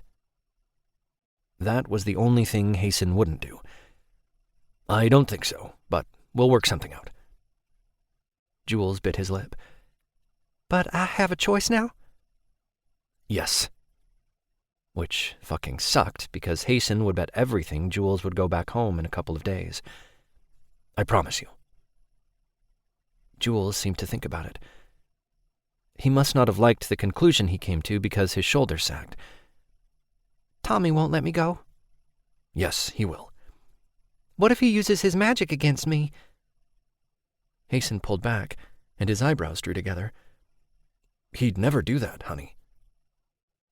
Jules shrugged and looked away. Instead of arguing his point, Hasten put his arms around his slender waist. Are you ready to stand again? We'll get your pants and underwear off. Jules blushed, but he stood. He kept his bad leg inches off the ground. Hasten held Jules around the waist, making sure he was steady on his feet. Hasten could smell the blood under Jules's skin, and the way he looked at Hasten, with such trust and openness, he couldn't help his physical response. His teeth dropped down. Jules's body fit against Hasten's as if it were meant to be there. Jules's arms came around Hasten's neck and held on. He was sure Jules could feel his hard cock. The tightness of his jeans made his cock uncomfortable, but he didn't want to draw attention to it by fixing the problem and scaring Jules. It wasn't the right time for any fun anyway. Not with Jules's leg and his mental state. "I'm gonna push down your pants." Jules nodded his consent and bit his lip. Hasten wasn't sure if Jules was horny or worried Hasten would push for more. Just in case it was the latter, Hasten said, "I won't do anything more than take them off. I promise." "I know." Hasten slid his hand down Jules's side and into the waistband of his pants, pushing the fabric down. Hasten's cock twitched when his palm slid over the side of Jules's ass cheek. He could feel the muscles flex as his hand slid over it. His skin was softer than Hasten anticipated. He fought the urge to linger. Hasten bent and pushed his pants to his thighs. As he did, Jules's hard length came into view. Gods, he just had to bend down and his lips would touch the angry pink head. Instead, he finished taking off Jules's pants, trying to ignore the hard cock growing closer the further down he pushed the pants. Shit. He was so hard he could pound nails. Jules looked at him with those big brown eyes, and every thought Hasten had fled his mind. He pulled Jules closer, intending to kiss him, but Jules cried out, clearly in pain. Shit! Hasten realized immediately that Jules's bad leg pressed against his thigh. "I'm sorry." Jules held his breath and then let it out in one big whoosh. His face was scrunched together as he fought against the pain. "Let's get you in the tub." Gods, Hasten felt like a brute. Jules wasn't his rag doll, and he needed to remember not to re-injure him. Jules didn't even acknowledge Hasten's words. He let Hasten lift him into the tub and sank into the water. His wound was out of the water, but only just. Hasten lifted his leg and rested it on the side of the tub. The position worked well, elevating it enough to keep it dry. It also opened Jules up. Hasten saw the curve of his ass cheeks and the division between them. By the gods, it was a pretty sight. Jules lay against the back with his eyes closed and his head resting on the side of the tub. Hasten couldn't help but notice Jules's cock had softened and laid against the side of his leg. Probably the pain had deflated it.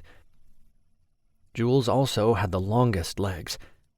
He couldn't imagine them wrapped around his waist when Jules was still in so much pain, but he wanted Jules too much not to. "I'm gonna get stuff to cover your wound. Don't get it wet."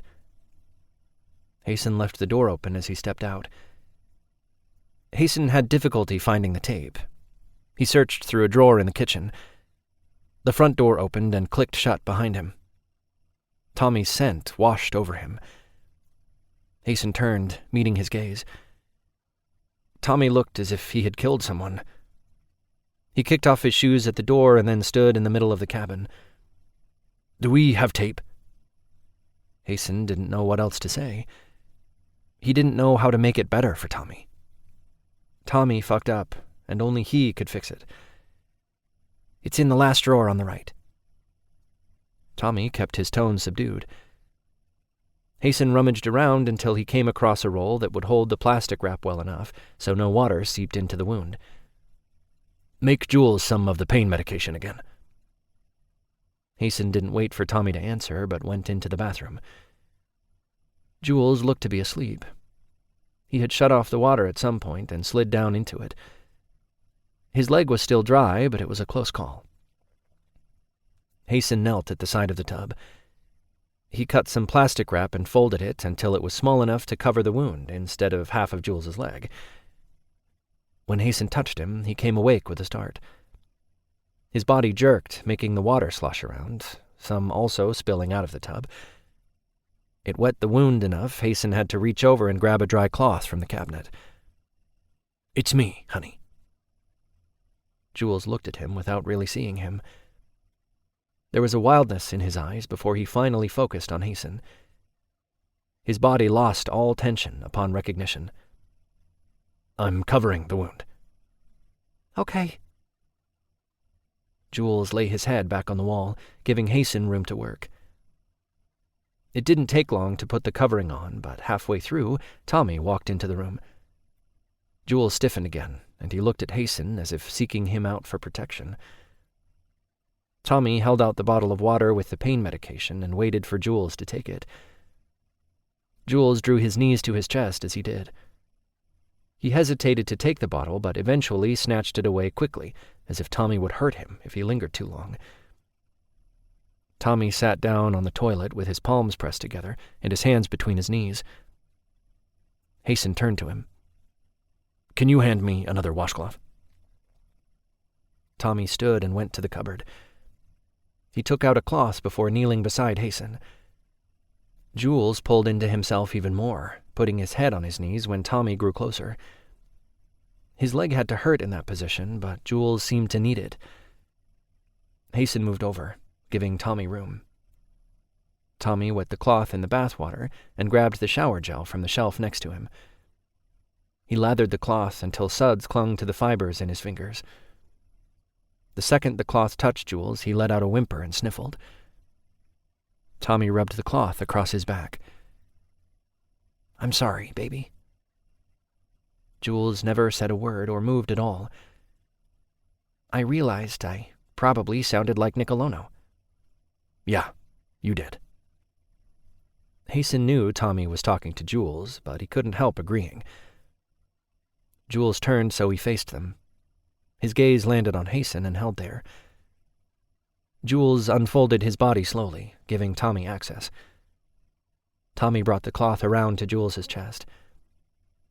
Jules's gaze moved from Hasten to Tommy, and his eyes narrowed. Hasten never thought Jules's pissy attitude would ease his mind, but somehow it did. It meant Jules wasn't letting his past dictate their relationship. Before Jules could unleash the beast, the door opened to the cabin and several feet stomped inside. Hasten stood and left the room, shutting the bathroom door behind him. Jules's mother and Layden stood inside the door, taking off their shoes. Jules's mother smiled at him and walked across the room. Her arms were open, as if she wanted a hug.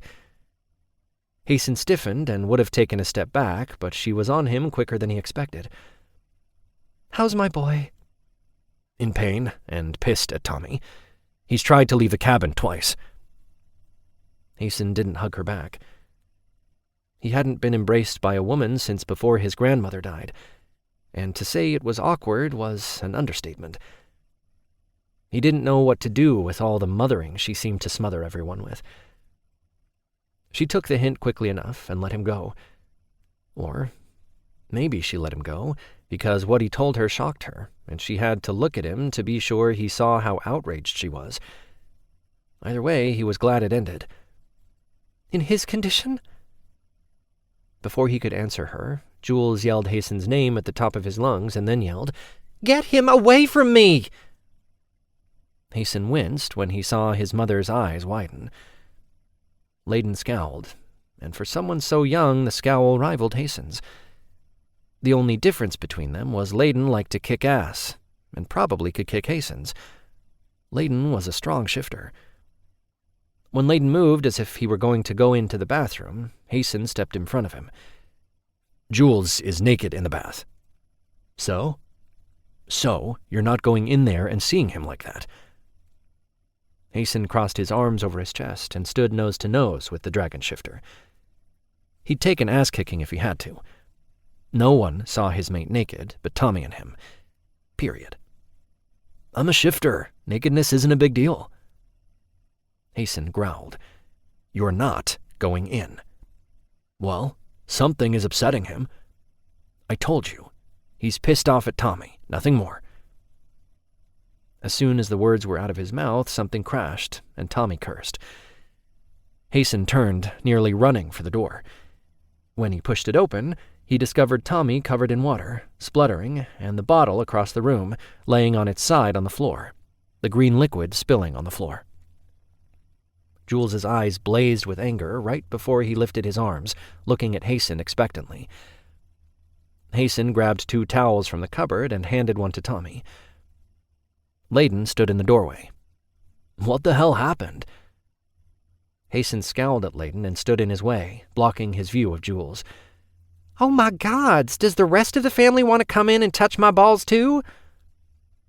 Hasten's eyebrows went up and he looked at Tommy, who blushed even as he wiped his face. "I was trying to clean him." Tommy moved his fingers around his crotch area, as if they need a visual aid. "There," and he went apeshit. Hasten handed the other towel to Tommy right before he lifted Jules out of the tub with his arms wrapped around his waist. Once Jules stood, Tommy wrapped the towel around him before moving away. "That's because the prison warden isn't allowed to touch me there, since they are my balls. You might be holding me hostage here, warden." The way Jules said the last word made it sound like a curse. "But I have control of my own body." "Jules." Jules met Hasten's gaze. "Tell him to get out." Hasten sighed. "Everyone get out so he can get dressed. He'll be out in a minute and able to visit." Tommy left the room, muttering about difficult mates. Layden stayed, though. "You gonna be okay, Jules?" Jules nodded and clung to Hasten. Hasten hugged him as close as he could get without hurting his wound. Jules pressed his cheek to his chest. "Hasten." "What, honey?" "I don't know. I'm just tired." "Let's get you dressed and get you to bed." Hasten turned to look at Layden. "Close the door behind you." "Sure." Layden smiled and left the room. Once they were alone, Hasten reached for the cupboard, pulling the door open to grab some of Tommy's underwear. Once he had them, he tried to let Jules go to pull them on, but Jules clung. "You still promise I can go back?" "Yes, as soon as you're better." "Tell him that." Shit. Tommy had a lot of work to do if he wanted to earn Jules's trust back. Maybe you should tell him that. "He'll listen to you." "I'm pretty sure he's going to grovel from now until eternity, since you're out of your funk and feisty again, so you'll have the leverage." "No one has ever called me feisty before." "Not to your face." For the first time in forever, Jules laughed. Chapter 12. Every time Layden tried to lay next to Jules on the bed, Hasten growled and stalked across the room. Jules knew Layden well enough to know he was teasing Hasten. The problem was, Hasten didn't find it funny. "Hasten is not the one, Layden, believe me." Jules felt a bit giddy himself. He drank half of a fresh bottle of the pain water. It might smell like shit, but he'd take it. No pain, and he felt fantastic, if a little tired. Layden lay on the bed again and chuckled when Hasten stalked across the room. Instead of his eyes turning red and him growling out a warning, he got smart and climbed on the bed between them with his back to Layden. Layden chuckled. "Never thought I'd be in bed with you, Hasten." The scenario never crossed Jules's mind either. Jules couldn't help but laugh at the look on Hasten's face. The scowl deepened, and he drew Jules to him as if he were protecting his favorite toy. Tommy sat at the table looking dejected and a little pissed. He unfolded his arms and closed his eyes, chanting something under his breath. The next thing Jules knew, the bed shifted and Layden yelled from outside the cabin. Footsteps pounded on the deck right before the door opened. Layden's gaze fell on Tommy, who smirked. Jules stiffened, thinking Layden would retaliate somehow, but all he did was smile. "I should be pissed, but that was a smooth move. I bow down." Layden held his hands out, palms up, and bent at the waist. Jules snorted out a laugh. Tommy met his gaze and smiled as if he were pleasantly surprised. His laughter died. He wanted to look away, but knew he couldn't be the first. It would mean giving in, and if he did, Tommy and Hasten would lord over him for their entire mating. Hasten's promise to give him a choice didn't fool Jules one bit. He might let Jules go home, but he'd make sure Jules knew he didn't like it every second of every day, and he'd be right back where he started, with them stalking him. The only thing Tommy wanted was to make sure Jules stayed right under his thumb at all times. Well, Jules had a few things to say about it, and he would, right after his mother left for home. She would make him put $1 in the curse jar if he started in on Tommy while she was present. The silence stretched around them, and even Layden seemed to stay quiet. "Jules," Tommy said his name like a plea. "Tell him what you promised." Jules might have been talking to Hasten, but he never took his eyes off Tommy. "Later. For now, you need to rest, not stare Tommy down." Hasten looked at Tommy. "Get over here." Tommy rolled his eyes, but did as Hasten demanded, standing at the edge of the bed. Hasten moved away from Jules and stood. He walked across the room to Mother Estelle, who stirred something on the stove. Tommy wrung his hands together and wouldn't meet Jules's gaze. They stayed in limbo for so long, Layden snorted out a laugh and shook his head at the same time he took the seat Tommy had vacated. "Man, he has both of you wrapped already, and he's only been here a couple of days." Tommy raised his middle finger in Layden's direction, and Hasten shrugged as if he didn't care. Layden smirked. "Is that any way to treat the future alpha of your clan?" That got Jules's attention. "What? When did that happen?" "Ramsey's stepping down in a few months. He's making me alpha." "Oh." Jules smiled. "You'll be good at it." Layden winked at him. "Thanks, little brother." Jules tried to sit, but couldn't get the leverage. He held out his hand to Tommy, asking for help. Tommy came over to him, putting his arms around Jules's waist and lifting him. Once he was sitting, Tommy still didn't let go, but instead held on, as if his life depended on it. "I didn't mean what I said. At least, not the way it came out. It wasn't a threat to you, I promise, baby. What Nicolono did to you, it haunts me, and I'd fucking die if it happened again. You disappearing from the cabin scared me. I thought he took you. I want you always to be safe, but maybe I didn't say it the right way." Jules hugged him. "You'll let me go back after I'm healed?"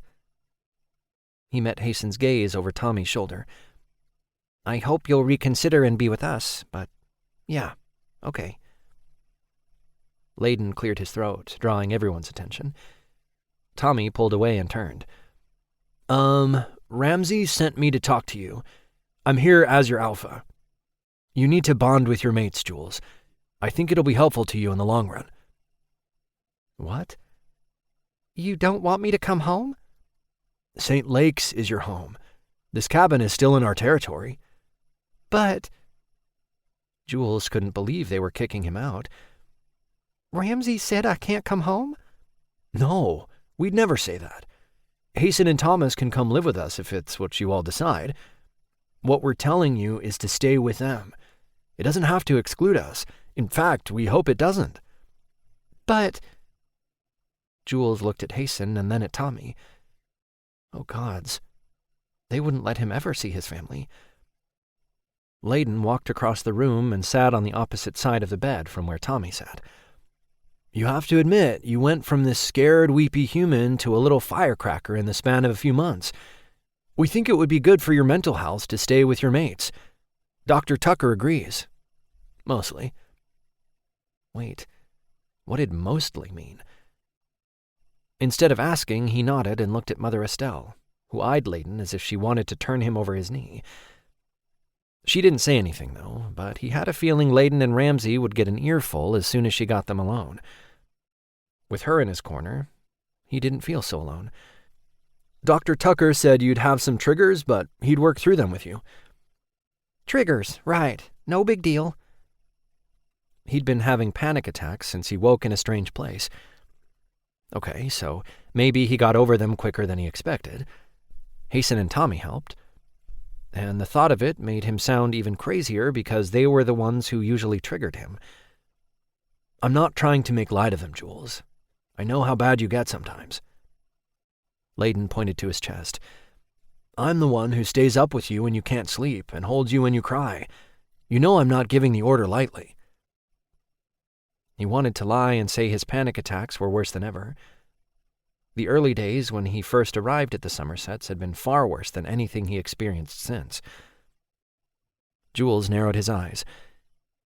"You and Ramsay don't know what you just did. You kicked me out of the family." His gaze moved to Hasten. "Isn't that right, Hasten?" Hasten's scowl deepened, but he didn't answer. He just held Jules's gaze. "We're right back where we started because your promise means nothing now, unless you're going to become part of the family too." "You know I won't, but I won't keep you from them either." "And you think that'll be enough, separating yourself?" Jules pointed a finger at Hasten. "You need to see Dr. Tucker more than I do." "No." Hasten's eyebrows went up as if his pointed look changed Jules's opinion. Jules pointed at Tommy next. "You could stand some anger management sessions." Tommy gave him an incredulous laugh. "You think I'm the one in this relationship who needs anger management?" Tommy and Hasten both glared at him. So maybe pointing out their flaws wasn't a great idea, given the fact they stood together, a united front against his suggestion. Whatever. He'd hold his ground. Layden's phone rang, breaking them out of the impending argument. Jules could tell it was Layden's because the sound was of a high-pitched, nasally voice that said his brother was calling. Layden dug around in his pocket and pressed a button. Jules's stomach knotted as a feeling of doom washed over him. The knotting pulled tighter when Layden's posture changed, as if he sensed a predator in the forest. Layden stood suddenly and motioned for either Tommy or Hasten. Jules couldn't tell which one. Tommy was the one who closed the distance between them. Layden moved the phone from his mouth. "A group of warlocks entered our territory.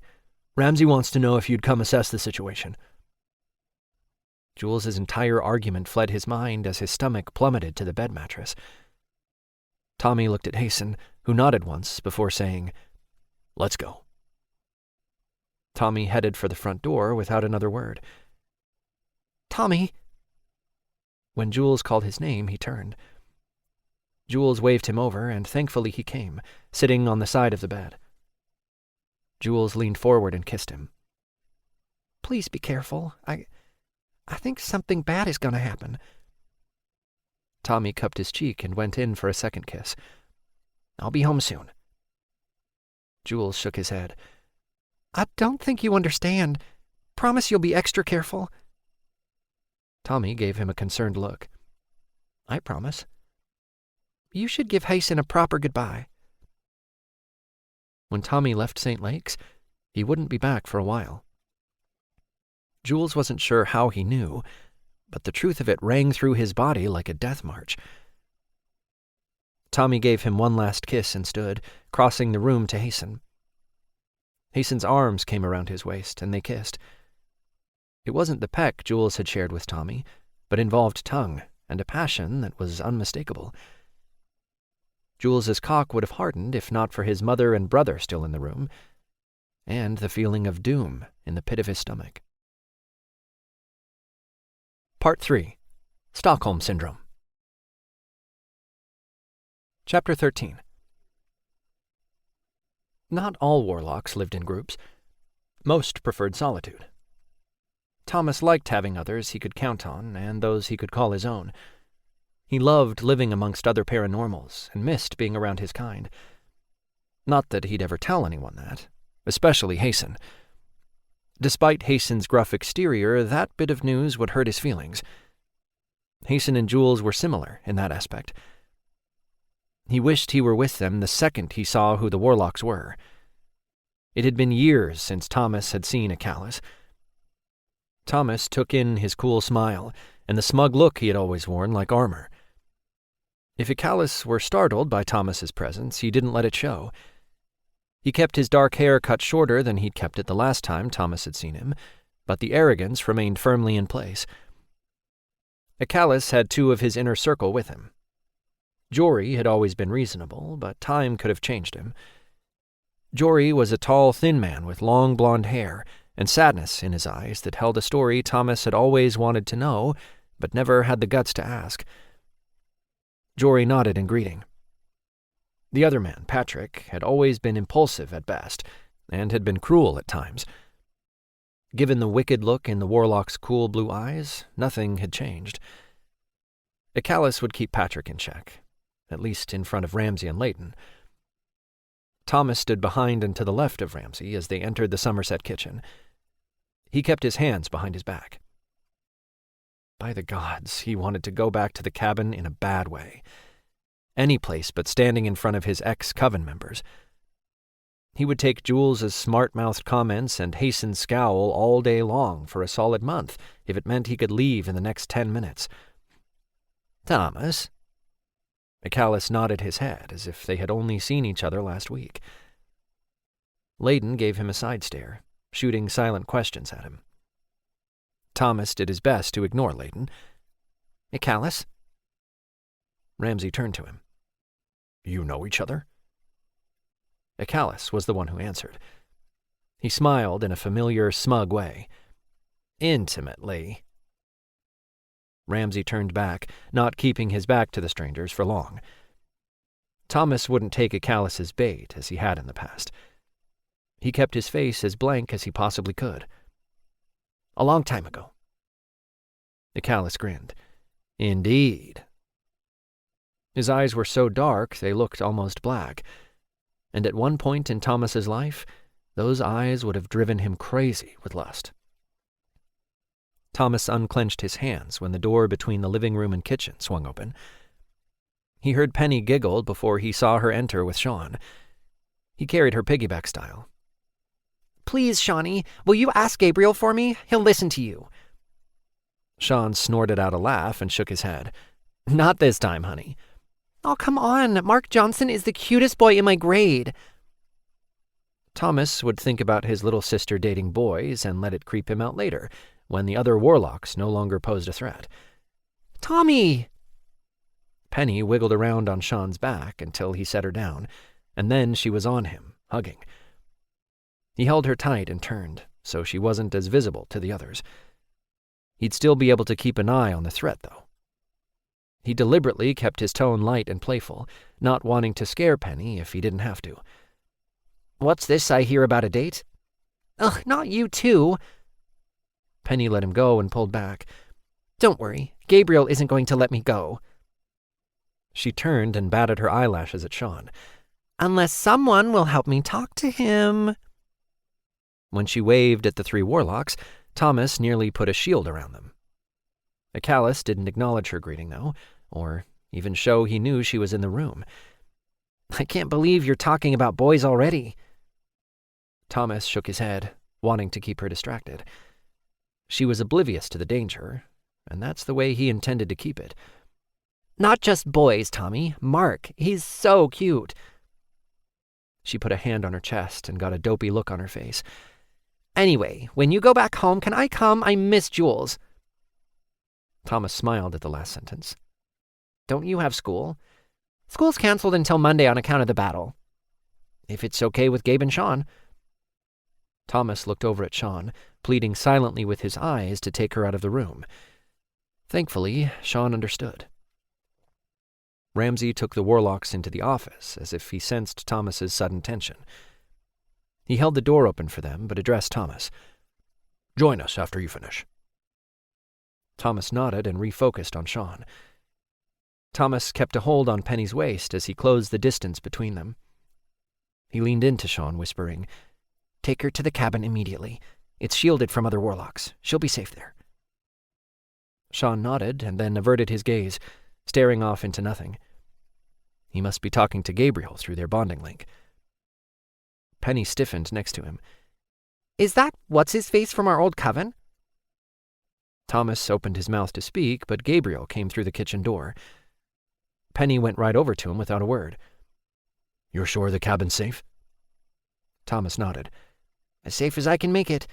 He won't be able to step a foot on the front porch." I wouldn't leave either of my mates so vulnerable.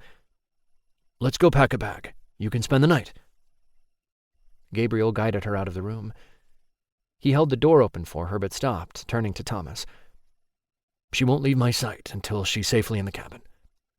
Thank you. Thomas breathed a sigh of relief. He would have headed to the office to join the conversation, but Sean grabbed his arm, gaining his attention. How's Jules doing? Frosty. Very frosty. Sean chuckled. Good for him. I thought for sure he'd make it easy on you guys. Glad to know he's not. You and Hasten don't deserve easy. Thomas might have taken offense if the words weren't true. I know we don't. Sean nodded to the closed office door. Better get in there. Ramsey and Layden obviously need you if they asked you to come. Right.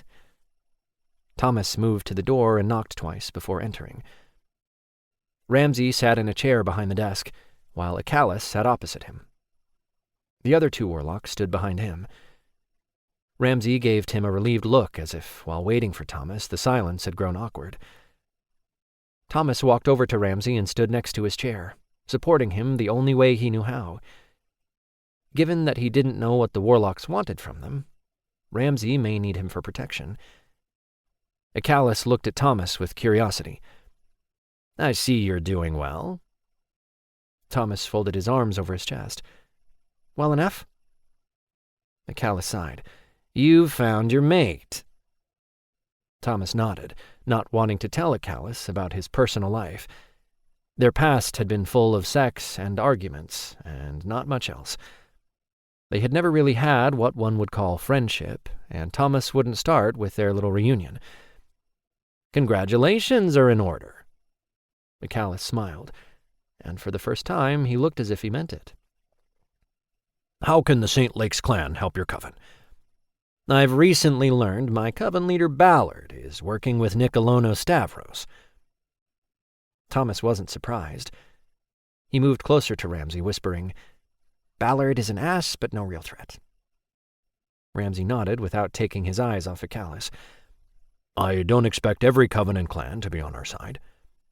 That's understandable, and I wouldn't be here if he had the coven's best interest at heart, but Ballard has other motivations that don't include anything but money. Okay, so your leader is siding with Stavros because he's getting paid. I can see why he would want a coven of warlocks on his side. It's an advantage. You're kinder powerful. Ramsey leaned back in his chair. That still doesn't explain why you're here. Dre Morelli is why I'm here. Thomas didn't bother to whisper. Dre is a very influential warlock. He's not very powerful, but he knows all the right people to have good backing. He used to be a good guy. Acalis nodded. Exactly. Ballard will get the entire coven killed. Ramsey raised his eyebrows and opened his mouth to say something, but the door opened, and Fane walked into the room, closing the door behind him. Ramsey's stoic look changed immediately, and his body seemed to relax. He unfolded his arms when Fane closed the distance between them, sitting on Ramsey's lap. Ramsey's arms came around Fane and held him close. He addressed Acalis. How can we help you? I think all of us here know Stavros won't stop without a fight. I know he's down in numbers, but he has someone backing him. Delano. Ramsey cut Acalis off. He's a former Vampire Council member, and I suspect the one with the numbers. Our battle barely caused a dent in them. You're right to be scared. If you have a strong leader, you'll have my backing. Acalis' shoulders slumped. There is no one. Fane chose that moment to speak up. There's you. You're here, which means you care about those your leader is putting in harm's way. That's all you need. I'm not strong enough to defeat Ballard in a challenge. We don't have a coven member who is. Not anymore. Acalis looked at Thomas when he spoke the last sentence. Fane and Ramsey both looked at him at the same time. Thomas sighed and shook his head. I won't join the coven. All I need is to get Ballard out of power. The second he is, Dre will back off. I'm hoping he'll help me find a suitable leader, as I don't want the position, and the request for assistance will go a long way to restoring good relations. Fine. I'll fight, but I'm doing it for the betterment of everyone, not for your coven. By the gods, Thomas would have to leave St. Lake's. Hasten and Jules will be pissed. It was still Ramsay who commented. Hasten's scary when he's pissed. Not as scary as Jules, and he's the one I'm worried about the most. You'll have to pack a bag. Ramsay stood, getting Fane to his feet. We'll go to the cabin with you. Fane can talk to Jules. I'm not scared of Ballard, who is a powerful warlock in his own right. I know I'll defeat him. But I need backup to talk to one little human. Thomas chuckled and shook his head. He met Ramsay's gaze. Layton's right. Jules does have me wrapped around his finger. A callus cleared his throat. Your mate is human? One of them, yes. More than one mate? How is that possible? Long story. One he wasn't willing to share with an ex-lover. He didn't trust a callus. The less information Thomas gave him, the better. He'd already said too much. Thomas's saving grace was Penny taking all of Jules's attention, which meant Hasten had a clear shot at arguing with him uninterrupted. But he would take Hasten over Jules any day. Give me one good reason why it has to be you. Either send someone else or let all those bastards die. Hasten's grip on Thomas's wrist tightened to the point of almost painful. Thomas reached over with his free hand and gently pried Hasten's fingers away. Hasten immediately wrapped his arms around Thomas's waist and drew him closer. Hasten buried his face in the crook of his neck. We haven't been apart since bonding. I know. It's not easy for me either. Not with my relationship with Jules so rocky, and then there's the fact we can't talk to each other internally yet, not without mating with Jules. Thomas sighed. I grew up in that coven. Most are good warlocks. They don't deserve death because their leader is a narcissistic bastard. You're just going to leave me here alone? With Jules? His smart mouth will be the death of me, and it will be your fault. Thomas could feel Hasten's lips turn into a smile against his skin. Just that one act made him shiver with pleasure. Thomas smiled. Maybe you can put his mouth to better use. Shut him up. We can hear every single thing you two say. For a human, Jules had ears like a cat. I can't hear them. Penny lay on the bed next to Jules, carefully avoiding his bad leg. Jules ignored Penny and glared at Thomas. Thomas smiled at him and winked. I'll miss you, feisty little human. Jules's eyes narrowed even further, but the corners of his mouth turned up. You can't sweet-talk me. Really? Are you sure? Thomas pulled out of Hasten's arms, but kept a hold of his hand, pulling him to the bed. Penny, go outside and talk to Ramsay and Fane for a while. Why? I want to be with Jules. Penny moved closer. Jules reached over and ran his hand down Penny's hair. When you come back, I'll teach Hasten how to braid your hair. Jules gave her a shy smile. The shyness wasn't something Thomas had seen in quite a while, and Thomas wondered at its appearance.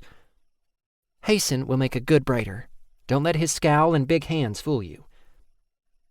Penny's gaze scanned over Hasten, assessing his capability. You'll braid my hair? Thomas turned to Hasten, who winced but nodded. I guess. Jules blushed. If you do, then maybe I'll put my smart mouth to better use. Thomas snorted out a laugh. Yep, Jules had heard every word all right. Penny's lips screwed up in disgust, and she scooted to the end of the bed. Ew, and also yuck. I'll go find Fane. Thomas snorted out a laugh. Stay close to Fane and Ramsay. I don't trust a callus and his goons. Penny made it to the door and had her hand on the knob before she turned and met Jules's gaze again. And I have to tell you about this boy at school. Jules gave her a shy smile again. Boy talk is my favorite. Penny giggled and left the cabin. As she was stepping onto the porch, Thomas heard her say, Fane, will you help me pick flowers for Jules? No leaving the porch, Penny, Thomas yelled, and then met Jules's gaze again. You have a best friend there, don't you? Jules shrugged. Penny special. Thomas sat on the side of the bed. As special as you. If you don't return in 3 days, I'm sending Hasten and my family after you.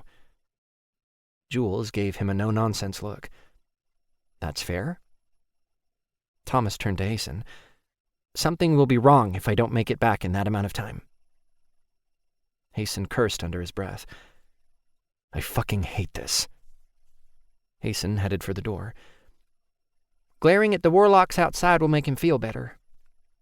Jules chuckled. The sound of it was as gentle as his shyness. There was a contrast between all the gentleness and the way he bossed them around. My parents died, and it wasn't even a full month after that the leader of my old coven kicked us out. He used Penny as an excuse. She didn't have magic, and that was a good enough reason for some. Others fought for us to stay, but Ballard had a good backing. He had just taken over leadership, and I was coming into my own as a warlock. It didn't take much for him to discover my magic was stronger than his. Jules took Thomas's hand and laced their fingers together. The only time I've ever felt comfortable leaving her is with the Somersets. So you're going there to kill this Ballard guy because he's an idiot who sided with Nicolono? Thomas smiled. Pretty much, yes. Can I ask you to do something for me? Thomas nodded. I'd do anything for you. He brought their joined hands to his lips and kissed. Jules looked at Thomas from beneath his lashes. It was such a provocative look that Thomas almost changed his mind about leaving. He would much rather fuck Jules into the mattress and then cuddle until they were ready to go again. Don't trust anyone.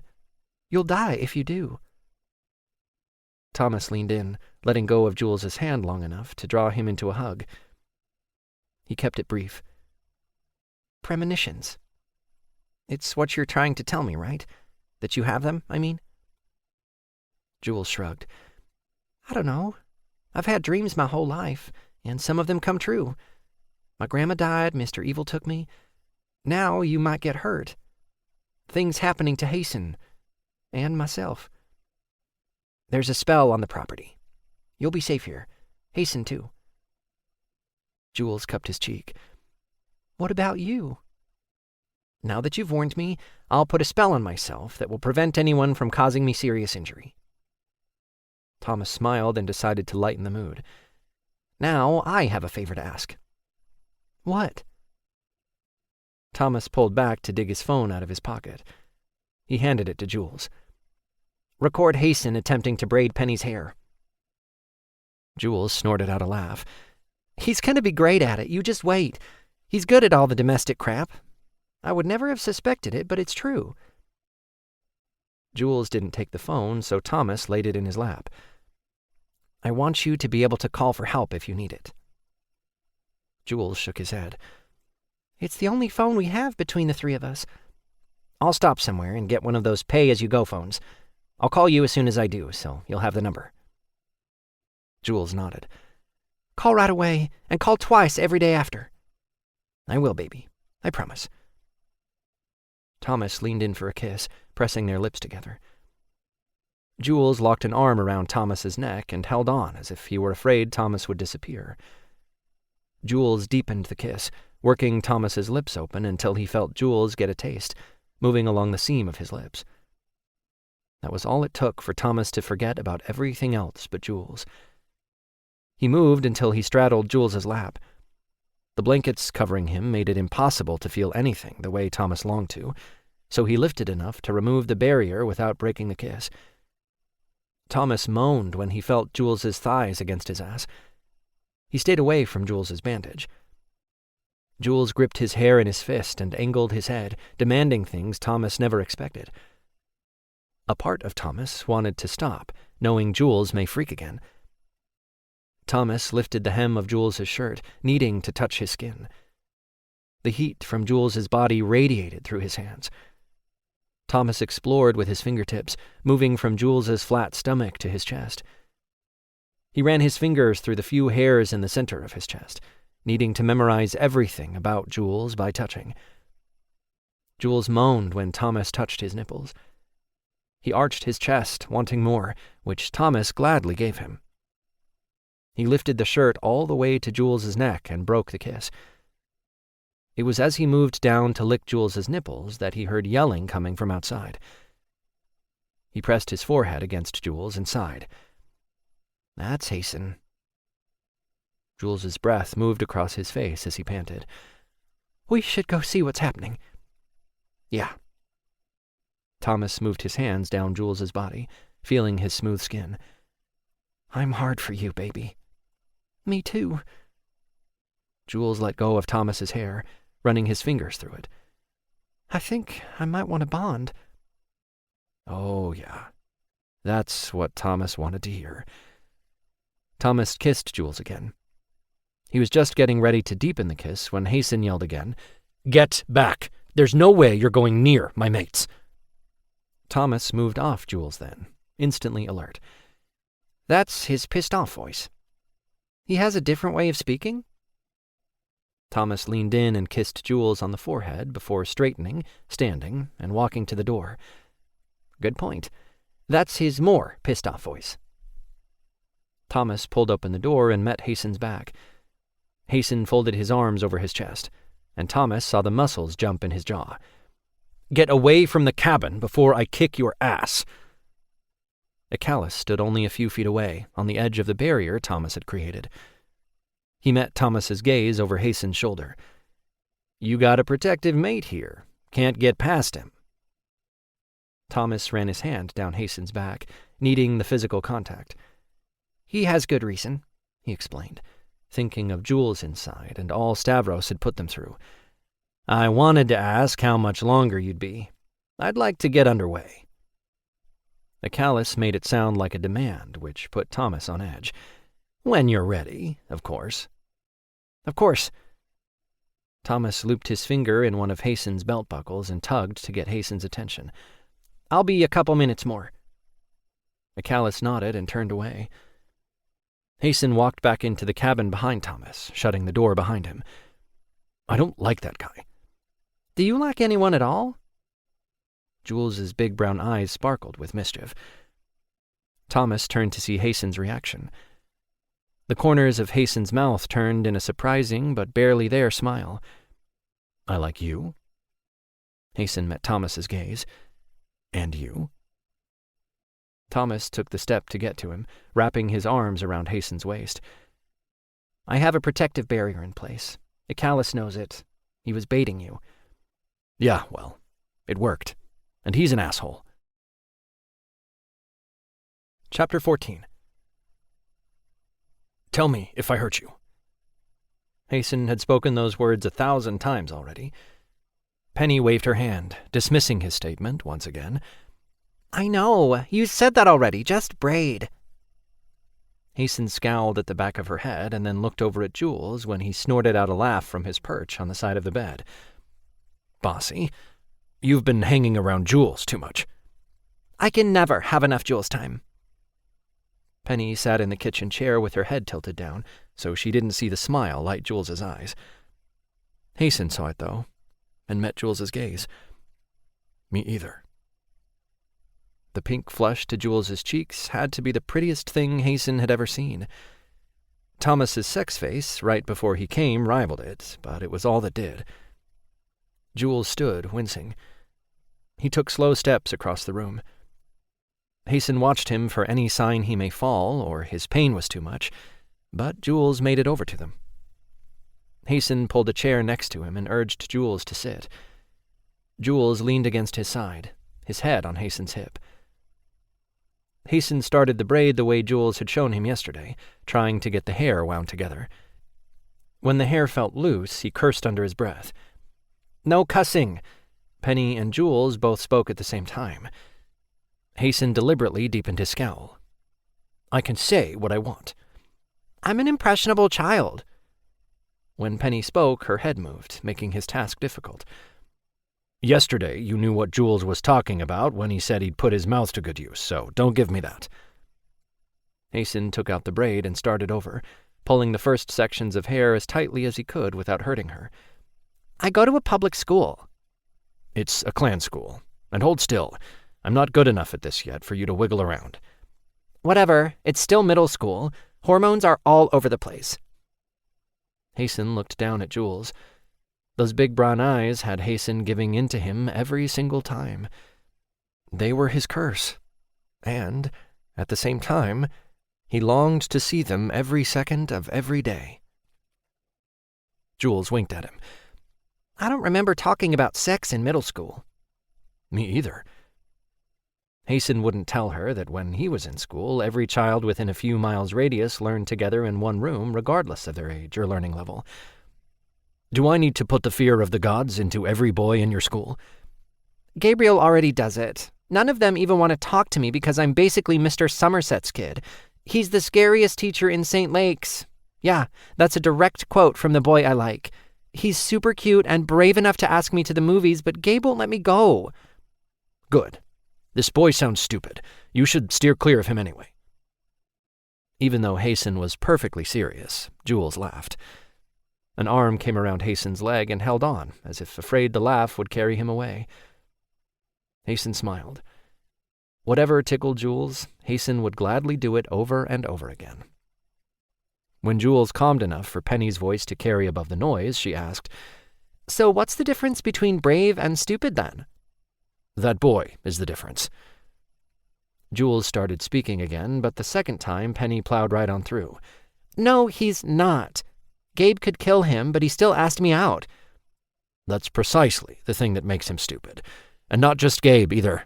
Tommy would send the kid to the middle of the African desert where the lion prides live with just one chant. Hell, he wouldn't even have to chant above a whisper, and the kid would be lion dinner.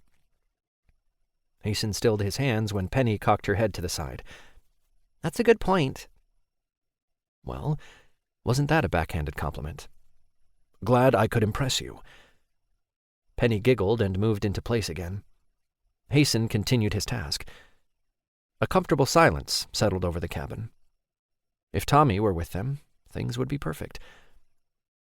Hasten took a deep breath and let it out slowly.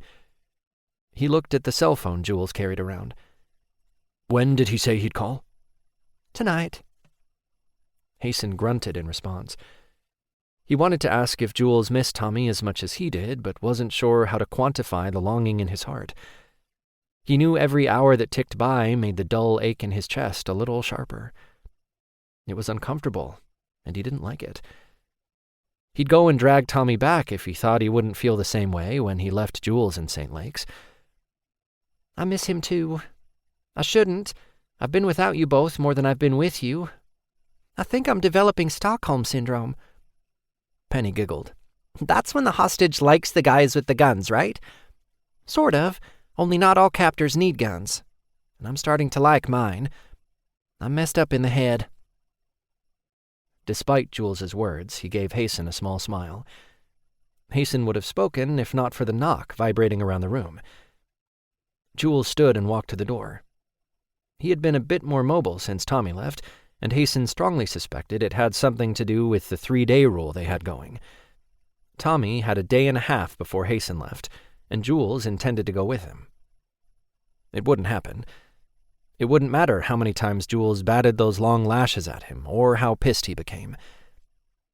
Hasten watched Jules, his hands stilling with chunks of Penny's hair between his fingers. The sweatpants Jules had on were Tommy's, and they hung on his hips. The t-shirt rode up on one side, exposing his slender waist. Hasten longed to run his fingers across warm flesh.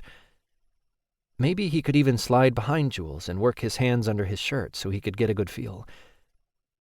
Hasten's fantasy ended when Jules pulled open the door and he saw the male witch, along with his dragon shifter mate, standing on their porch. He scowled and tried to keep the growl from rumbling out. He focused on his task and began braiding again. Wow. Lucas stared at him as if he were an exotic circus animal doing tricks. Never in a million years would I have bet on that happening. Hasten let the growl escape and thought for sure he'd either have Jules telling him to knock it off, or the big dragon shifter in his face, threatening his life. Neither happened. Instead, Jules waved his hand in Hasten's general direction. Ignore him. Jules moved and let the witch and shifter inside.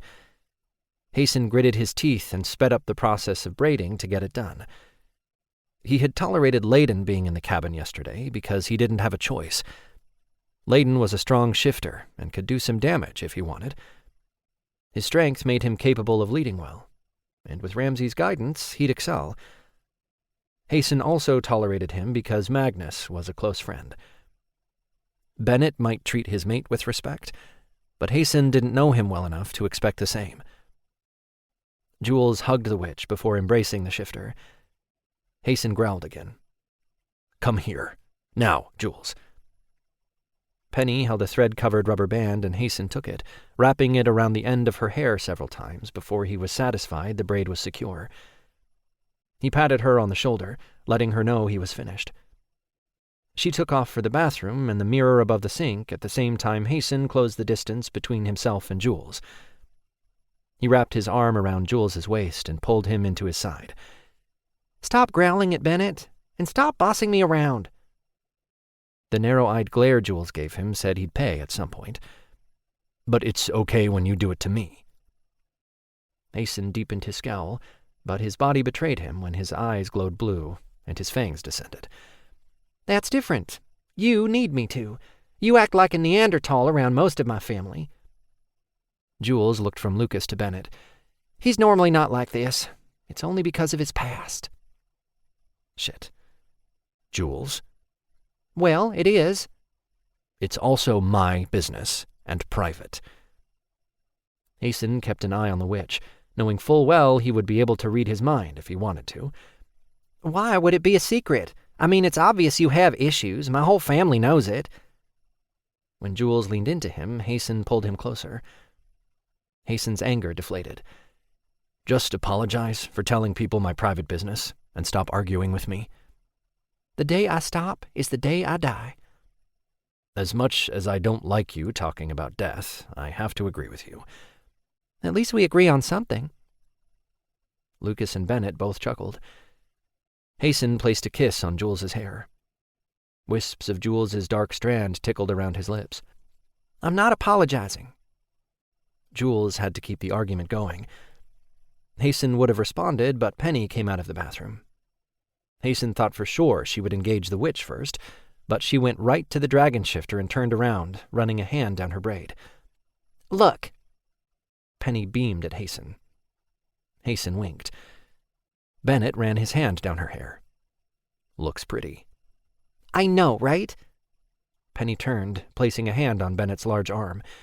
"Will you talk to Gabe for me? He might listen to you." Bennett raised his dark eyebrows. "What am I talking to him about?" "Letting me go on a date." "With someone you might potentially hold hands with and kiss?" Penny acted like she had to think about her response, and the silence reigned for several seconds. "If I say no, will you help me?" "Depends on if it's the truth." Penny threw up her hands and stalked to the chair she had vacated minutes ago. "Fine. I'll make Jules talk Tommy into it. Tommy's my guardian." Jules turned his head. Hasten had a view of his profile, and that was about it, but it was enough to know he didn't like what Penny said at all. "First of all, you're a Somerset, and you'll remember it, even when you don't like the rules. And secondly, you're not playing Gabriel and Tommy against each other. That's wrong to do." "Sorry." Penny kept her eyes downcast. "It's okay." Jules smiled, letting her know he wasn't truly angry. "I'll talk to Gabriel if you invite the boy over to the house." "Well, there's one problem with bringing him home for a visit." Penny pointed to Bennett. "There's like 5 people who are as big as him. The boy I like will pee himself. He's a clan member, so he should be used to it." Jules held his ground. Fine. I'll ask him over next week. You'll be here though, right?" Jules smiled. "If you'd like me to be." Penny met Hasten's gaze. "You'll do my hair, please?" She put her hands together as if she were begging. "If you come here." "No, you have to come to the house. My hair will get all nasty walking through the woods. It has to be perfect." Hasten scowled. "I'm not going into a den of shifters." Bennett growled low in his throat, but stopped when Lucas elbowed him. "He'll go." Jules sounded so sure it almost didn't leave room for argument. In the short time they'd been living together in the cabin, Hasten had learned to pick his battles with Jules carefully. He wouldn't be around a bunch of shifters, though. He would remain unbending on that one thing. No, I won't. Yes, you will. Jules? Hasten? Jules turned around in Hasten's arm, meeting his gaze. Jules gave him a pointed look, which usually worked on Hasten. Knock it off, Jules. You knock it off. I'm not fighting with you about this. You'll take me over there. Tommy will take you. You'll both take me, or I'll walk. You're not walking. It's too far. Only the gods know what's out in the woods in a shifter town. Jules pulled back as if Hasten had slapped him. Hasten growled and stalked to the door, unable to see the look of disappointment. As he was closing the door, he heard Bennett say, Man, I want to hate that guy. But you don't. The door muffled Lucas's voice, but Hasten's vampire hearing was superior. No, because he loves you, Jules. That much is clear. I don't know about love. I like the way he treats me. Tommy, too. For the most part, anyway. He could practically see the pretty blush flushing Jules's cheeks, and the shrug he always gave when he turned all shy. In Hasten's opinion, the shyness was a trick Jules pulled when he didn't want to talk about something that embarrassed him. We came so I can fix your leg. The witch must be done talking about him, thank the gods. You might want to lay down. It'll probably hurt a bit. Hasten stiffened, but waited to see if Jules needed him. There was silence for several seconds, and Hasten thought Jules might be crossing to the bed. Then Jules let out a scream. The pain laced through the sound so thoroughly it set Hasten off immediately. Hasten let his teeth drop down and knew his eyes glowed red, even as he pulled open the door. By the time he made it inside, Jules had already stopped screaming and lay on the bed with his back to the front door in a fetal position. The witch sat on the bed next to Jules, rubbing his arm. Hasten pushed the dragon shifter out of his way and stalked to Jules. Get away from him! Before the witch could follow his demand, Hasten was there, physically removing him from Jules. The witch cried out. Hasten wasn't sure if it was pain or shock. Hasten didn't bother with him when he saw Jules close his eyes. He climbed over Jules, careful not to put his weight on him, but protecting him from the others in the room at the same time. He saw the dragon shifter stalk closer and hiss in warning. The dragon shifter didn't shift anything but his eyes. He gave off a sense of danger that put Hasten on alert. His chest brushed against Jules's shoulder as he crouched down even more. Leave. The next thing Hasten knew, the dragon shifter physically lifted him. Hasten came back swinging, although he didn't connect until Bennett let him go, and then his fist only connected with Bennett's stomach, brushing sideways, so the impact lessened. Hasten heard Jules moan, and it renewed his focus. Bennett took a swing at him, but Hasten ducked out of the way, taking another shot at Bennett's stomach. His second punch landed with success, but so did Bennett's. Shit! Get back, Penny! Hasten saw Lucas in his peripheral vision, but Penny remained behind him, out of sight. No sooner had Lucas spoke when Bennett came barreling at him, his shoulder connecting with Hasten's middle. The shifter lifted him off his feet, and before Hasten knew what hit him, the breath was knocked out of him as Bennett slammed him on the table. The second he hit solid wood, Jules cried out. It renewed Hasten's energy, and he kicked out at Bennett, pushing him backward. He clenched his stomach muscles and arched his back right before getting the air underneath him. He jumped until he was on his feet, crouching on the table with his fists raised. By then, Bennett had backed off, standing in front of Lucas as if protecting him. That was when it occurred to Hasten it was exactly what he was doing. Hasten had pushed Lucas and hurt him.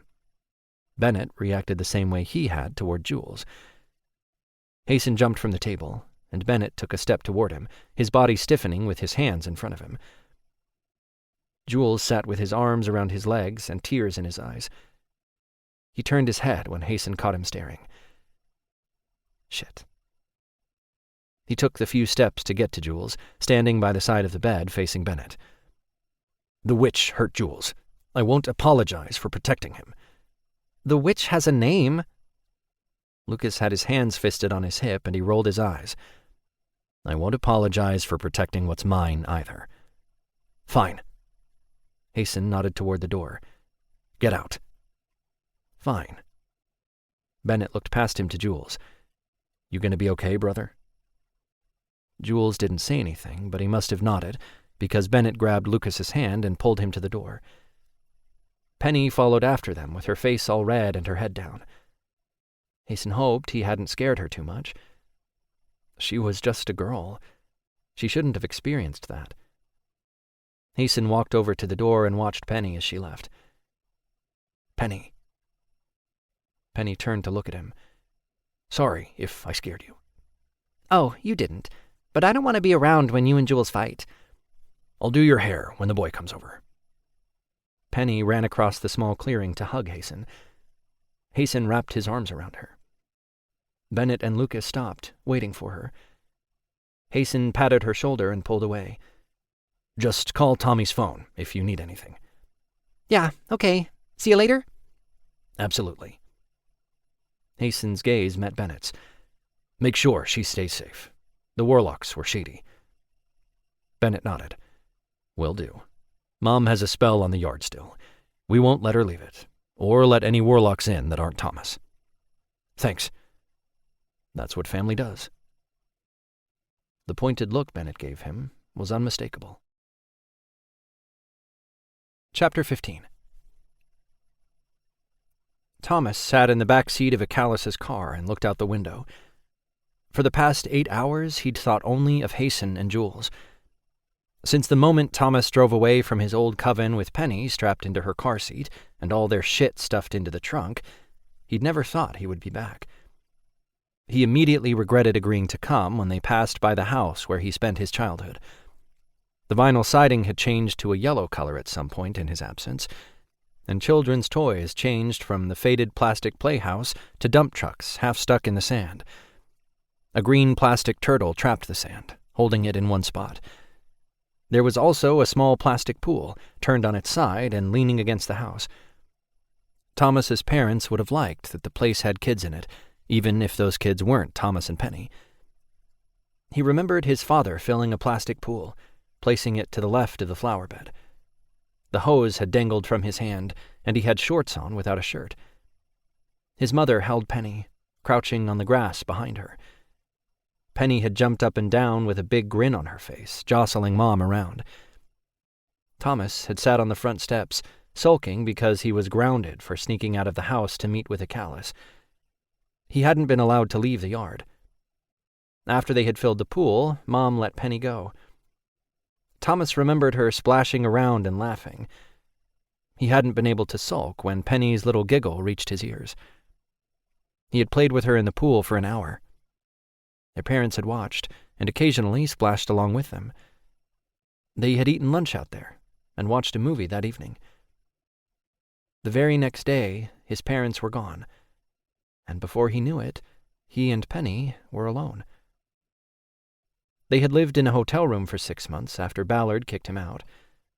The room certainly hadn't been their little yellow house with sunflower curtains in the kitchen and his family eating dinner at the table.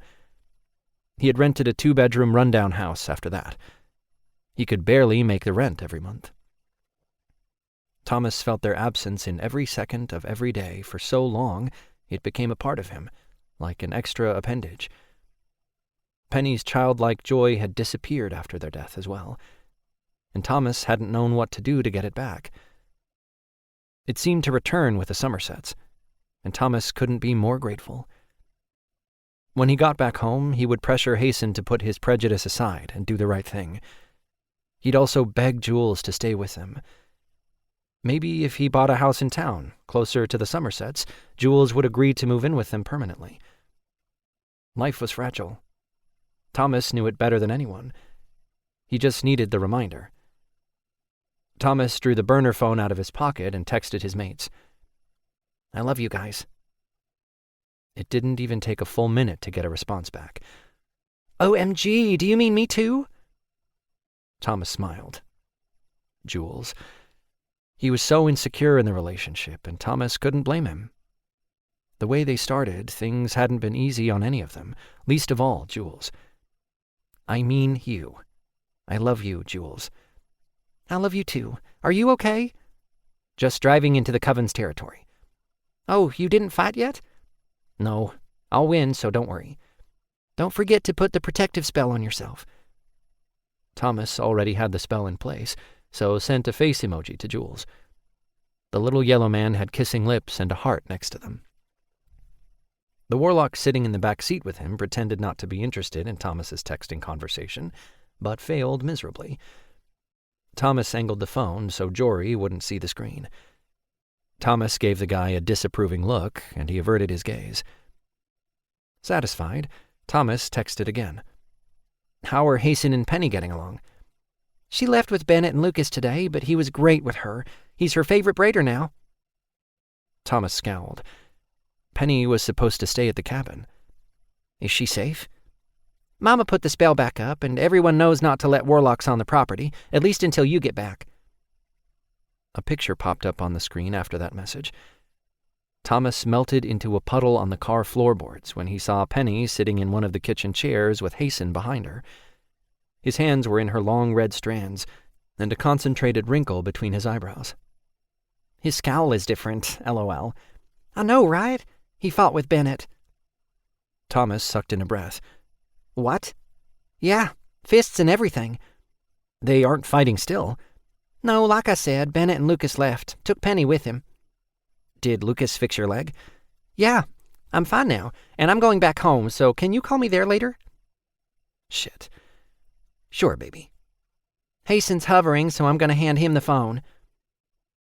A full minute went by, in which time Thomas pictured Jules and Hasten arguing. Then Hasten texted, I love you very much. And don't worry, Jules isn't going anywhere. I'll fix it. With kissing? That seems to work. Ha, if he'll let me touch him. He's stubborn. Like you? Hasten sent him a winking emoji. Before Thomas could respond, the car stopped and the engine shut off. Thomas looked around and noticed a Kelley parking in front of his house. I'll call you tonight. Just come home right after the challenge. And be careful. Don't trust those fuckers. His door opened and a Kelley stood there. Every good warlock had a protective spell in their home, and a Kelley wasn't an exception. Thomas felt the power of the spell when he came to a particular spot in the yard. The spell felt like electricity sizzling around him as he moved through it. Thomas took a deep breath in and released it. He cast a spell that would search for other curses on the property and didn't find anything. I promise you, my motives are genuine, Thomas.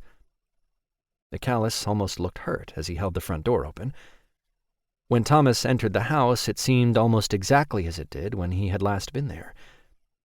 The Kelley had lived with his father, who had been a coven leader, and he hadn't been more than 17 years old. The front door opened directly into the living room. The Kelley had updated the furniture, but everything was in the same spot as it had been. The lack of change seemed odd.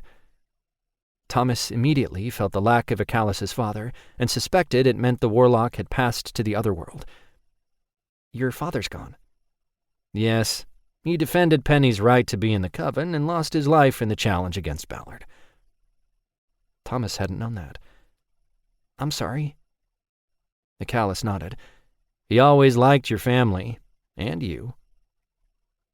Thomas remembered a Kelley's father as a kind man with a gentleness that had put Thomas at ease. I was very fond of him as well. The Kelley gestured to the couch, offering Thomas a seat. We should talk strategy. Agreed. Thomas sat and waited. He was ready to get the challenge done and go home.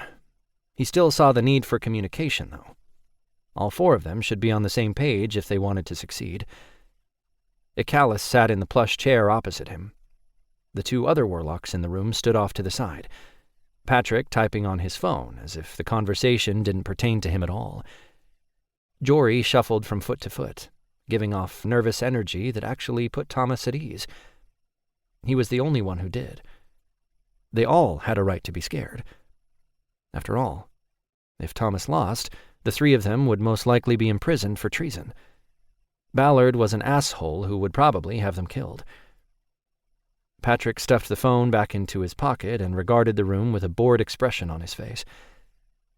Thomas's stomach churned with dread. Kelley spoke, but Thomas's ears filled with his own heartbeat. He took a deep breath in an attempt to calm himself. Kelley's brows drew together and he stood. He didn't even take a full step before he crumbled to the ground in a heap. How did he miss the curse? Thomas pulled out his phone and pressed the button. The screen swam in his vision, elongating and distorting. The screen lit up, and despite having blurred vision, he managed to text Hasten and Jules one single word: help. He tried to put the phone back in his pocket, but by then he couldn't feel his fingers. He pressed the button that would shut the phone off, not wanting anyone to get to his mates through the device. The phone required a code to get into it, and he was the only one who knew it. Someone took it from his hand. The curse was designed to make him lose consciousness, but he never did, thanks to Jules's warning. Chapter 16. Jules and Hasten were in the eye of the storm. Again. They were in that place where Jules refused to talk to him, and Hasten was all right with it because it meant they weren't bickering but in a stalemate of silence. Silence was golden. Jules sat in the center of the bed, pretending not to watch Hasten move around the kitchen. He played a game on the phone Tommy gave him. Ironically enough, the game's name was Warlock Solitaire. He didn't know what made the game warlockish, but it shut him up for a few minutes. Hallelujah. If they talked, Jules would win the argument. Just once, Hasten would like a turn at winning. One fucking time. He had an idea on how to get Jules to stay quiet for longer. With his plan firmly in place, Hasten put the dish rag on the counter and stalked across the room. Jules put his phone down and shivered. Was it anticipation or fear? It couldn't be fear. Hasten licked his lips when Jules unfolded his legs and leaned back on his hands, opening himself up for the invasion. Hasten stopped when he got to the bed. Jules met his gaze and held it. Whatever staring contest Hasten wanted to have, Jules didn't, so he asked in that sassy tone he sometimes got, "What? Are you going to freak out if I kiss you?" Freak out? Like the first time, with Tommy, when I jerked him off. Jules blushed. It lit his cheeks like a red spotlight.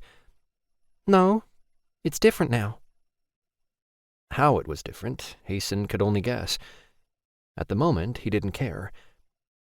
He smiled at the same time one of his knees hit the bed. Hasten crawled over Jules. He put a knee between Jules's legs, opening them up, forcing him to lay flat on the mattress. Jules stared, his throat bobbing twice, hesitation in his eyes. He bit his bottom lip, and then Hasten felt legs wrap around his waist. Hasten's teeth elongated. The pulse in Jules's neck beat out a delicious rhythm. He wanted to sink his teeth in his neck. Instead, he buried his nose next to the pulse. "I can smell your arousal." Jules wrapped his arms around Hasten's shoulders and clung. "Hasten." "That's right. My mate. Tommy's and mine." Jules's hard cock pressed against Hasten's abdomen. "I know." "By the gods, I want to bite you so fucking bad. I can smell your blood underneath the surface of your skin. I hear it flow through your veins." If anything were to make Jules cringe and turn away, it should be that. Maybe Hasten was testing him. Trust had been hard-won up to that point, and he needed to make sure he had it. At the same time, Hasten meant every word. Desperation coursed through him, feeding off his self-control. "Okay."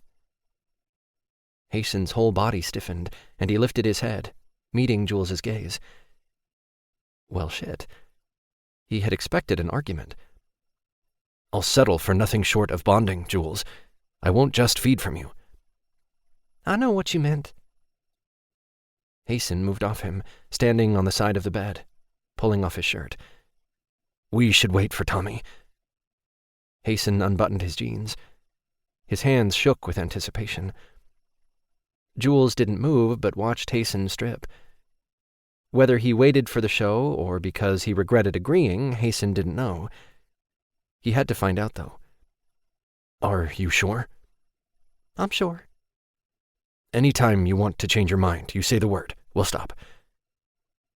Jules's throat bobbed again, and he blinked when his eyes widened.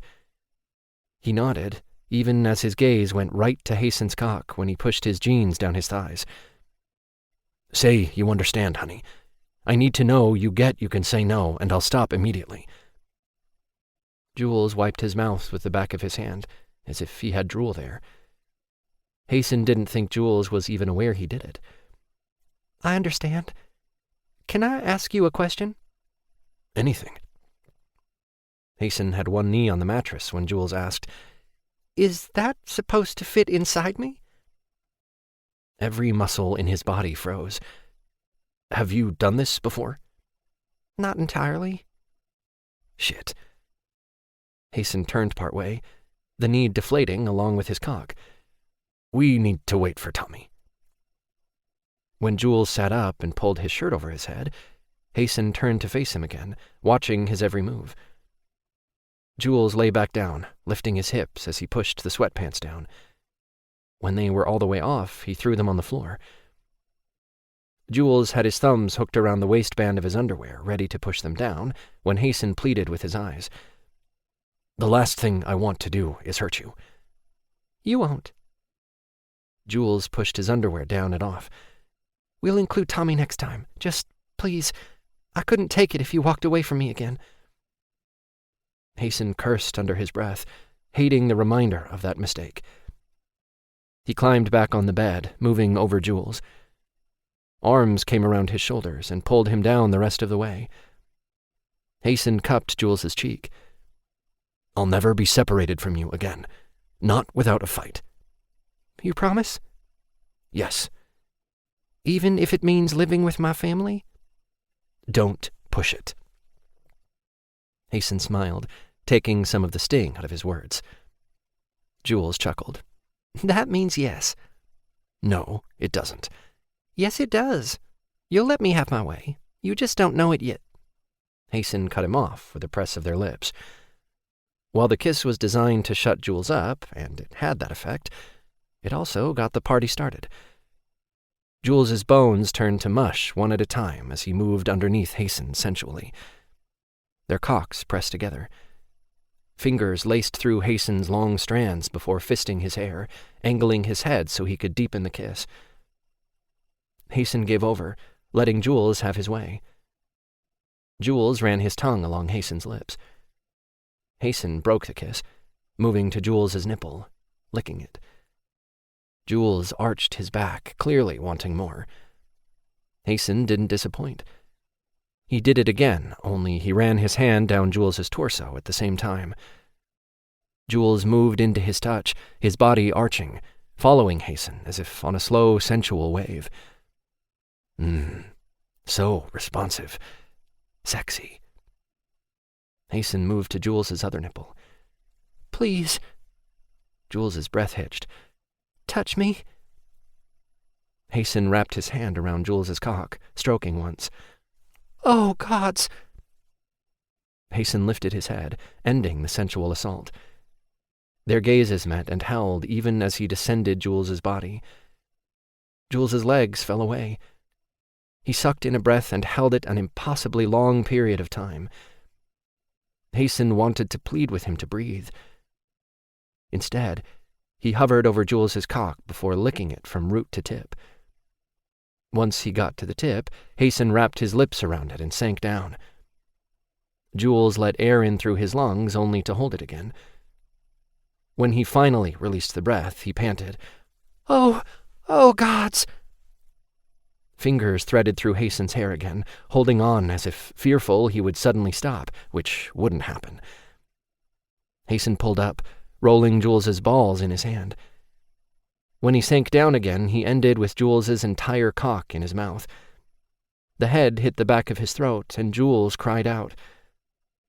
Hasten reached over to the nightstand and pulled open the drawer without stopping the assault on Jules's cock. He fished around for the bottle of lube, finding it after a few seconds. Once he had it in hand, he flipped the cap open and got some on his fingers.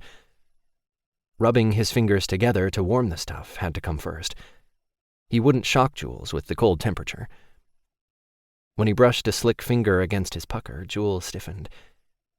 Hasten picked up the pace on his cock at the same time he sank into his knuckle. He pulled out slowly, repeating the process continuously. Jules lifted his leg to give Hasten room, and that was all he needed to know Jules liked it. It was confirmed when Jules began moving his hips into Hasten's finger, chasing after more.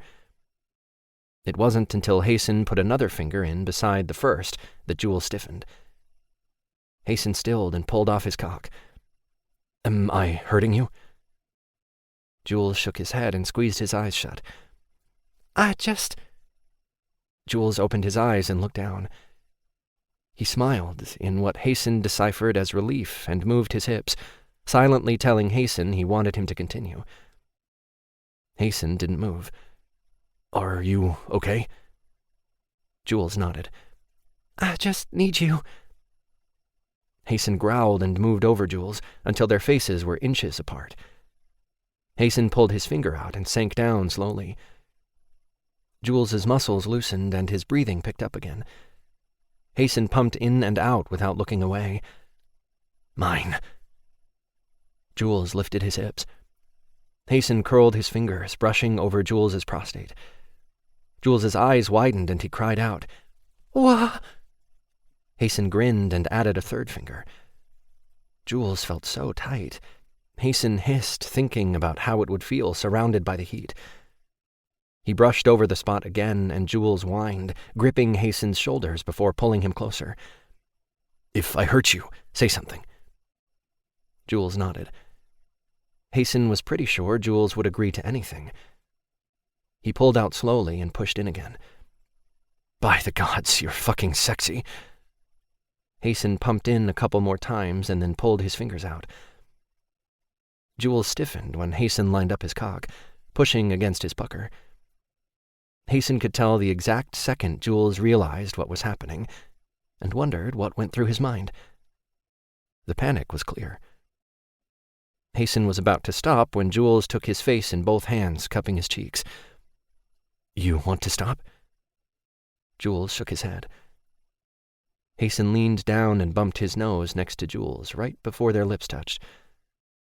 Hasten put enough pressure against Jules's opening, a tiny bit of his cock slipped in, letting Jules know what he intended. "Do you want this still?" "Would you stop now if I asked you?" "In a heartbeat." Hasten meant every word. He wasn't an animal. He could stop if needed. Jules smiled. "Okay, then keep going." "You play too many games." "Just shut up and rub over the spot again." Hasten chuckled, but it died when he pushed inside. He moaned and shut his eyes.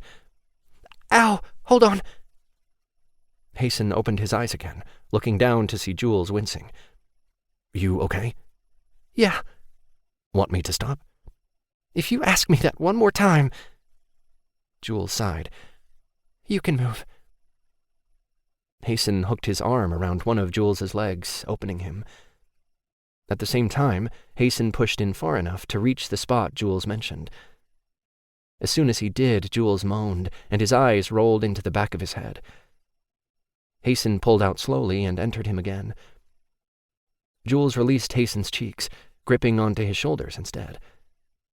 Hasten pegged the spot with every thrust. There was nothing better than feeling Jules surrounding him. Jules's face went slack, and he looked at Hasten as if he were a god. Hasten growled right before his teeth sank into Jules's shoulder. He wanted it to last a bit longer, but he had held off the bonding for far too long and couldn't resist. Jules cried out as warm wetness coated both their abdomens. Something clicked inside Hasten, and he could feel Jules in his mind. Hasten pumped into him a few more times before his orgasm welled up and burst out in one white-hot flame. Hasten kept drinking long after they both were satisfied. Jules hugged him so tightly it bordered on painful. Hasten sighed with contentment, and then pulled his teeth out of Jules's shoulder. He licked the wound several times. "Are you okay?" Hasten asked. "More than." Jules kissed his shoulder. "We should have been doing it months ago." Hasten chuckled. Agreed. The phone beeped with a text from Tommy, but neither of them moved right away. It's going to be so hot when Tommy's here. Chapter 17. Jules kissed the center of Hasten's chest, and then moved over to his nipple. He kissed Tommy's mating mark before licking his nipple. Hasten held the back of his head. "Behave." Jules chuckled, licking it again. He decided to listen the second time around, apparently, because he pressed his cheek to Hasten's chest. Hasten reached for the cell phone at the same time Jules closed his eyes and snuggled closer. Hasten stiffened. Shit. Hasten held Jules to him to keep from jostling him. Then Hasten let him go when he remembered Jules wasn't injured anymore. Shit, he couldn't think. "Get dressed, honey." Hasten scrambled out of bed and grabbed his jeans. Jules sat up, the blankets pooling around his waist. He made a sexy picture, but Hasten couldn't focus on him. "What's going on?" Hasten nodded toward the phone. "Tommy's in trouble." Jules scrambled out of bed, dressing so quickly Hasten had never seen anyone move so fast. He grabbed the phone from the nightstand, and that was when he finally looked at the message. "Oh my gods, our Tommy is hurt. We should ask Ramsey for help." "I don't need help from your family." Hasten pulled a shirt over his head, which was the last thing he needed. "Hurry, Jules." "I'm hurrying." Jules ran over and grabbed his shoes. "What if we need to fight warlocks? They're pretty strong. Shouldn't we at least find out if Ramsey has any contacts?" Hasten turned to him and grabbed him by the shoulders. "First of all, there is no we in this. I'm going, not you. And secondly, Tommy could be out there lying in a bloody heap. I don't have time to waste. I'm especially not wasting any on someone who would most likely stab me in the back." Jules opened his mouth once before closing it again. Instead of talking, he flipped Hasten off. Hasten rolled his eyes at the same time he pulled the door open. "Grab a coat. It's cold out." Jules ripped one of Tommy's coats off the hook and then a coat for Hasten. He pressed it to Hasten's chest and held it there. "You're an idiot." "Jules, damn it. I'll be worried about you the whole time." Hasten put the coat on as he made his way down the steps of the porch. "Why are you so stubborn?" "Why are you?" "The last thing I want is for both of my mates to get in trouble. That's what's going to happen if you go by yourself." Jules stopped talking long enough to clear his throat. Hasten sighed and stopped long enough for Jules to catch up to him. He wrapped his arm around Jules's shoulder. Hasten sucked in a breath and pulled Jules to him. He sniffed the air, doubting his senses, wanting to be wrong. Hell, he hoped he was, but Nicolono's scent was all over the area. "Get in the car and lock the door." "Why?" Jules tried to pry Hasten's fingers from his arm. "Let go, you're hurting me." Hasten let Jules's arm go, but kept a hold of his waist. He repeated, "Get in the car and lock the door." "Tell me why first."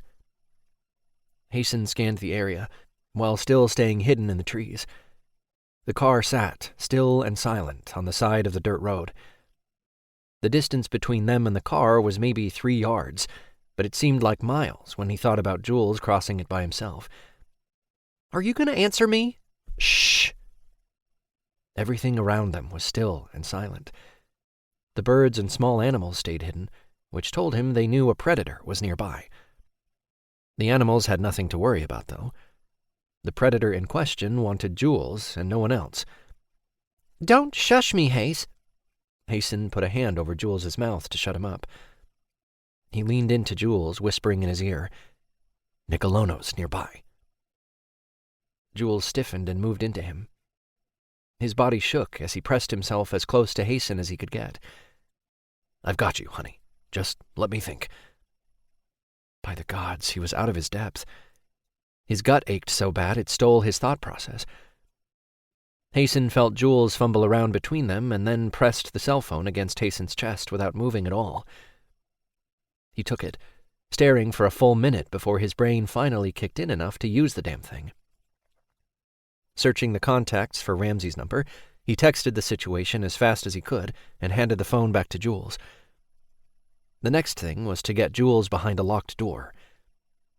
Hasten took a deep breath through his mouth and released it slowly as he guided Jules the few feet to the car. The second he touched it, he knew it was a mistake. A wave of fatigue washed over him. He fought against it as he pulled the car door open. The tree line on the other side of the dirt road spun. Nicolono had a warlock put a spell on the car. It was the only explanation. Hasten looked at Jules. Other than shaking like a leaf on a windy day, he seemed okay. So it meant Nicolono intended the spell for him, not Jules. Hasten fumbled in his pocket for the car keys. "Get in the car, lock the doors, and start driving." Hasten's vision grayed around the edges. He braced himself with a hand on the hood. Jules pulled away from him far enough to give him a concerned look. "What's wrong?" "Just get in the car, Jules." Hasten blinked and tried to shake away the dizziness. He reached for the door handle and found the thing after 3 tries. He pulled open the door and then let it go when his stomach knotted. "You're getting in too, right?" Jules stood in the open space, one hand on the car's window and the other on Hasten's chest. Hasten groaned when his heartbeat started pounding out a rhythm in his ears. Jules sucked in a breath. His mouth moved, but Hasten couldn't hear the words. Nicolono's scent consumed him. Hasten pushed Jules so hard he fell on the car seat. Jules cried out and landed on the center console. It took Hasten 2 tries to find the door's lock, but he managed to press it. He threw his keys into the car and slammed the door just as Nicolono came out of hiding. Hasten turned to face him and swayed on his feet before falling against the car. Nicolono's laughter echoed in his mind. The sound of it so loud, Hasten covered his ears. "I always get what I want, Hasten. You should know that by now. Stay away from him." Hasten held up his hand when Nicolono got closer. Nicolono smiled. "You surprise me. The spell should have knocked you out by now." Hasten lifted off the hood of the car. "If you touch him, you'll die." Some way, somehow, that would be true. He wasn't making the same mistake twice. He wouldn't leave Jules to that fucker. The world tilted so suddenly he couldn't figure out why until the gravel of the road coated his mouth. His head bounced off the ground once, sending shards of pain through his body. The dampness sank into the skin on his face, and for a moment all he wanted was to lay there. Then hands lifted his head. His cheek lay against soft material, and fingers brushed away the hair, covering his face. Something wet splashed against his cheek, and he heard Jules sob and then scream at the same time the softness under his cheek disappeared. Cobwebs clouded his mind, but the scream still managed to clear enough of them that Hasten knew he needed to stand. He struggled to get his hand underneath him, and when he finally managed, the small rocks dug into the flesh of his palms. He shook off the fatigue, physically shaking his head, trying to clear his mind. Jules screamed his name repeatedly. The sound of it echoed through the forest. Hasten blinked, and his vision cleared enough. The red paint on the car became visible, as well as the dark brown gravel beneath. "He must love you, little human. He fights the spell like a champion. His love for you will make this more fun." Nicolono's sickness laced every single one of those words. Hasten managed to get to his knees, but he had to brace against the road. Watch him struggle against the power. Every word Nicolono spoke turned Hasten's stomach. When Hasten lifted his head, Jules's tear-stricken face swam in front of him. Nicolono had Jules pinned with an arm around the waist and his other around Jules's throat. Hasten's teeth dropped and he hissed. He struggled to get to his feet, but he eventually managed. "Release him." "I'm taking him back." Hasten stalked to them, hissing the whole time. The further he got from the car, the stronger he became, and the spell lifted. His nails grew, and he held them up. His brain shut off, and all that remained was his baser instincts. Hasten slashed at the air as he stalked his prey. He was almost to them when Nicolono turned and ran. He was a streak of light, as if a constant source of moving lightning. Hasten took off after them without a thought. As he ran, a shadow fell over him. He looked to see 3 big dragons overhead. How they managed to keep up with his speed, he wasn't sure, but they did. He sniffed the air, trying to keep Jules's scent fresh in his nostrils. He hit a wall after only about a mile and couldn't smell anything at all, including the pine and dead leaves of the forest. Hasten stopped suddenly and looked up, hoping the dragon shifters had a scent trail, but they only circled above. One of them, a black dragon, dove down. When he landed, he shifted right before Hasten's eyes, and Bennett stood only feet away. Hasten would have commented on the nakedness, but he didn't have it in him. All he cared about was Jules and Tommy. "Do you think it's a warlock spell? No smell anywhere." Hasten nodded.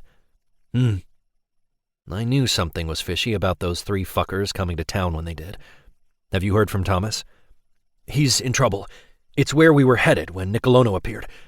There's a spell on the fucking car. I can't touch the thing without passing out." "You didn't bond with them? Can you communicate with either of them?" "I bonded with both of them, but they haven't bonded with each other, so no internal link." Hasten sighed, shutting his eyes. "Fuck!" A hand patted him on the back. "I get it, man. Lucas was kidnapped not that long ago by that asshole." Hasten opened his eyes and met Bennett's gaze. He didn't want to trust a bunch of shifters, but Bennett was a good guy. Not trusting him could mean his mates got hurt. "What the hell do I do?" "Come back to the house. We'll get a plan together."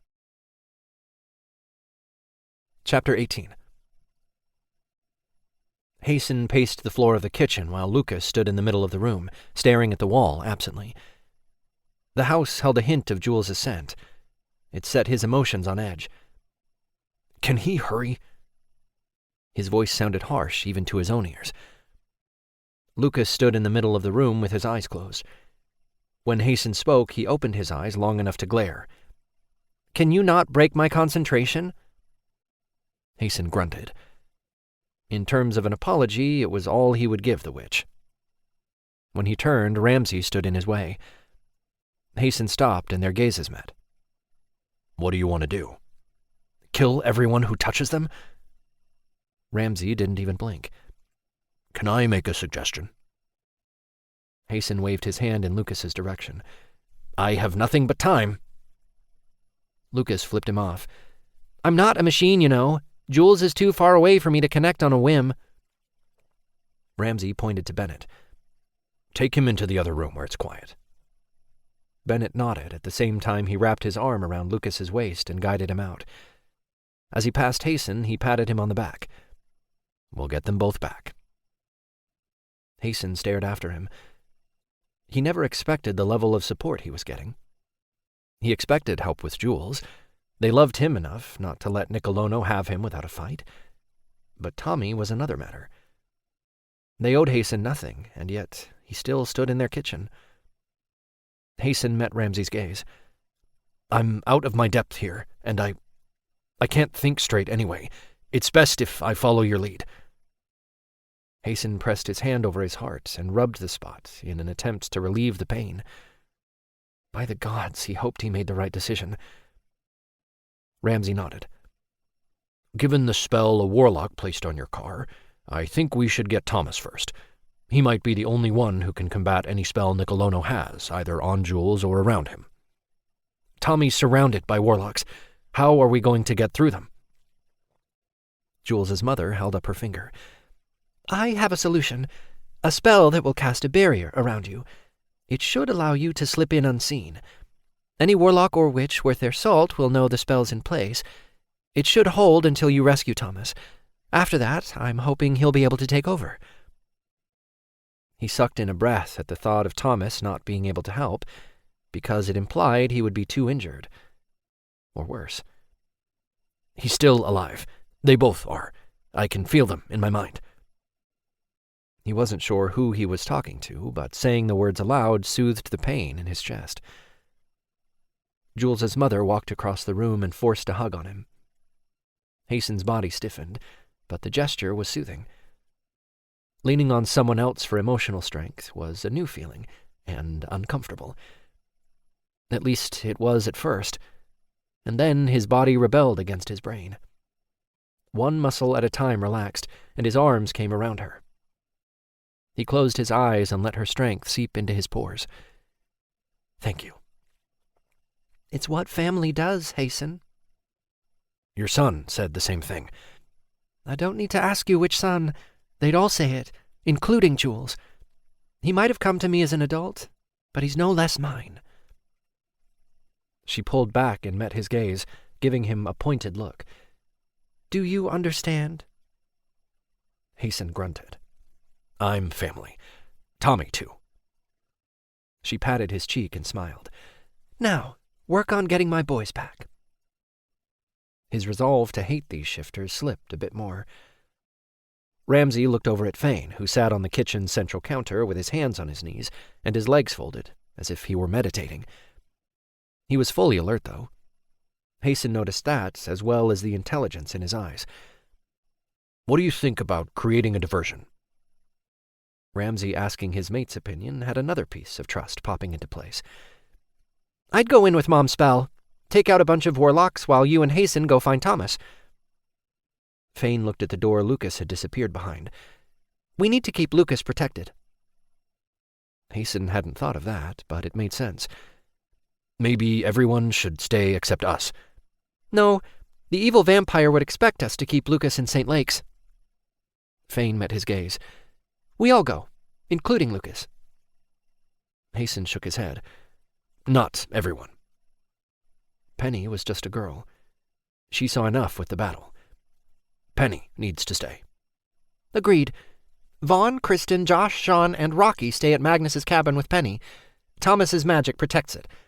The first place Nicolona will come looking is the house. After a few hours, they should move locations. Kristen and Vaughn are good fighters. Rocky will lead them well." Fane spoke as if his word was law. "Sage?" Ramsay raised an eyebrow as if he thought Fane had forgotten about him. "Sage is a snake shifter. He can get into small places if the need arises. He's a stronger shifter than he knows. He'll do well as long as Garridan stays close." Ramsay smiled. "Good plan, sweet." Fane nodded. "I know." Ramsay chuckled and closed the distance between himself and Fane. When Ramsay covered Fane's ears with both of his hands, the gesture confused Hasten.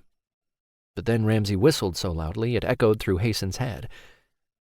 Hasten hissed, but even he knew there wasn't any genuine anger behind it. Everyone in the family filed in the room before Ramsay could comment on Hasten's challenging behavior. Hasten gave Ramsay his best apologetic look for the disrespectful hiss. A corner of Ramsay's mouth turned up, as if it was his way of apologizing as well, and accepting Hasten's all at the same time. Ramsay turned, leaning against the counter to face everyone. Fane wrapped his legs around Ramsay's waist and hung onto his neck, piggyback style. "Okay, here's the plan. Rocky, Vaughn, and Kristen take Penny and Sean to Magnus's cabin. Everyone else, gather the weapons you'll need and squeeze into as few vehicles as possible." Lucas held up his hand as if he were in school. His brow wrinkled. First of all, I still can't connect with Jules. I think they might have a spell on him or something. Secondly, do I honestly get to go? And how come Sean doesn't?" Sean shook his head. "I'm good, man. Someone needs to stay in case they need information off the computer." Hasten knew it probably wasn't why Sean wasn't allowed to go. He strongly suspected Sean's lack of fighting skills made him a liability more than an asset. Fane leaving him out for that reason made more sense than gathering information, although the latter was also a possibility and could be useful. "But I honestly get to go?" "Yep. We think Stavros won't be expecting it if this is all a ploy. And here I expected, "You're so helpful, Lucas, we need you out there." Once you pay attention during training, we'll say that. Until then, you'll take what you can get. Fane said it like a reprimand, and probably meant it that way, but the way he clung to Ramsey like a baby monkey made it hard to take him seriously. Apparently, Lucas didn't have that problem. Yes, Sensei. Hasten was the first one to head out the door. Ramsey's question stopped him, though. What weapon do you need? My bare hands. He'd snap the neck of anyone who tried to stop him from getting to his mates, or he'd die trying, because living without them wasn't an option. He'll take a gun. It'll kill faster, he heard Fane say. Hasten didn't argue because he made a good point. Chapter 19.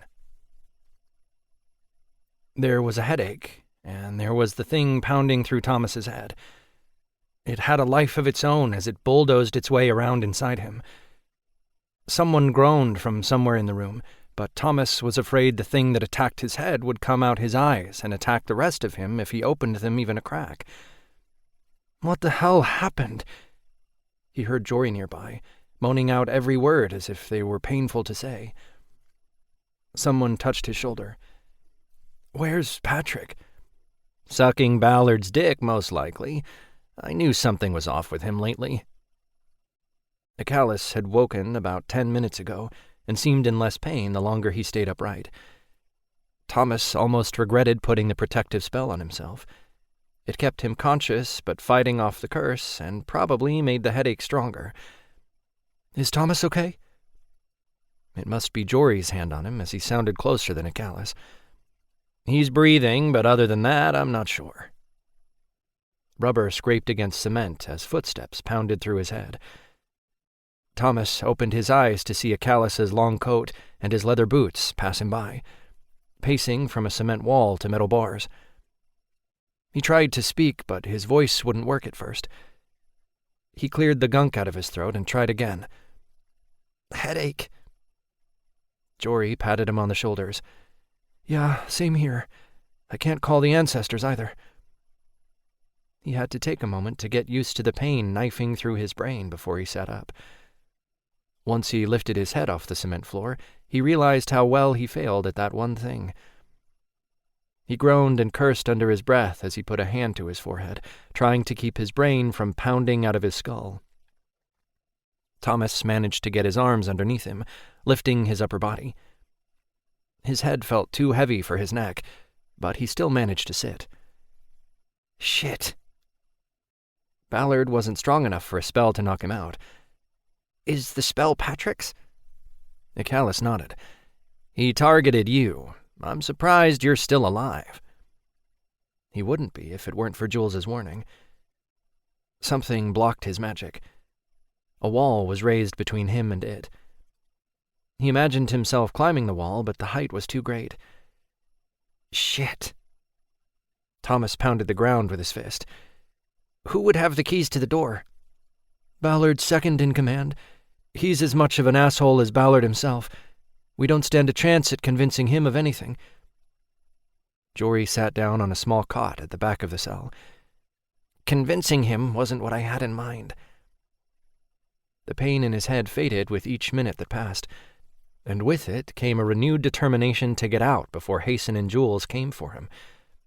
Hasten wouldn't accept help from the Somersets, and he wouldn't be able to keep Jules from coming with. Thomas had to get out of there before his mates got hurt. Thomas stood and walked to the bars, taking in the surrounding area. As prison systems went, the Warlocks had a simple one. The whole prison/lockup area was one long hallway. Only a few cells on one side of the room and a brick wall on the other. The three of them were all alone. Why they put them in one cell when there were others empty was anyone's guess, but they were probably better off together.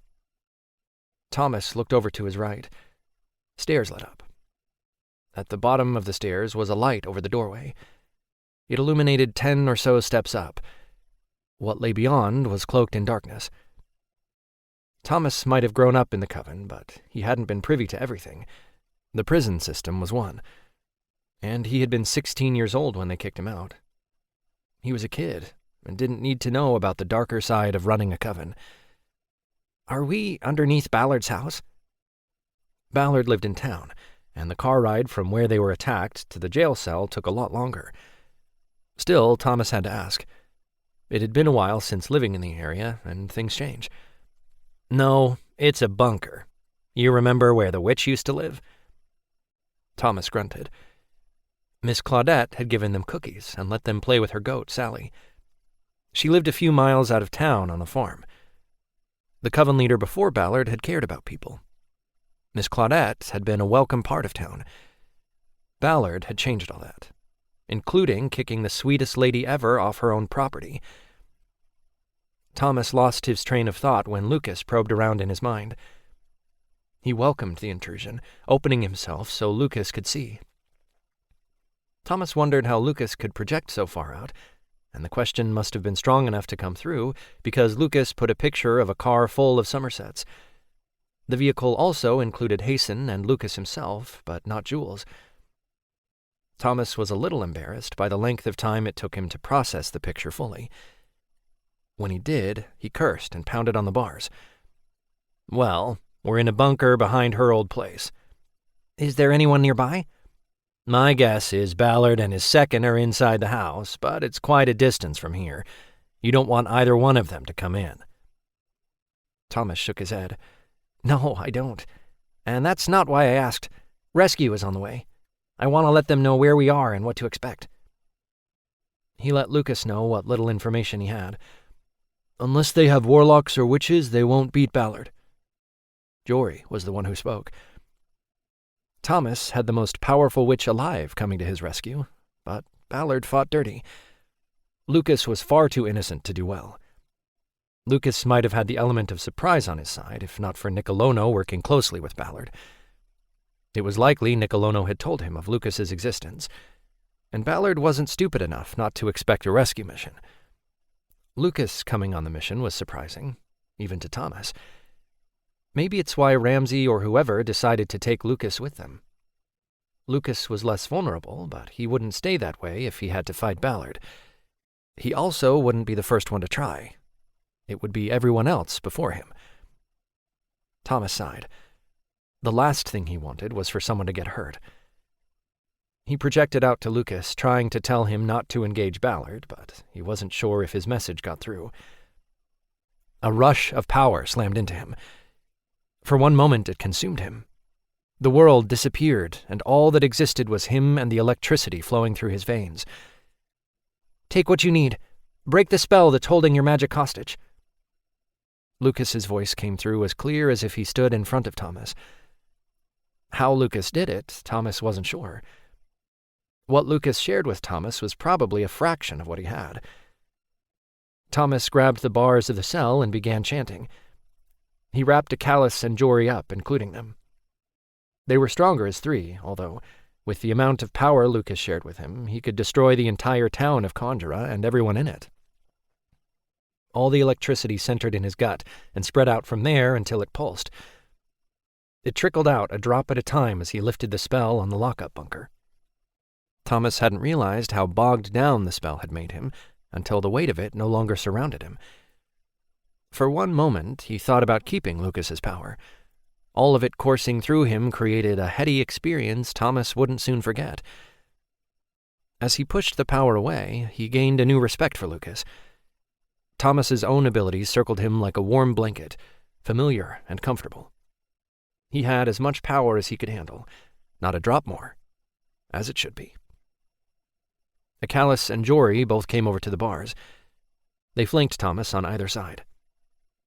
Acalis met his gaze. "Not sure what the hell just happened, but whatever it was, thanks." Thomas nodded. "Help me break the lock on the door." Chapter 20. They passed a green and white sign that read, "Welcome to Conjura." Hasten rolled his eyes. If ever there was a warlock town, it would have a name like that. Making it obvious seemed like a bad idea, but the Coven had been around a long time, so what the hell did he know? The town was about the size of St. Lake's. Warlocks were notorious for being loners, and very few covens existed. Hasten felt a little like he was on an African safari, seeing an endangered animal for the first time. Tommy coming from a coven like Conjura didn't surprise Hasten, though. His warlock was a joiner, if ever there was one. He'd cast his vote and do what the majority decreed. Hasten was the loner, and might have been a warlock in some past life, not that he believed in such things. A part of him regretted joining Nicolono's coven of vampires. There was a small pocket of tyrants who agreed with Nicolono's leadership. The majority of his coven had wanted him out a long time ago, but they were scared of his cruelty. Hasten had fallen in with the group of tyrants without care. The lack of caring had been his first mistake. Hasten's heart beat a wild rhythm in his chest as they passed storefronts on the main street. Fane sat beside him in the back seat of Ramsey's truck. He kept his hands in his lap and remained as relaxed as if he were going to the beach, instead of getting ready to kill a bunch of warlocks. In contrast, Hasten shifted from one ass cheek to the other every few minutes. He also went from pressing his forehead to the glass window to letting it rest on the back of the seat. All he could think about was Jules's face when Nicolono held him, and Tommy's message. The one word, help, seemed appropriate for both of them. The tears that had streaked down Jules's face and the way his arms had reached out for Hasten conveyed it nicely. It all haunted him until he could think of little else. Thomas is in a cell with 2 of the warlocks who came to St. Lake's. He's okay. Lucas, who sat beside Fane, reached across him and took Hasten's hand. He's pissed off at the situation and worried about you, and me for some reason, but otherwise they haven't harmed him. Hasten let out a breath he hadn't even realized he was holding, and shut his eyes. He squeezed Lucas's hand. I thought I felt his emotions, but without the full connection, I wasn't sure. He would rectify that as soon as he had both of his mates with him. He'd also do whatever the hell they wanted him to do as long as both of them made it through. Someone blocked him from casting his magic. Mother Estelle, who sat in the front passenger seat, turned. See if he can use some of your magic to break the spell. Lucas bit his bottom lip and let go of Hasten's hand. I'm not sure how. Concentrate on your magic and project it out to him. He'll do the rest. He's a very knowledgeable warlock. And strong. The last part Mother Estelle directed to Hasten. Her eyes held a softness he hadn't seen directed at him since his grandmother still walked the earth. Hasten smiled and nodded. He's both, yes. You needed the reminder. That I did. Thank you. Hasten reached out his hand to her. Her eyes widened, but no one was as surprised as him.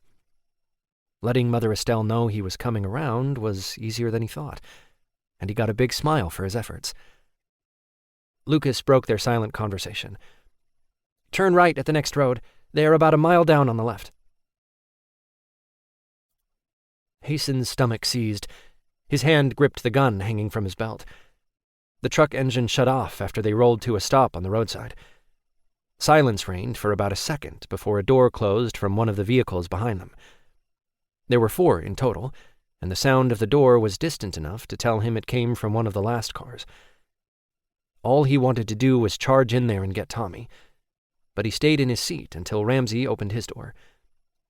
If there was anything Hasten had learned during the battle with Nicolono's coven, it was that Ramsey stayed clear-headed in times of crisis. Fane followed him over and slid next to Ramsey almost as soon as his feet hit the ground. Ramsey put an arm around his waist before whispering in his ear. It wasn't meant for Hasten to hear, but he did anyway. When you go in there, be careful. I can't have you getting hurt again. Death comes to us all eventually. Ramsey growled, and his eyes turned reptilian. Just be careful. Hasten stopped paying attention because he felt an increase in stress coming from one of his mates. It didn't matter which one's emotions were so high. It affected him the same regardless. He balled his hands into fists and held them so tightly his nails pierced the skin on his palms. Lucas came around the corner and took one look at him. He nodded knowingly before focusing his attention on Ramsey and Fane. We have to go. Thomas is in trouble. Is he hurt? Ramsey asked. Hasten felt compelled to answer. No, stressed. Not sure why. Lucas backed up Hasten's assessment with a nod. I'm getting the same thing. I didn't ask him because I don't want to ruin his concentration. His focus is intense. Fane pulled away from Ramsey and went to the back of the truck. He had to climb into the bed to retrieve his sword, but once he had it, he jumped down, landing in front of Hasten. Fane strapped the sword to his side. The thing looked bigger than he was. It was almost as long as his legs. When Fane's gaze met his, Hasten straightened his shoulders, ready to take orders. Your emotions aren't calm. Adjust yourself. Your mate needs you. Hasten nodded. He might not like Fane's assessment, but it was accurate. Don't know if I can. Then you stay here with Lucas and Mother Estelle. Hasten stiffened. I'm not leaving Tommy. Fane cocked his head to the side as if he were a curious dog. Of course not. You're relying on your family to help him. Fane put his hand on the hilt of his sword. We're all prepared to kill for him. Hasten took a deep breath. I know. I'm sorry. I'm just... Tommy and Jules were his world. He didn't want to live without them. Fane didn't entertain Hasten's emotions. Instead, he turned to Ramsey. Sage should shift and go in. Assess how many. He's the one who will be the least noticed. Good thinking, sweet. Fane waved his hand away. I know. Ramsey chuckled as he walked to the other vehicles. Lucas and Mother Estelle stay in the vehicle. Lock the doors. See that they do, especially Lucas. He's obstinate sometimes. Before Hasten could reply, Lucas made a noise in protest, but otherwise didn't speak. Fane raised his eyebrows as he met Lucas's gaze. Lucas clamped his lips shut and bowed his head. Hasten would have found the whole exchange comical, if not for the situation. Can we get shit started, please? He needs us. Fane nodded, and then his concentration went inward. The next thing Hasten knew, Ramsey and Bennett went into the forest with Sage between them. Fane followed in their wake at the same time Garrison came up beside him. Get in the truck, Lucas. Garrison didn't even look at him. Lucas huffed and gave Garrison a look behind his back. Garrison stood silently beside him for several seconds before speaking in a low, deep voice. Sage was kidnapped once. Thankfully, it was Magnus who kidnapped him. Magnus was reacting to Layden's rejection. He didn't understand Layden hadn't had his first shift yet. He could hurt him physically if they bonded beforehand. We were protecting him. I doubt Magnus would hurt Sage. He's never been the violent type. Hasten knew it with certainty. Magnus was good at tracking people down. He could find someone who went completely off the grid. He was that good. But he wouldn't hurt an innocent. I know, now. At the time, I wasn't sure. And I wanted to kill Magnus for scaring him. Thinking about it still pisses me off. Garrison looked off into the forest as if he could keep an eye on Sage even through the density.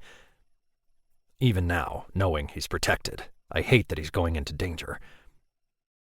Hasten grunted. He knew what Garrison meant.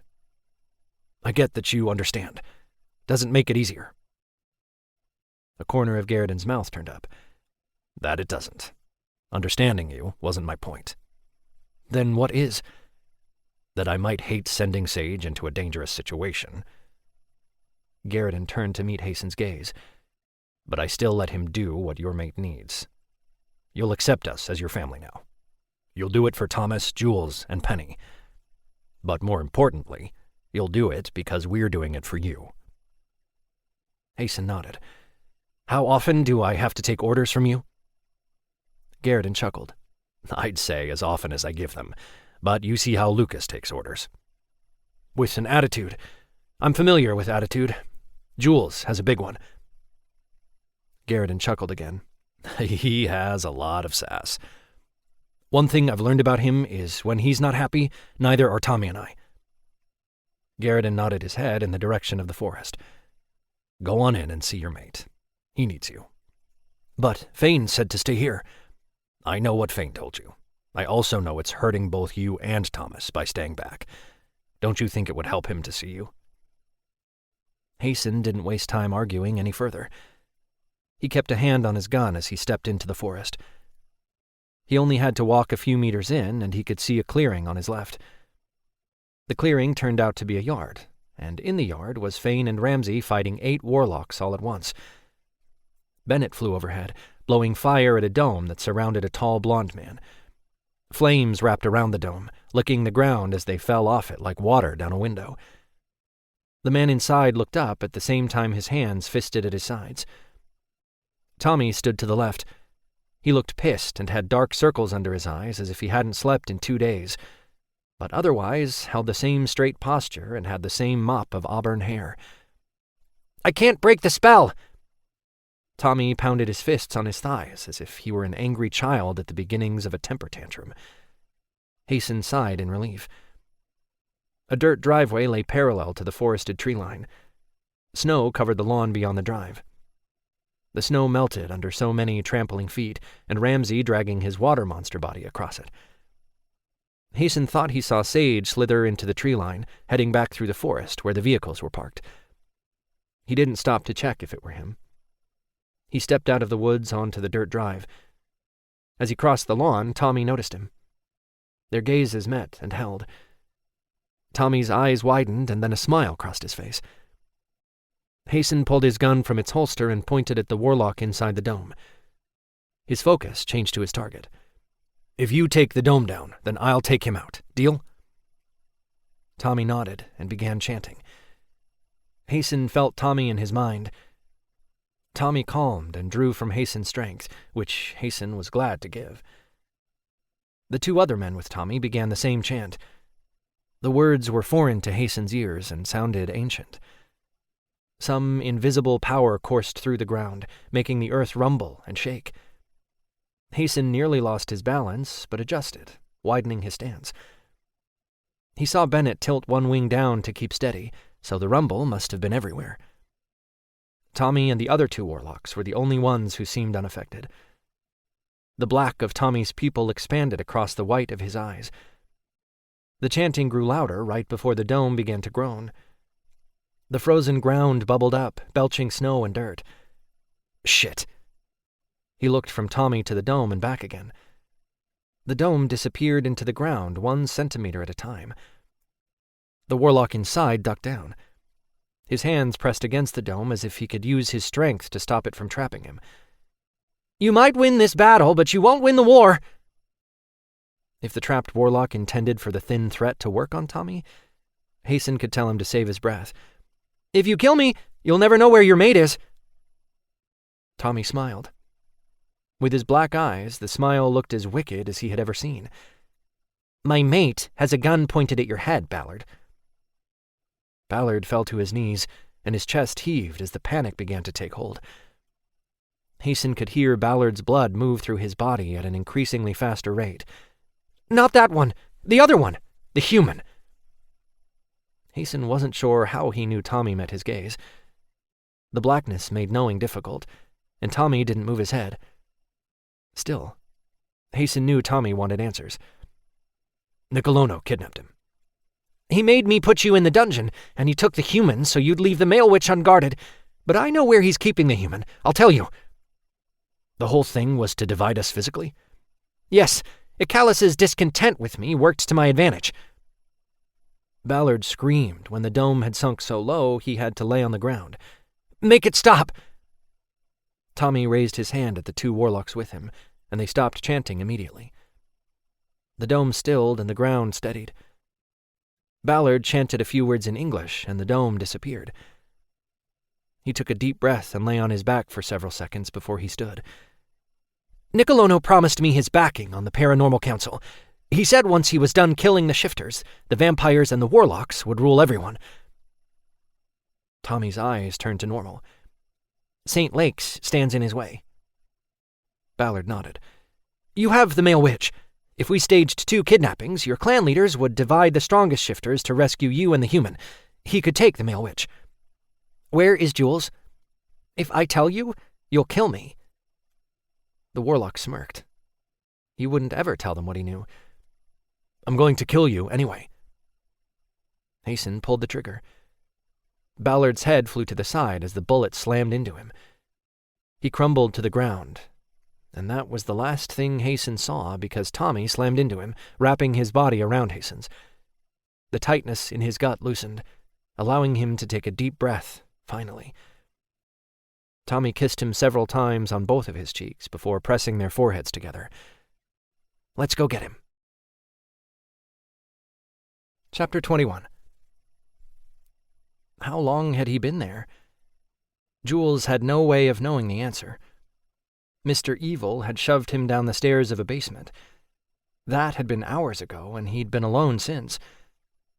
If Mr. Evil's motive was to torture Jules again, then he succeeded merely by holding off. The unknown of his fate sent fear through his spine. He had to think. Mr. Evil wouldn't get to him. Not the second time. An ache radiated from Jules's shoulders down his arms. He flexed his fingers and moved his wrists around, trying to loosen the rope and relieve the pain all at the same time. He looked around for a way out. One window, set at the ceiling, was small, but Jules thought he could get through it if he could get the binding off his wrists. The glass panes were painted black.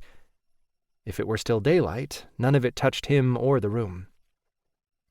Besides the window, everything else was concrete walls. One single bulb hung from the center of the room. He needed to look for something sharp to cut through the rope, but he couldn't make his feet move. They cemented themselves the moment Mr. Evil put him in the room. He couldn't make himself take a step, no matter how hard he tried. His chest muscles squeezed around his heart and lungs, cutting off his blood supply and his air all at once. He had stayed half alive for hours, standing in the corner furthest from the stairs. Every emotion Hasten felt came through loud and clear. Jules couldn't communicate internally with him, which sucked, but at least he knew how Hasten felt. Hasten's stress level was off the charts most of the time, but it changed suddenly. Maybe Hasten rescued Tommy. If so, then that was good. It was a relief Tommy was okay. Hasten and Tommy were the only reason his body decided to cooperate with his brain. He had to get out for their sakes. There wasn't much in the room as a whole. Most people had boxes stored with holiday decorations and maybe a few extra things. Grandma's basement had been similar. The Somersets had prison cells in theirs, although Jules didn't have first-hand knowledge of it, as he'd refused to go down there. The room Jules was in had nothing but a workbench with thick, sturdy wooden legs and a metal top that had been painted green at one time. The paint had disappeared in some places. It had drawers built into the front, and Jules hoped they contained something useful. He had to bend his knees and turn so he could get his fingers around the drawer handle. The metal of the drawer scraped, sounding loud in the silence of the room. His hands were behind his back, so he couldn't see how far he pulled the drawer. It would clatter if it fell on the floor, and that kind of noise would alert Mr. Evil if he were in another part of the house. Jules let the drawer go and straightened. He turned to take a look at what was inside, bending to see in the dim light.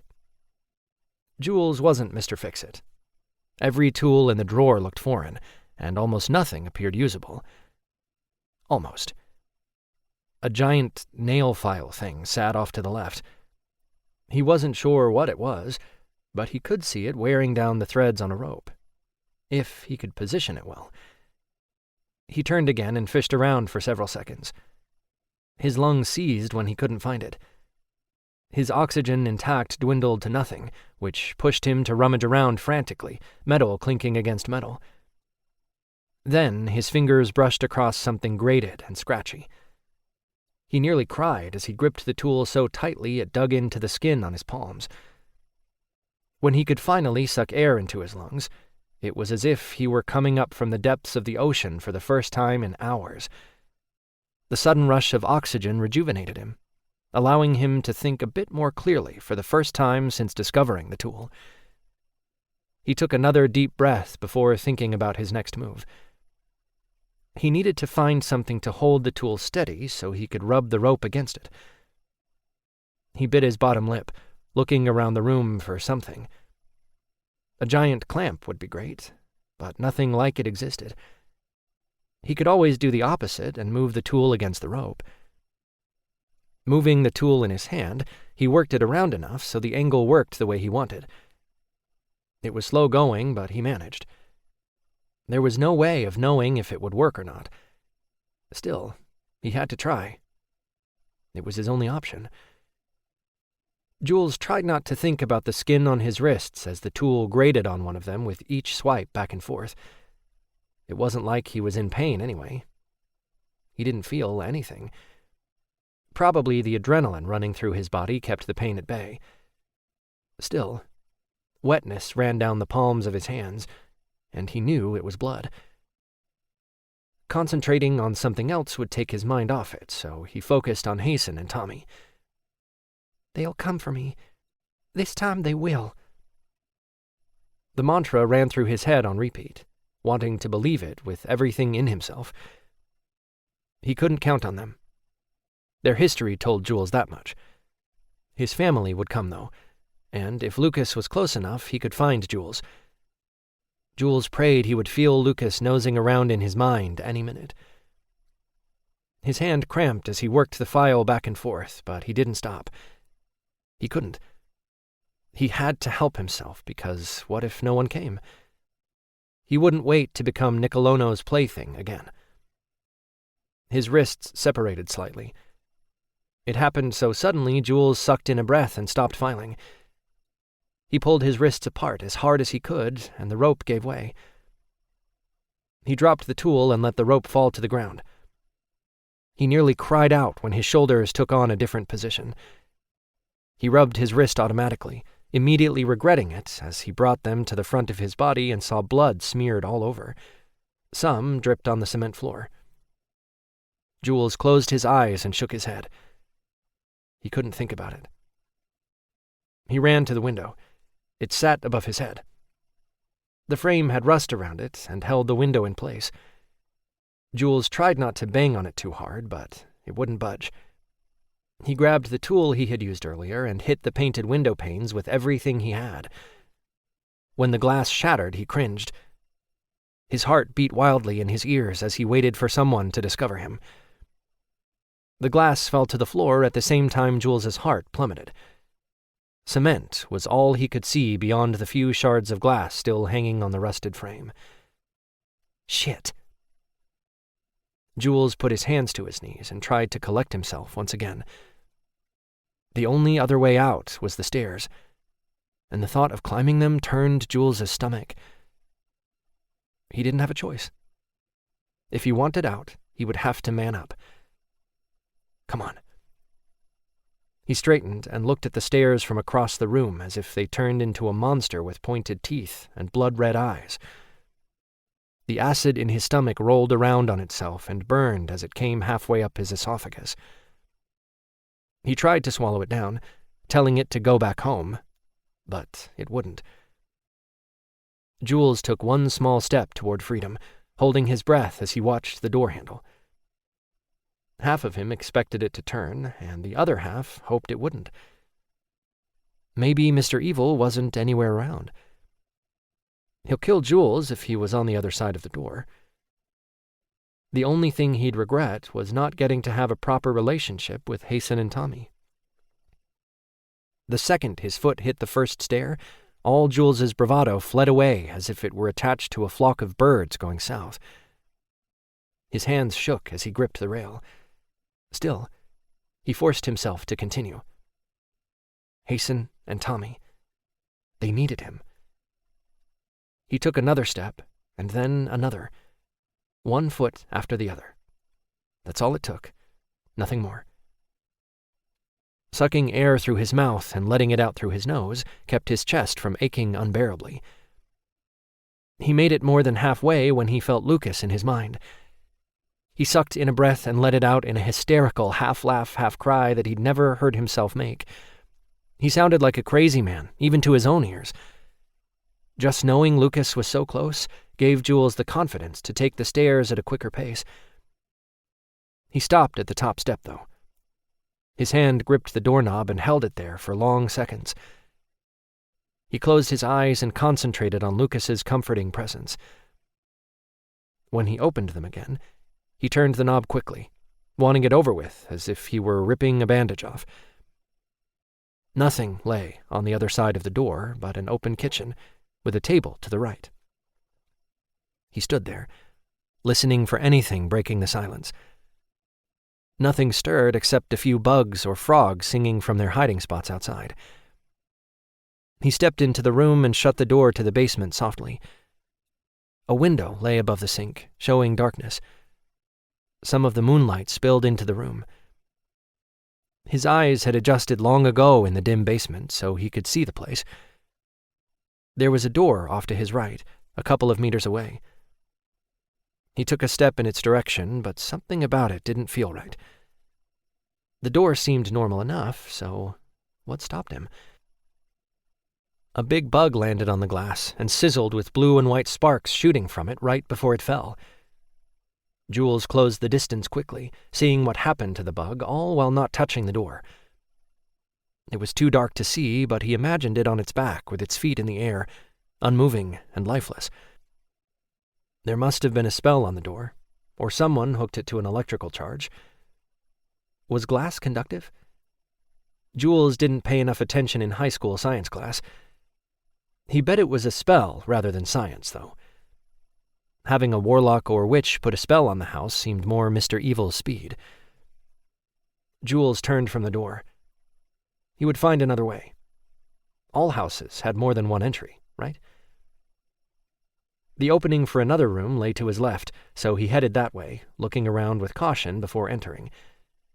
Nothing was in the room except painted walls and a black cable snaking out from one of the corners. The hardwood floors looked scratched up, but it could have been the lack of lighting making everything look battered. The night sky and a few trees showed through a sliding glass door.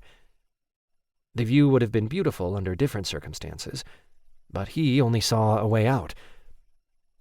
He nearly ran to the door, but remembered the zapped bug as he reached for the door handle. He froze inches from it and held the position as he tried to figure out how to test the door. "Just touch it, Jules. It's the only way to know for sure." Jules sighed and touched the glass with one of his fingers. A zing of electricity ran through him. He pulled back on instinct and let the frustration roll through him. Tears escaped, rolling down his cheeks. Why rope his wrists if the monster put a spell on all exits? Idiot. Jules wiped his eyes with the back of his hand. Unless he didn't. Jules sniffled and looked around the room, searching for a window. He found one in another room. The room was more of a small, closed-in porch than anything else. He sucked in his breath and shored up his courage. Like a bandage. Jules took a few quick breaths and touched his finger to the window. There were blue sparks at the same time pain shot up his arm.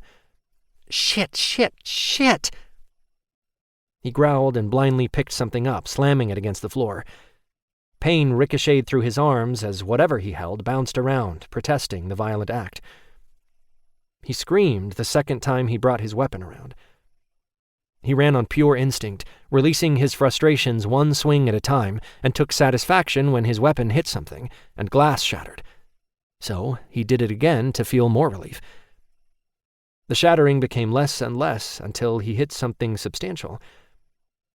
It wasn't enough to make him stop, though. Only fatigue did that. The thing he held fell from his hands as he sank to the floor, folding in on himself. The tears flowed freely, making his cheeks itch. He wiped his face on his knees as he hugged them to his chest. Hasten was right. Being held captive by him and Tommy wasn't the same as when Mr. Evil did it. It wasn't even close. Mainly because he wanted to go home to his mates. He would let them hold him captive all they wanted if he got to see them again. A wave of chilly air washed over him.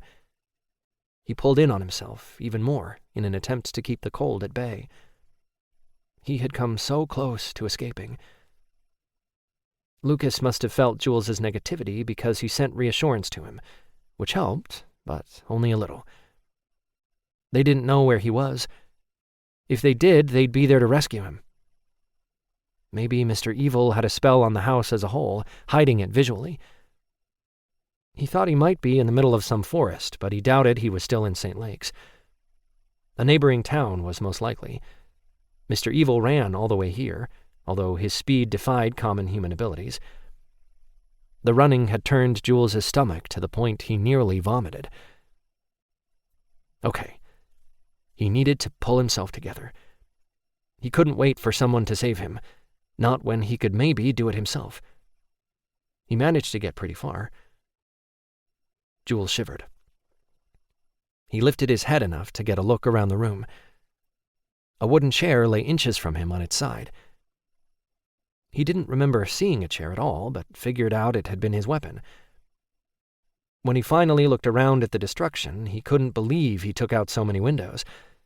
He even bent the metal frame on one of them. The lack of glass explained the chill entering the room. Wait. No glass. Shit. Jules scrambled to his feet. He grabbed the wooden chair and placed it against the metal frame. When nothing happened, he set the chair down and touched the metal with his finger. A jolt of electricity ran through it to his hand. Ow, fucker! Duh. Wood wasn't a conductor of electricity, which was why it didn't zap the chair. He put his finger in his mouth as if it would help the pain. How would he get out without zapping the crap out of himself? He stuck his head out the window, judging the distance to the ground. The window had a large enough opening he put the chair on the ground.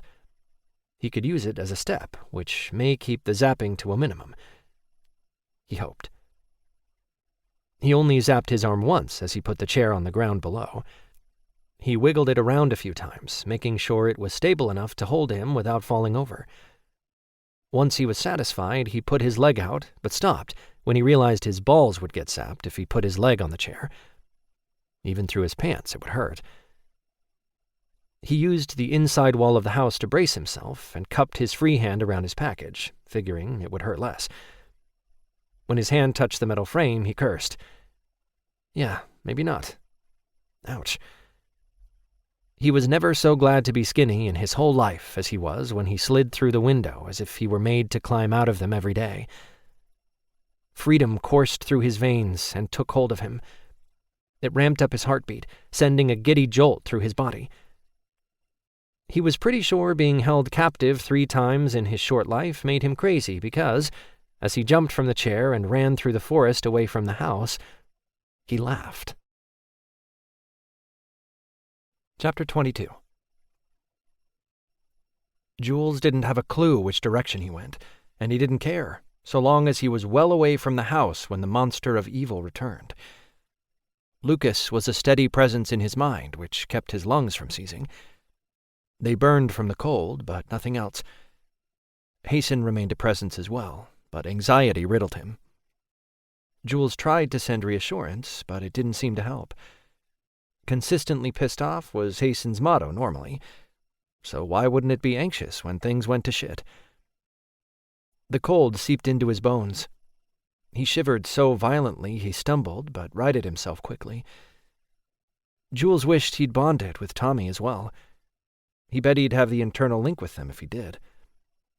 Tommy would be able to give him more information about Hasten's mental health. While Jules worried about both of them, Hasten took more of the prize. Tommy had a level head, even when things grew tense. He was the voice of reason between the 3 of them. The emotional backbone, keeping everyone steady and strong. By the gods, Jules needed them both. He wouldn't lie to himself anymore. He wouldn't hold on to his stubbornness. Jules stopped, leaning against a tree, trying to catch his breath. How far did he get? Jules turned, looking around the tree he leaned against, judging the distance between himself and the house, which was no longer visible. Jules sucked in a breath and held it when he saw Mr. Evil. Another guy was with him. The guy wasn't human, Jules could tell based on the way he dressed. He ducked back around the tree, flattening his palms against the bark, which rubbed coarsely over his frozen skin. Closing his eyes, he concentrated on controlling his breathing. By the gods, he hoped he wasn't spotted. Nicolono had followed his scent, probably. The thought came all at once, and with it, a realization Mr. Evil would discover him regardless of how well hidden he remained. The tree wasn't exactly the best cover, and he had only a couple of minutes at best. Jules opened his eyes and tried to figure out what to do. Every critical thinking ability he had before seemed to freeze, as if the air took hold of his brain, as well as the rest of his body.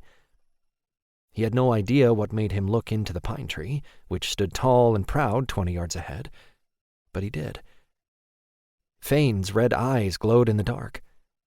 Jules barely saw the rest of him, but his pale face came into view, although barely. Fane put a finger to his lips in a silent command for Jules to remain quiet and hidden. Jules nodded and took a deep breath. The relief coursing through his body was palpable. Fane pointed to something to Jules's right. Jules looked and saw Ramsay holding Hasten around the shoulders. Hasten struggled against the hold, his eyes as red as Fane's, and the anger clear on his face. Tommy stood in front of him, talking animatedly. He had a hand on the lower part of Hasten's chest, inches from Ramsay's arm. Their gazes met and held. Tommy turned and put a finger to his lips the same way Fane had. Jules nearly rolled his eyes. He gave Tommy an exasperated look and nodded. He mouthed the words, "I know." Hasten visibly relaxed, but he did say something. One single word had Jules wanting to give away his hiding spot so he could run to him. "Mine." Jules nodded and smiled. He moved off the tree as if on instinct. He took one step, and that was all it took for hell to break loose around him. Hasten shouted for him to get back. Tommy immediately began chanting, even as he walked to Jules. Nicolono closed in on him at such a leisurely pace, it gave Jules pause. Hasten's hand seemed to touch some invisible wall. The touch rippled, sending out circles of energy that weakened and widened at the same time. "Tommy's working on getting you out." Hasten's eyes glowed blue, and he held his hand up as if he needed to touch Jules. Jules closed the distance between them. The energy of his invisible prison radiated to him from a foot away. He still placed his hand right where Hasten stayed. "You guys came this time." Hasten's eyes turned red again. "Mine! Get away from him!" Hasten's hand balled into a fist, and he pounded against the barrier. The sound of it was like a hammer through a tunnel. It echoed around the otherwise peaceful forest. Jules turned to see Nicolono only a couple of feet away. His heart beat wildly. He moved toward Hasten even while he kept his gaze on the threat. When his back hit the barrier, it sent a ricochet through his body. He stopped breathing when Nicolono grinned. "I must say, Jules, you're more innovative than I thought. Breaking the window wasn't something I thought of, but at least I had Allard here cage the area just in case." Nicolono looked past Jules. Hasten's growl comforted Jules. "Look at me, Jules." Jules turned and met Hasten's gaze. He tried to keep the shaking at bay, but it was impossible. "Listen to me." Hasten's voice shook. "Are you listening?" Jules nodded. "Tommy's working on taking the wall down. As soon as he does, I'll kill the bastard. But I need you to hold him off until then. Do you understand?" Jules nodded again. His hands were red with cold and shook against the barrier as he fought against the separation he had from his mates. "I should fight him?" "Yes. Fight like the feisty little human we both know you are." Tommy, who stood behind Hasten and to the left, smiled but didn't stop chanting. "I'm good at that." Jules gave Hasten a watery smile. Hasten chuckled. "That you are, sweet mate." When Hasten growled, Jules knew his time was up. Jules turned his back to Hasten again. Nicolono took a step in his direction, and Jules froze. "Hey, Tommy's almost through." There was no way for Hasten to know that, but Jules, hearing his voice, helped. "I've seen you train. You can hold him off." Jules breathed in through his nose and out through his mouth twice. He took the defensive stance Fane had taught him, focusing on what he knew. "Yeah." "That's it, honey. Keep him busy." The guy Mr. Evil called Allard took a step in Jules's direction, but Mr. Evil held up a hand, stopping him. "Don't touch him. Not even with your magic." Allard stood with his hands behind his back and his feet wide apart, as if he had been a soldier in a former life. "The warlock is stronger than I. You'll only have minutes." "I know, idiot." Nicolono never took his eyes off Jules, which was a good move on his part. "I need to catch him. Don't I, Jules?" Jules could practically hear Fane's voice in his mind, telling him to wait for an opening. The voice turned to Hason's halfway through, and he realized all at once Hason spoke the words. "Stay focused. Don't let him get in your head. You're not alone, honey. We're almost to you." Jules's heart rate slowed down and all his stress melted. "Tell Tommy to hurry." "He is." Nicolono turned his gaze suddenly when Fane jumped from the tree. "Now, Jules," Hason whispered so softly he barely made a sound. Jules nodded and took a step in Mr. Evil's direction, kicking out with his leg while Mr. Evil remained distracted. Jules took him by surprise, if the gasp and wide-eyed stare as he fell on his ass was any indication. Jules took advantage of the vulnerable position, stalking him until he was within kicking distance again. His shoe connected with soft flesh, and then Mr. Evil grunted, curling in on the pain to keep Jules at bay. It didn't work because Jules kicked out again. The next thing he knew, he was on his back with his lungs in the off position. Not one air particle moved in or out. Panic took hold as he realized he could very well never breathe again. And that's when the next breath in was successful. But by then, hands closed around his throat and dragged him off the ground. "Angering me isn't a smart move." Mr. Evil's eyes turned red, and he flashed his fangs. "Say goodbye to your mates, Jules. It will be the only liberty I afford you before you die." Hason yelled for Tommy to hurry, but the words sounded as if they came through a tunnel. Jules's vision blurred as a hand tightened around his throat. He knew not to fight against the tightness. Jules gripped the wrist with both of his hands, digging his thumb into his skin. "Relax against the hold, Jules." Fane sounded as if he were whispering in his ear. His words sank into Jules's brain until he dropped his hands. Instinct kicked in, and he used his legs, connecting with Nicolono's middle. When the hand around his throat let go, Jules took deep breaths. His throat felt raw as the air moved against it, making him cough. He bent down at the waist when the coughing became too much. Someone grabbed a fistful of his hair and pulled until he stumbled forward. Jules's body collided with Nicolono's. "I'm done playing with you, human." Nicolono sank his teeth into the side of Jules's neck. Knives of pain shot through his muscles and down his neck. He screamed when the pain became too much.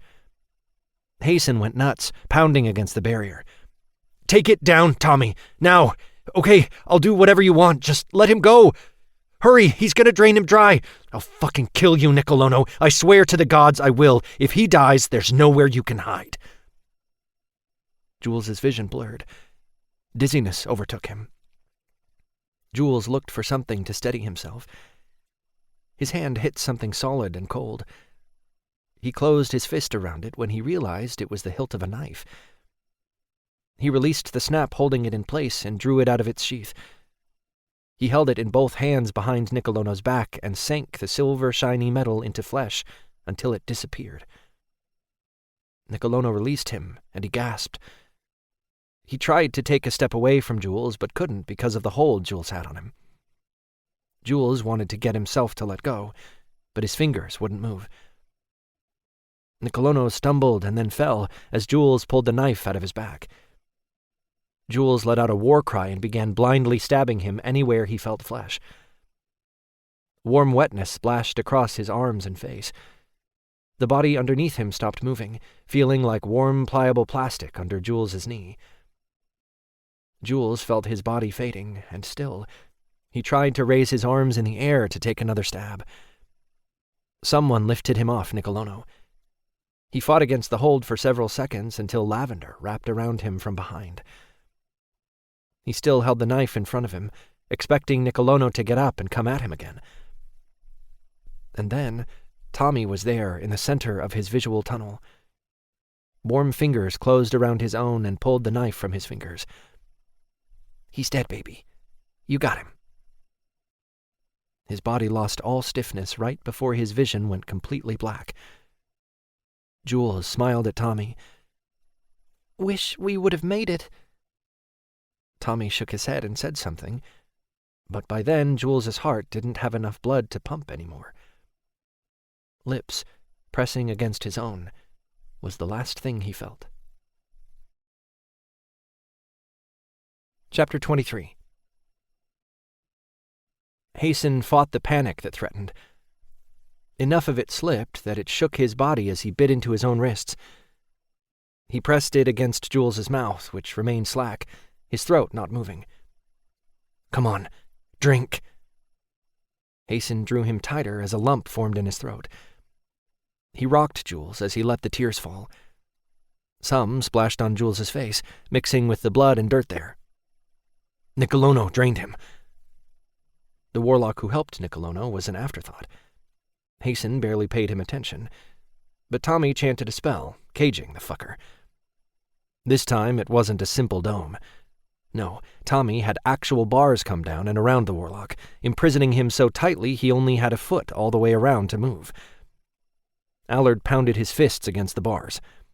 "You know I can't get out of here, Thomas. I'll starve to death." "You'll likely die of hypothermia first. It's below freezing." Tommy ran a hand through Jules's hair with an anguished look on his face. "I'm affording you the same fate as my mate, Allard. What did you think would happen to him when you caged him?" "I did what I had to do to stay alive. Nicolono—" Tommy held up his hand. "I'll show mercy if Jules lives."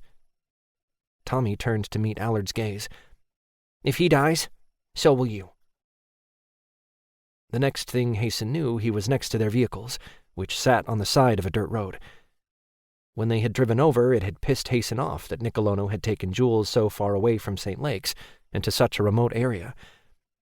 They were 3 towns over and had walked 3 miles into the forest to get to him. Lucas scrambled out of the vehicle the second he saw them. He gestured for Hasten to put Jules down. He growled, but he followed the little witch's orders. Hasten placed Jules in the back seat as gently as he could. "Shit, move, it's almost too late." Lucas sounded as if he were nearly on Hasten's back. Lucas pushed his shoulder away from Jules. "He's not going to make it. Move, damn it!" Hasten's instinct was to protect his dying mate. Lucas hindered it. He turned and growled. His eyes turned red as he flashed his teeth. Tommy sobbing was all it took for Hasten to come back to himself. He moved over, letting Lucas in the open door of the vehicle. Tommy stood there, all closed in on himself, until Hasten pulled him against his chest. Tommy's arms came around his waist. Hasten expected to hear Jules cry out in pain like he did the last time Lucas used his magic to fix Jules, but no sounds came. Not even Jules's heartbeat. "I think he's gone," Hasten whispered.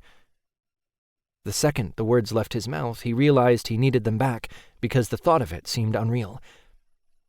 "I need one of you to give him blood, because if you don't, he'll take it from me, and Bennett would not like that." Hasten's eyebrows drew together. "What?" Then he heard a growl and the heavy pounding of a heartbeat. Both were about the sweetest things he'd ever heard in his whole life. Hasten let out a breathy laugh. "Oh, shit. Lucas took a step away from the open door, and that's when Hasten saw Jules. He had fangs. He stalked toward Lucas. Hasten and Tommy's smell must have wafted to him because he stopped and met Hasten's gaze before he zeroed in on Tommy. Tommy turned as Jules pounced like a cat. Thankfully, Tommy caught him. They both would have fallen if Hasten hadn't steadied them. Jules wrapped his long legs around Tommy's waist and sank his teeth in the flesh on his neck. Tommy cried out, but Hasten wasn't sure if it were pain or pleasure. If it were the former, then it quickly turned to pleasure, if the moan was any indication. Tommy also got his sex face, which included the slight smile he sometimes got right before he came. Tommy's hand slid down Jules's back and gripped his ass. He turned and pressed Jules against Hasten. Tommy fumbled around at the zipper of his jeans. "Whoa, slow down, Tommy." "Fuck, I can't.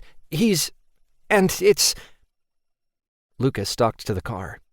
"I don't need to see this." Hasten couldn't help but chuckle. "He'll need blood from now on. I'm not sure why, but when I heal a drained human, it changes their physiology. It happened to Sean too, although Sean nearly starved to death after. Jules is lucky he has you guys. Once he gets enough, he should pass out, literally. Don't freak out, it's a normal part of healing." "Thanks, Lucas." Lucas nodded. "Just stay at the house for a few days so I can keep an eye on him. I'd feel better if he was close." Lucas screwed up his nose. "And oh my God, he's like a brother. Permanent mental damage." Lucas scrambled into the car with his eyes nearly closed. Hasten focused on Tommy and Jules again. Tommy had both of their cocks out and stroked them fast in his hand. Jules moved his hips into the touch. He latched onto Tommy's shoulder still. "By the gods, Tommy, we're out in the open here." Tommy moaned. "I can't help it. It feels so good. As good as when you bite me. Gods, I want him inside me. Or you, not picky. Help me hold him still." Hasten's cock grew hard. He palmed Jules's ass with one hand and wrapped his free arm around Jules's waist. Hasten found Tommy's ability to lose himself during sex hot as hell. It had always ramped up his own need in the past.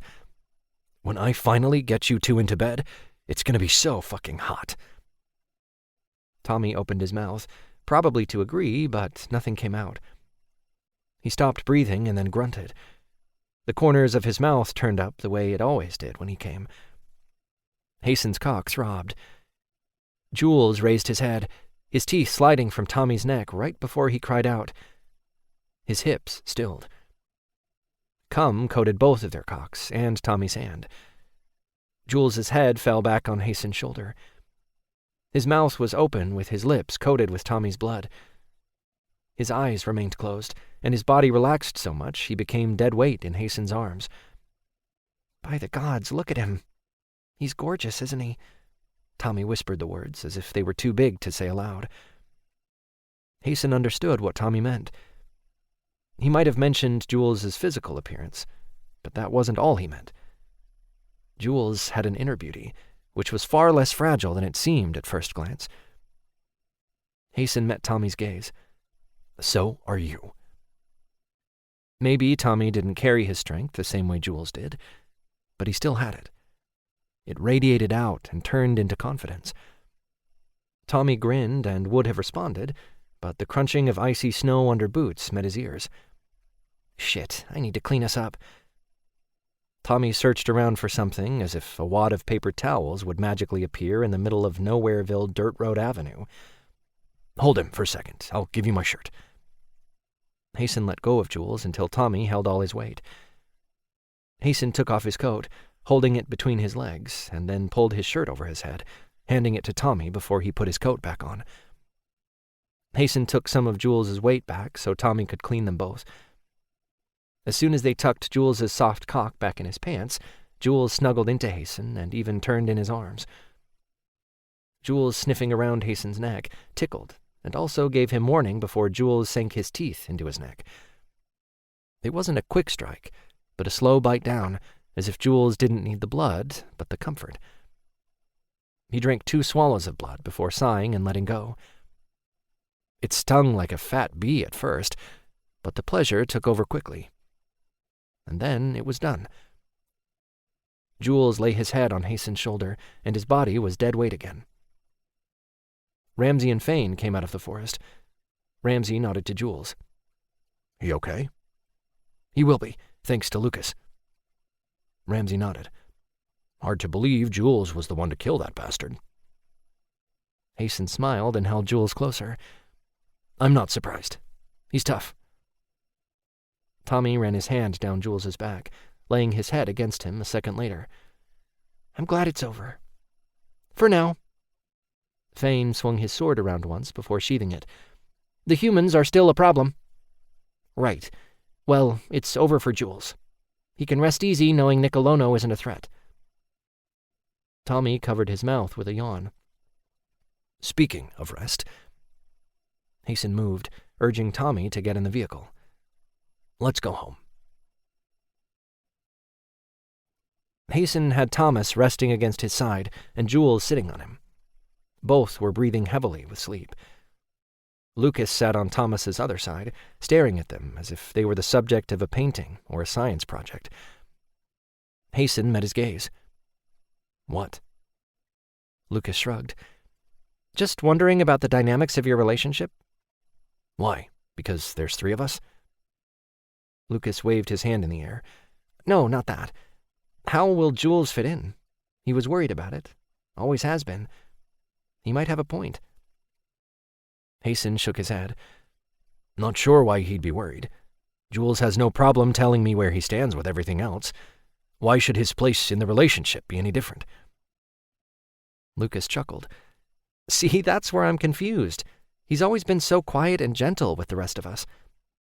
He's that way with Tommy. Most of the time, anyway. Not with you? Nope. Why do you think that is? Hasten shrugged. Because he knows I'll give in if he throws a big enough fit, probably. Lucas grinned. Speaking of giving Jules his way.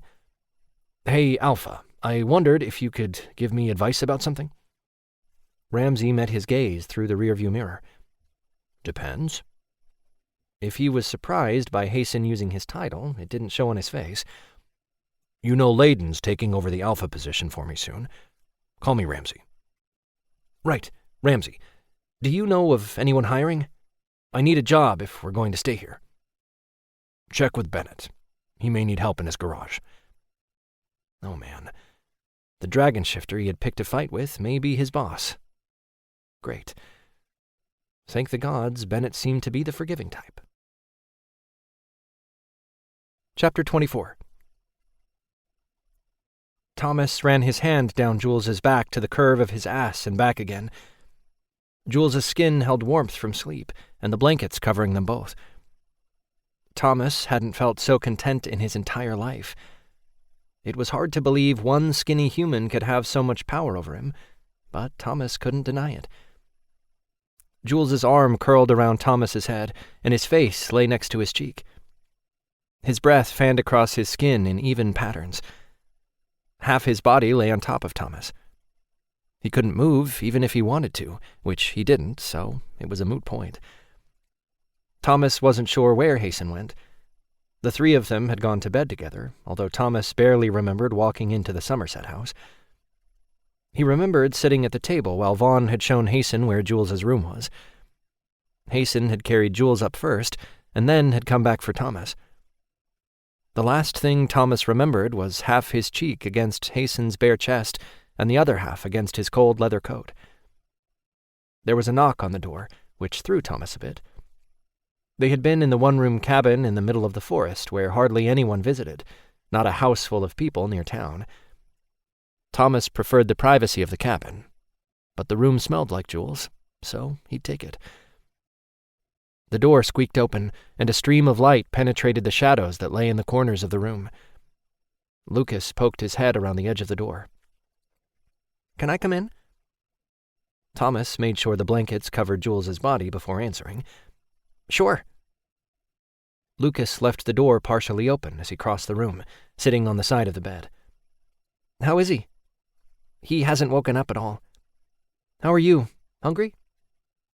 Thomas shook his head. "I'm good, and no." He was a little hungry, but he didn't want to move. He also wouldn't leave Jules to wake by himself. He wanted Jules to know Thomas and Hasten weren't leaving him ever again.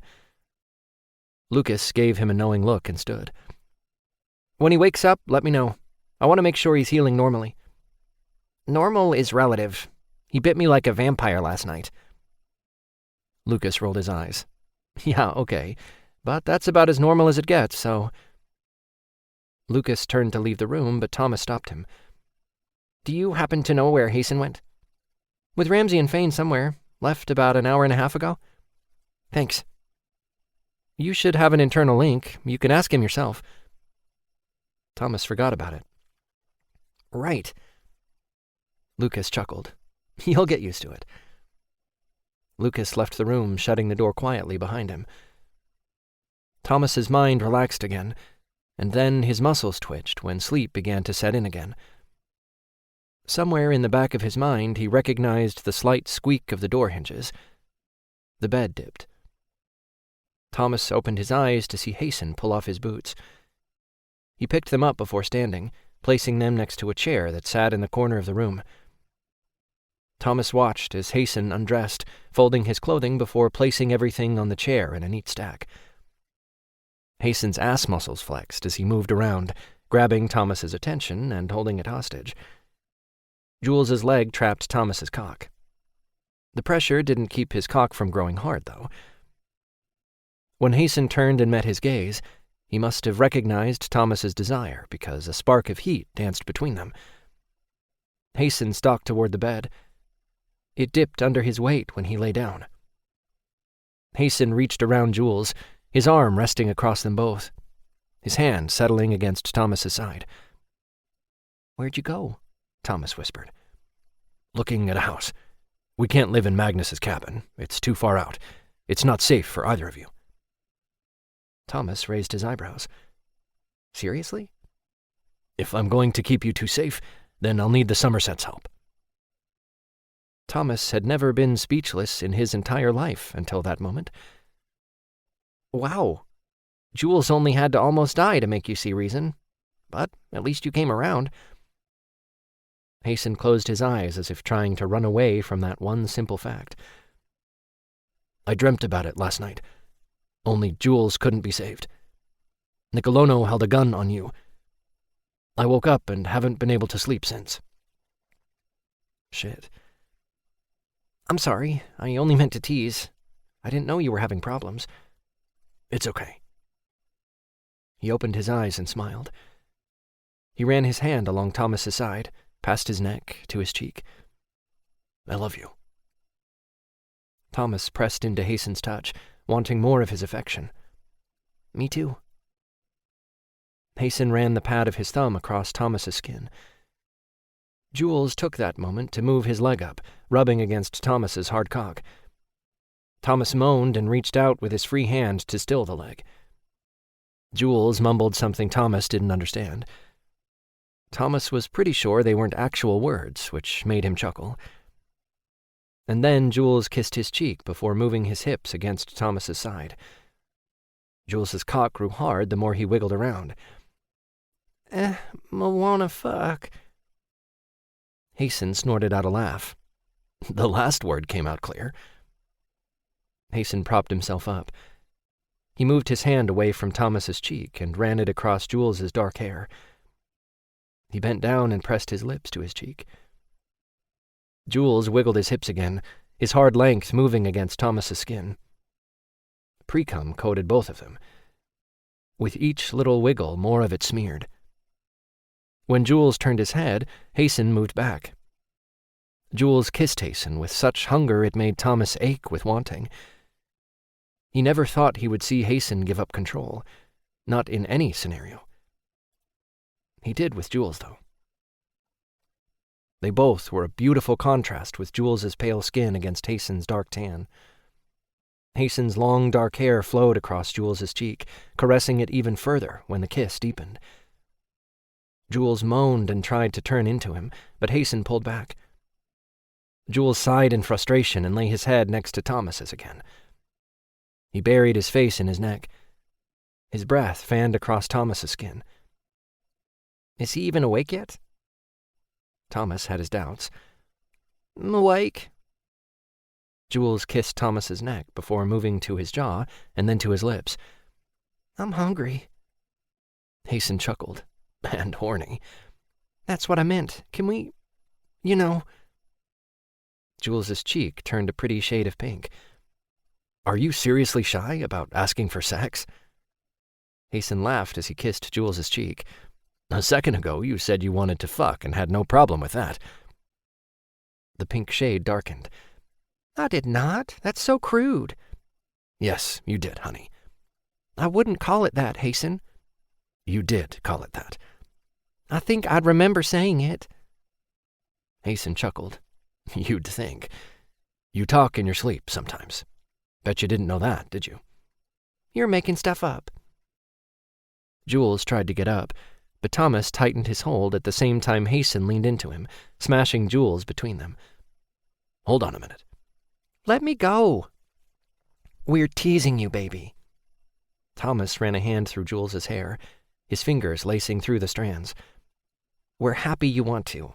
It's an improvement to being scared of us. Jules blushed again, and he looked away. Hasten and I, we did it, so I'm not scared anymore. By the gods, the blush did it for Thomas. Did you like it? Jules nodded. Tell me how much. Jules's gaze snapped to him. What? No! Come on, it's so hot to think of you two together. Help me picture it. Thomas gave Hasten a sideways look. Hasten winked and grinned. He kissed Jules on the shoulder. Go ahead, honey. Tell him how it felt to have me inside you. Jules hesitated a couple of times before he spoke. He hit this spot inside me? Thomas ran his hand down Jules's back to his ass, only to discover Hasten's hand already there. Oh yeah, best feeling in the world. I can't think when he hits the spot. He sucked me? I'd like to try it. Jules looked away again at his little confession. All the wet heat surrounding you? I bet it made you crazy, huh? Hasten hissed. Okay, enough talk. Stop teasing us, Tommy. Thomas chuckled and winked at Jules. Dirty talk works on Hasten every time. Finally, Jules smiled and turned his gaze to Hasten, who gave Jules a playful growl. I don't need much encouragement from either of you. Hasten must have been playing around Jules's opening because his breath hitched, and he lifted his hips as if asking for more. Thomas moved his hand over, wanting to feel it. Hasten had his finger buried to his knuckle. When he'd grabbed the lube, Thomas didn't know, and he didn't know where it came from. Some of it clung to his finger when he felt the stretch. Hasten placed the lube in Jules's hand and whispered, You should get Tommy ready for you, honey. Jules's eyes widened, and he looked at Thomas as if asking his permission. Thomas pulled his legs back as much as he could in answer. The left one was stretched out more than the right, as Jules and Hasten were on that side, blocking the ascent. When Jules moved onto his hands and knees, Thomas opened himself even more. Jules looked at Thomas's cock as if it held the secrets to the universe. It would have been comical if it didn't turn him on so damn much. Then Jules wrapped his lips around the head, and Thomas lost his mind a little. Holy fuck! Thomas's eyes closed almost as if they had a will of their own. He ran his hands through Jules's hair, kneading the contact. Jules sank down and took too much. He pulled off and coughed a couple of times. Sorry. Thomas shook his head and tried to stay calm enough to get his brain to work his mouth and speak words. It's good. Hasten chuckled. You're doing fine, honey. Just go slow. Jules nodded and took Thomas's cock into his mouth again. He gripped the base and held it in place, sinking down so slowly it drove Thomas crazy. Thomas cursed again, his fingers fisting in Jules's hair. Jules's hand leaving his cock barely registered as he ascended. Then Thomas felt a slick finger rub around his hole before slipping inside. Thomas moved into the touch. He couldn't help it. Jules knew how to touch him to make it feel smooth and easy. He hesitated once before pulling out partway. When he moved inside, it was faster, more the pace Hasten would set, and Thomas knew Jules kept the rhythm the same for both of them. When Jules added another finger, he knew Hasten added another inside Jules as well. Hasten's pace connected the three of them in ways Thomas hadn't expected. It ramped up his need for both of them until it overflowed, leaking all over his heart. They were aware of his emotions. They had to feel them through the connection. He wanted them to know it, so he didn't hold back. Jules pulled off his cock and met his gaze, holding it as he added another finger. Jules's lips were red and swollen. Spit and pre-cum coated them. He looked completely debauched. He moved his fingers in and out a couple of times before pulling out. Jules whimpered and moved his hips back as if chasing after Hason's touch. Hason ran his hand across Jules's ass cheeks. "Get in Tommy first, honey." "Oh yeah, great idea." Thomas lifted his hips even as he grabbed Jules's shoulders, pulling him closer.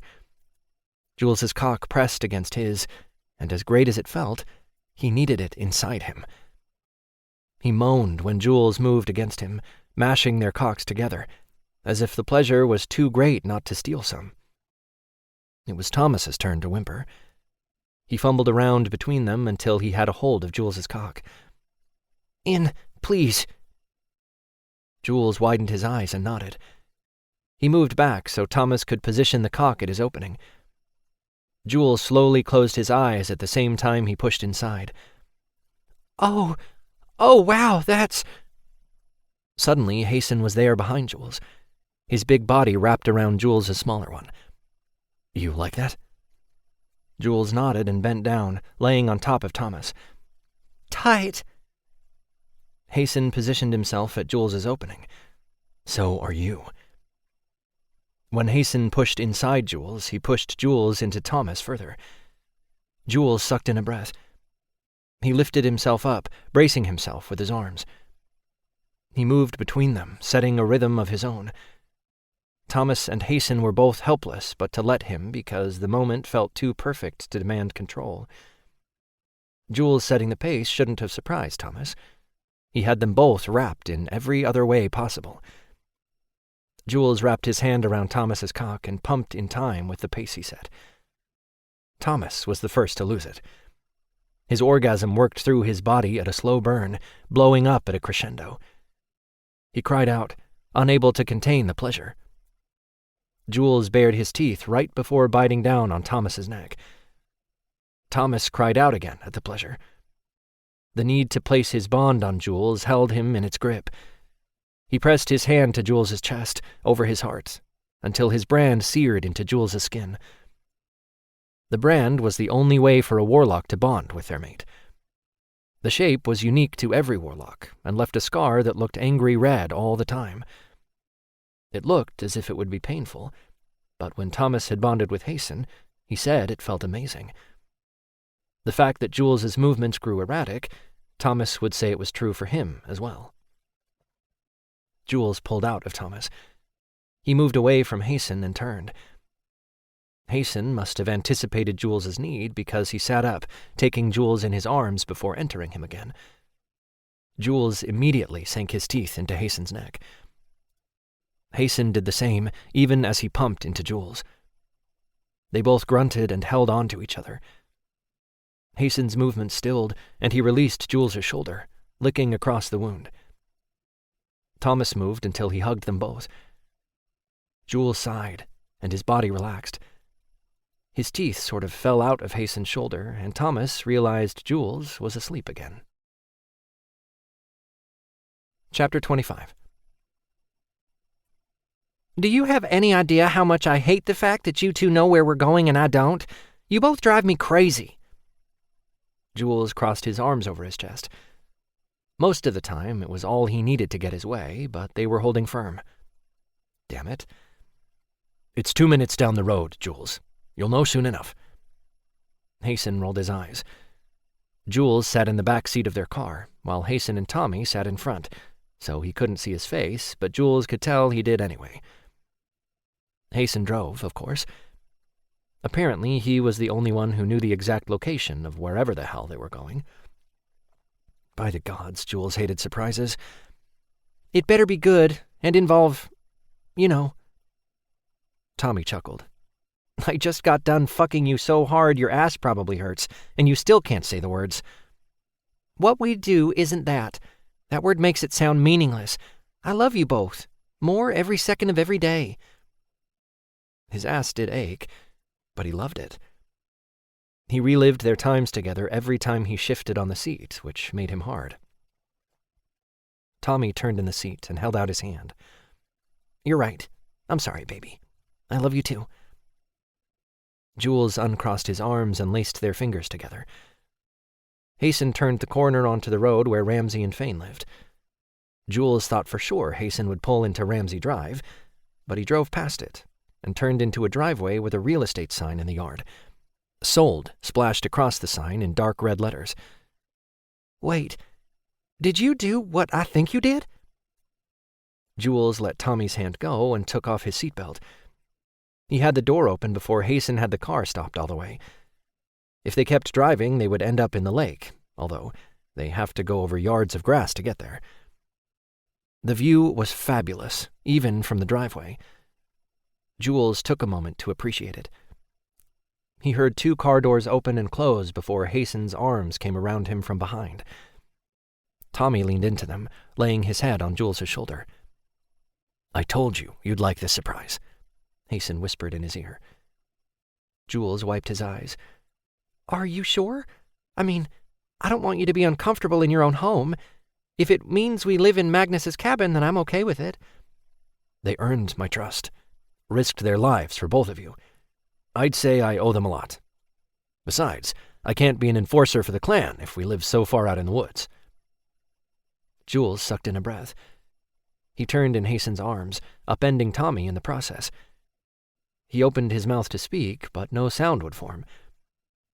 Tommy chuckled. "You should see your face." It took Jules longer than he cared to admit to understand what the real surprise was. "You're Ramsey's enforcer? Part of the clan?" "Layden's enforcer. He asked me a couple of days ago. And yes, part of the clan." "Part of a shifter clan?" "Yes." "And we'll live here, next to Ramsey and Fane?" "Yes." Jules turned to Tommy. "And you knew about all this and didn't tell me?" Tommy lost his smile and rolled his eyes. "How am I the one in trouble here? It's a good surprise, right?" "Very good." Jules grinned and leaned in for a kiss, which Tommy gave. "Thanks for talking him into accepting Layden's offer." Jules turned to Hasten and cupped his cheek. "And thank you. I know you did this for me, and you probably didn't want to. You're such a loner." Hasten smiled. "If I'm such a loner, how did I end up with 2 mates?" "Holding me hostage was the beginning of the end." It was the best thing that ever happened to Jules. He would tell them, but they probably already knew. This concludes Captive Soul by April Kelley. Narrated by Simon Dornay. Copyright 2018 by April Kelley. This unabridged audiobook is published by arrangement with Hard Rose Publishing and was produced in the year 2025 by Tantor Media Incorporated, a division of Recorded Books, which holds the copyright thereto. Please visit tantor.com for more information on our growing library of unabridged audiobooks. Audible hopes you have enjoyed this program.